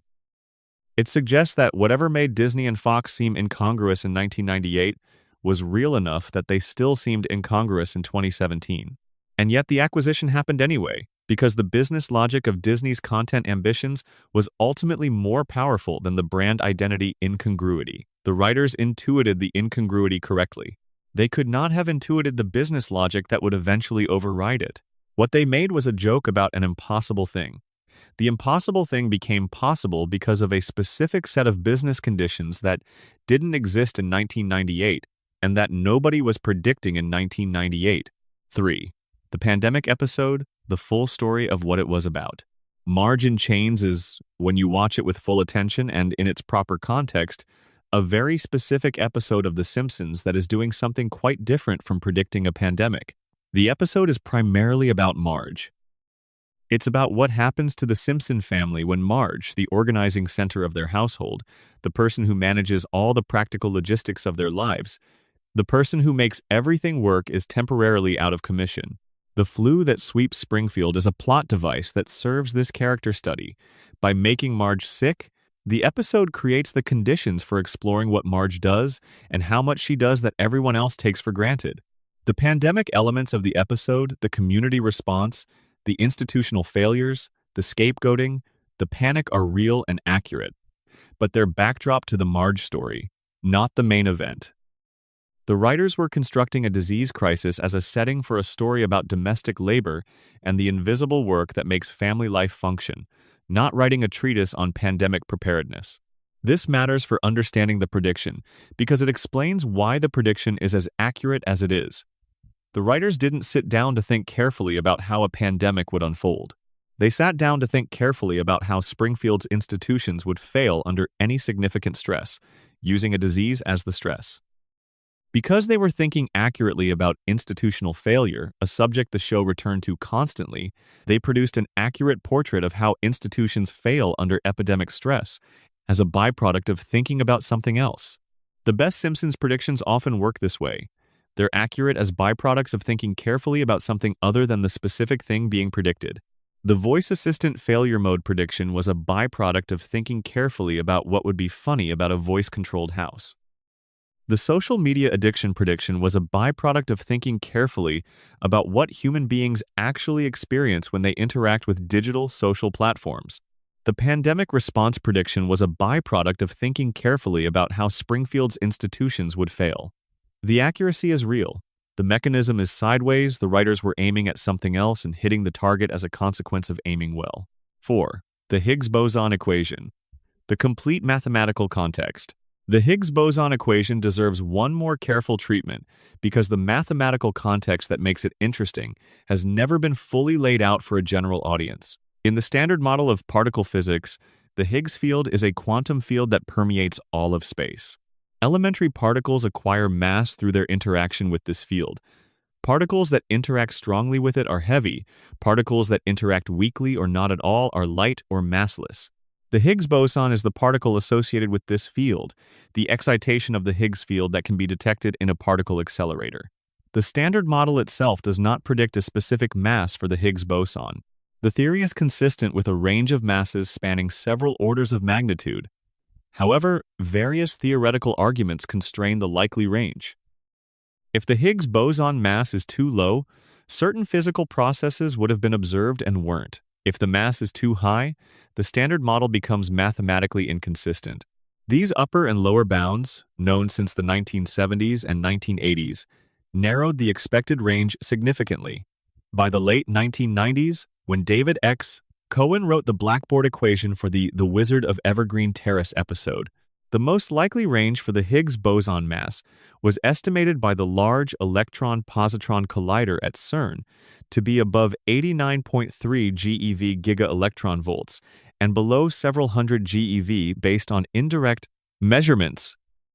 The eventual confirmed mass of 125.1 GeV falls within the range that was being discussed in theoretical physics literature as the most natural and expected range. Cohen's equation produces approximately 775 GeV, which is at the high end of plausible ranges and 6 times the confirmed value.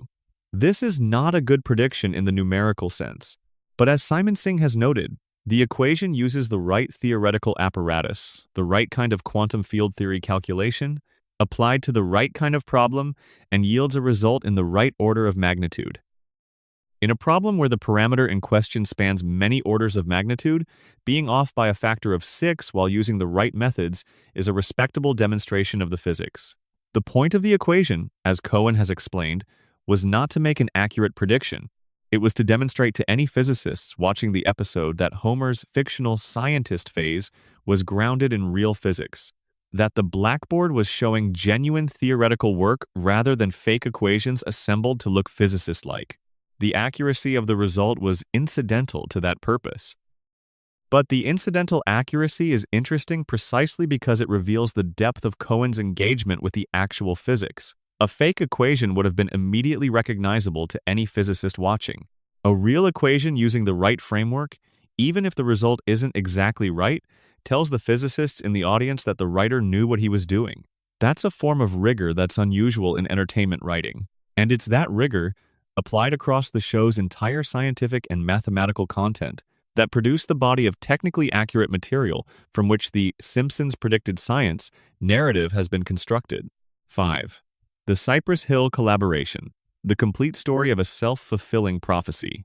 The full story of the Cypress Hill London Symphony Orchestra prediction is worth telling in its entirety, because it's the clearest and most explicit example of the cultural influence mechanism operating. In Homer Palooza, the 1996 episode, Homer discovers that he can be hit in the stomach by a cannonball without being injured, a skill he develops into a sideshow attraction that gets him a spot on a traveling music festival. During the festival, Cypress Hill arrives with their touring equipment and makes a confusing request to their booking agent. They want to perform with the London Symphony Orchestra. The booking agent, baffled, tries to explain that this would be logistically impossible. Cypress Hill insists. The episode plays this as a joke about the absurdity of rock star demands, the kind of thing a band might request specifically because it seems impossible, not because they've seriously thought about whether it would work. The joke worked in 1996 because the combination was genuinely funny. Cypress Hill, whose music in 1996 was dense, aggressive hip-hop produced with analog equipment and characterized by B-Real's distinctive, nasally delivery and DJ Muggs's dark, funky beats, seemed maximally incompatible with the London Symphony Orchestra, an institution founded in 1904, whose repertoire ran from Beethoven to Britten, and whose audience demographic was roughly the opposite of Cypress Hill's.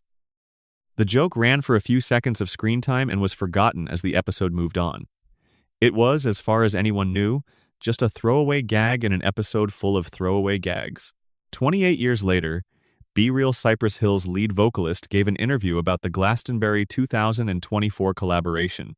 He explained that he had seen the episode, that the joke had lodged in his memory, that for years in the back of his mind, the idea had been there, what if you actually did that? Not as an absurd hypothetical, but as a real performance. And eventually, after years of thinking about it, he pursued it. He reached out to the right people. He worked out the logistics. He convinced the London Symphony Orchestra to participate. He got the Glastonbury slot, and in 2024, Cypress Hill performed with the London Symphony Orchestra at Glastonbury in front of an enormous crowd. And the performance was by all accounts genuinely good, not a joke, not a stunt, but a real musical collaboration that worked. The Simpsons didn't predict this, it caused it. The episode planted an idea in the mind of someone who had the creative ambition and practical capacity to make the idea real. And 28 years later, that person made it real. This mechanism, cultural influence producing the reality it imagined, is the most intellectually interesting aspect of the entire Simpsons prediction phenomenon. It tells us something important about how creative work operates in the world. That specific, vivid, memorable images from popular culture become part of the imaginative vocabulary of the people who absorb them, and that people who have absorbed those images sometimes decide to make them real. The show imagined something. Someone who watched the show remembered the image. The image became a goal. The goal became a reality. This is how culture works at its most generative. Not as prophecy, but as inspiration, or perhaps as provocation. The absurdity of the image was part of what made it inspiring. B-Real didn't pursue the collaboration despite the absurdity. He pursued it because of the absurdity, because there's a particular kind of creative satisfaction in making a real thing out of something that was offered as a joke about impossibility. The Simpsons made a joke that something was impossible. A musician decided to make the impossible real. And in doing so, he gave the show the most genuinely earned prediction in its entire catalog, the one that was actually a cause rather than a coincidence. The last deep dive. What the predictions tell us about comedy. The relationship between truth-telling and laughter. We've been circling around a central question throughout all of this, and it's worth naming it directly before we close. Why does accurate comedy produce apparent prophecy? The answer, when you work through everything we've discussed, is that comedy is a form of truth-seeking that operates under specific constraints that push it toward accuracy. A comedy writer, working on a joke about the world, needs the joke to land. For the joke to land, it needs to be recognizable. The audience needs to see themselves or the world they live in the exaggeration the joke is making. A joke that misunderstands its subject doesn't land because the audience can feel the misunderstanding even if they can't articulate it. The comedy fails. This constraint, the requirement that the joke be recognizable, that the exaggeration be accurate exaggeration rather than pure invention, pushes the comedy writer toward genuine understanding of the subject. You can't make an accurate joke about how a technology fails without understanding how the technology actually works. You can't make an accurate joke about political corruption without understanding how political corruption actually operates. You can't make an accurate joke about pandemic response without understanding what pandemic response actually involves. The comedy discipline is, in this sense, an accuracy discipline. The better the comedy, the more accurate the underlying understanding it requires. And more accurate understanding of the world as it is implies better ability to anticipate where the world is heading, not because the comedy writer is trying to make predictions, but because accurate understanding of present dynamics naturally implies accurate understanding of their trajectories. This is why when we ask why does The Simpsons seem to predict the future, the honest answer is because it told the truth about the present. And telling the truth about the actual present, not the comfortable version, not the sanitized version, but the present that includes its own contradictions and trajectories and failure modes, is the most reliable foundation for accurate anticipation of the future. The predictions are the truth, experienced from the future. And that, perhaps, is the most useful thing the entire phenomenon can teach us about what good comedy is and what it does. Good comedy tells the truth. The truth travels forward in time. Eventually, people looking back from the future see the truth that was told in the past, and it looks like prophecy. It isn't prophecy. It's something harder to achieve and more lasting. Honesty, sustained across time, about the way things actually are. This concludes the script. Runtime at a relaxed, meditative narration pace suitable for 11 Labs voiceover. Approximately 6 to 8 hours, making this appropriate for an extended sleep video. Voice guidance: maintain a slow, even pace throughout, with slightly longer pauses at section transitions. The ranking numbers and specific factual claims benefit from a fractionally slower delivery to allow them to land before the narration continues. The philosophical passages in sections 11 and 12 can breathe most freely. These are the passages designed for the listener who is most deeply relaxed and should feel least like narration and most like thoughts arriving. Appendix: the predictions we didn't cover and why. A final survey of the catalog. There are predictions in The Simpsons catalog that we haven't discussed in detail, some because they're less well documented, some because their accuracy is more contested, and some because they fit neatly into categories already covered without adding much new. Here is a survey of the most significant ones, with brief analysis of where they belong on the impossibility scale. Prediction: the autonomous delivery drone impossibility rating, 5. In various episodes, objects and goods are delivered by automated flying devices that don't require human pilots. Amazon Prime Air, the company's drone delivery service, began limited commercial operations in 2022. The general concept of drone delivery has been in development for years. The writers were imagining a natural extension of automated delivery logistics. The same forces that produced package delivery trucks would eventually produce package delivery drones when the technology made it viable. The concept was being written about in logistics and technology publications from the early 2010s. By the time the most specific Simpsons drone delivery references appeared, the concept was already in active development at Amazon and other companies. The prediction is accurate but not particularly mysterious. It reflects the same pattern of educated extrapolation that characterizes the middle tier of the impossibility scale. Prediction: virtual reality gaming and social spaces, impossibility rating, 6. Multiple Simpsons episodes from the 1990s through the 2010s depicted people using virtual reality headsets for both gaming and social interaction, immersive environments accessed through headsets that created complete, sensory environments separate from physical space. The Oculus Rift, the most consequential consumer VR headset, was released in 2016. The broader consumer VR market has developed unevenly since then, with significant products from Sony, Meta, and Apple emerging across the late 2010s and early 2020s. The prediction of VR gaming specifically was not very impressive. VR gaming as a concept has existed since at least the early 1990s arcade implementations, And the question was always when the hardware would be adequate for consumer use, not whether it would eventually exist. The prediction of VR as a social space where people meet and interact as avatars in persistent virtual environments was somewhat more impressive, requiring the insight that VR would be used for communication as much as for entertainment. As noted in the main discussion, the specific social metaverse vision articulated in some Simpsons episodes maps closely onto the Meta Facebook rebranding of 2021, and the cultural influence mechanism may be relevant here as well. Facebook's leadership had clearly absorbed a great deal of science fiction and pop culture in developing their vision. Prediction: Holographic communication impossibility rating 5. Several Simpsons episodes from the 2000s and 2010s depict communication using three-dimensional holographic projections, life-sized or near-life-sized images of people projected into space for conversations. This technology, in the specific form the show depicted it, has not arrived in mainstream consumer use as of this writing. The closest approximations telepresence robots, high-quality video calling with background blur, augmented reality overlays don't quite match the seamless holographic projection the episodes imagined. This is one of the predictions that remains unresolved.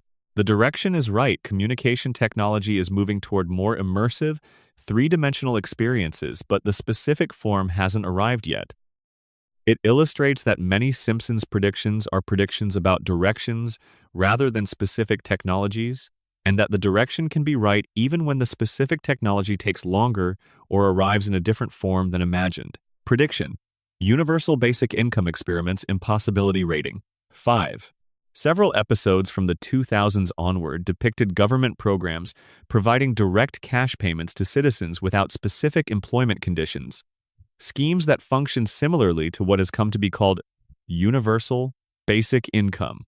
UBI has been a major topic of political and economic discussion since the mid-2010s, with pilot programs in Finland, Kenya, Stockton, California, and other locations testing the concept.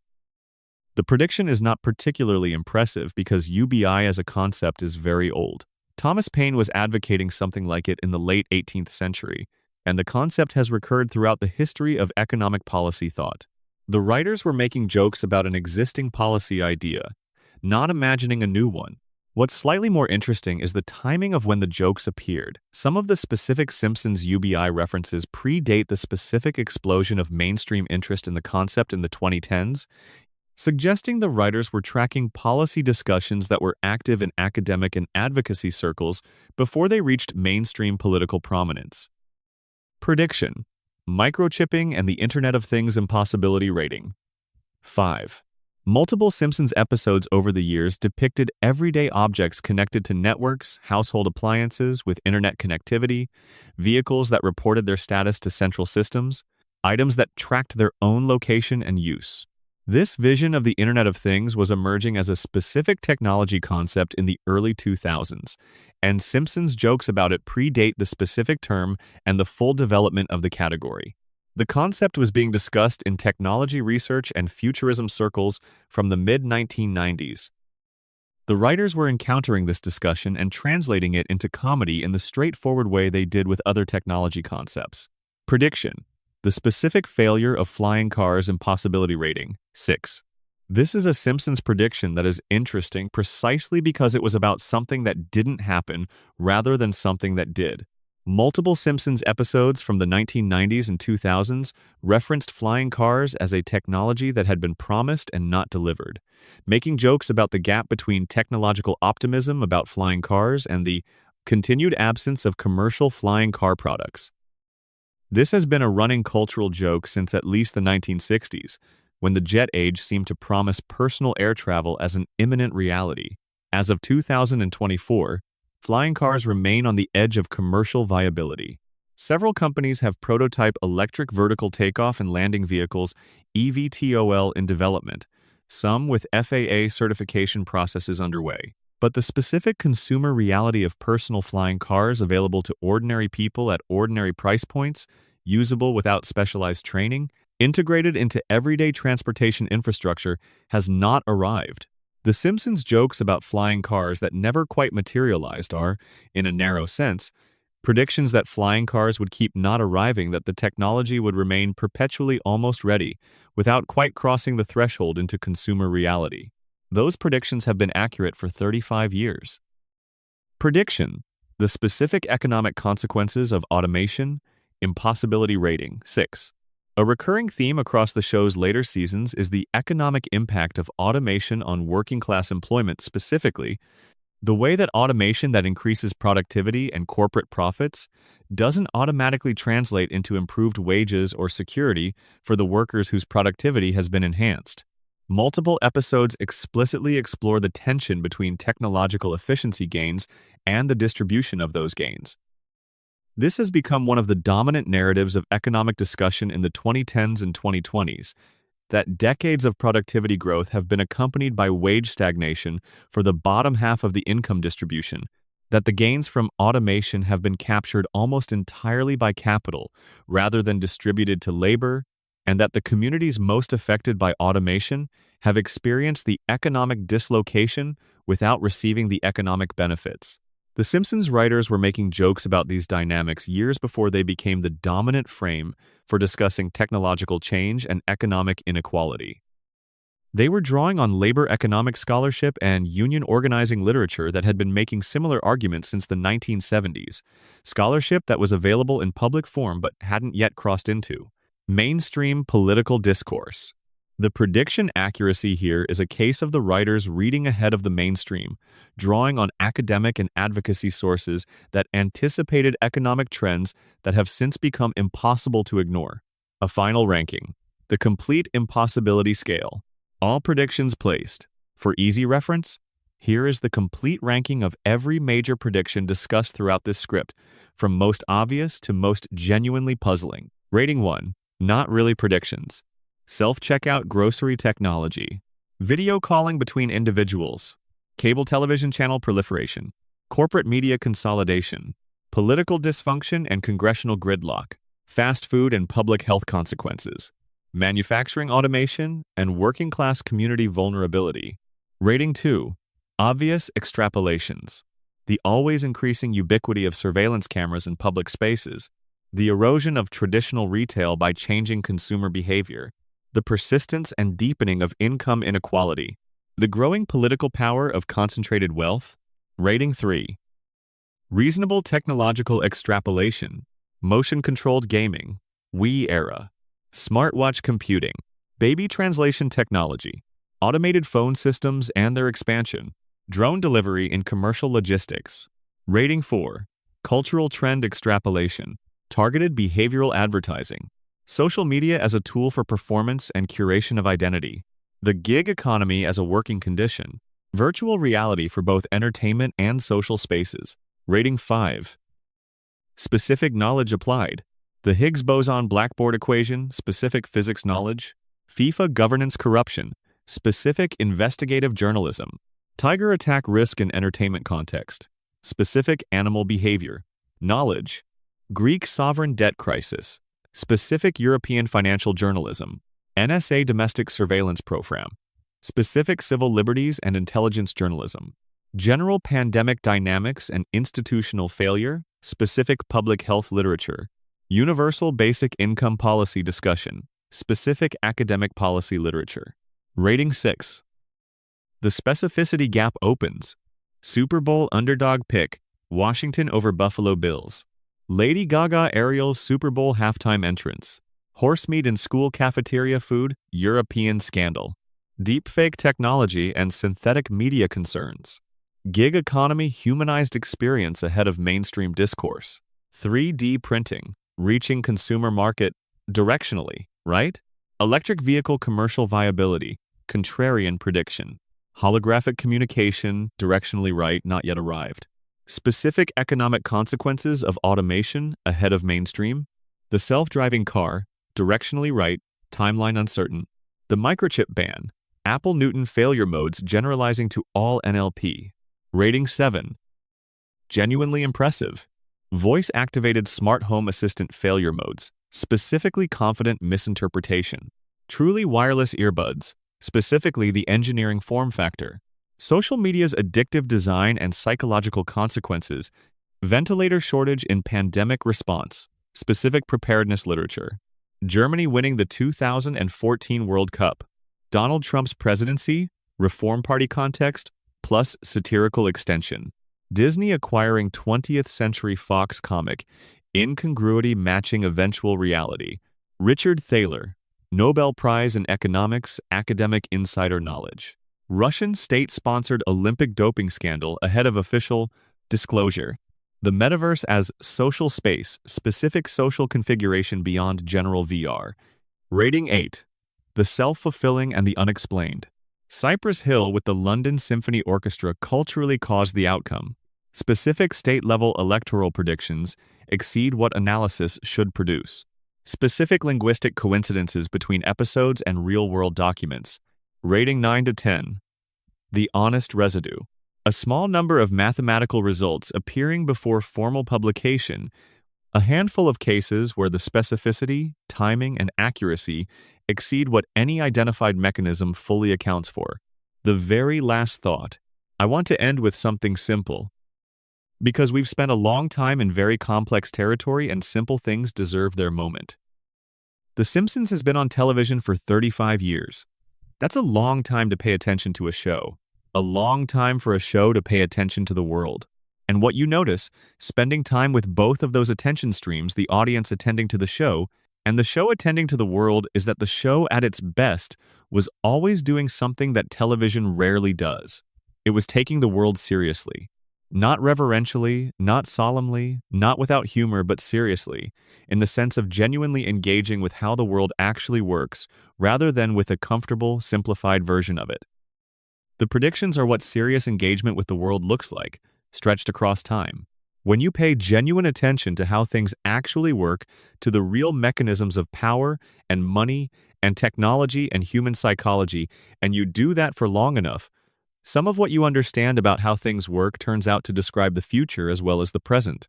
Not because you're prophetic, but because the future is made of the same materials as the present, shaped by the same forces, subject to the same dynamics.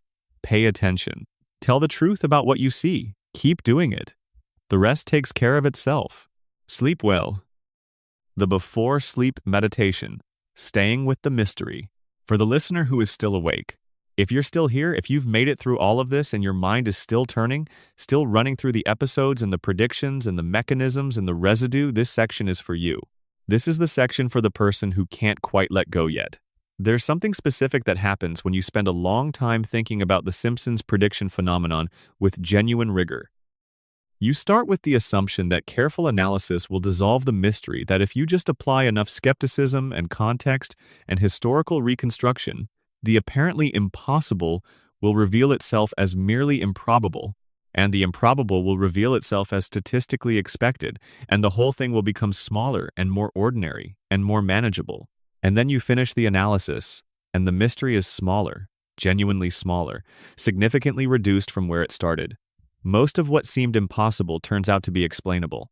Volume, quality, confirmation bias, cultural influence, insider knowledge, the comic logic of specificity driving accuracy. All real, all doing real explanatory work.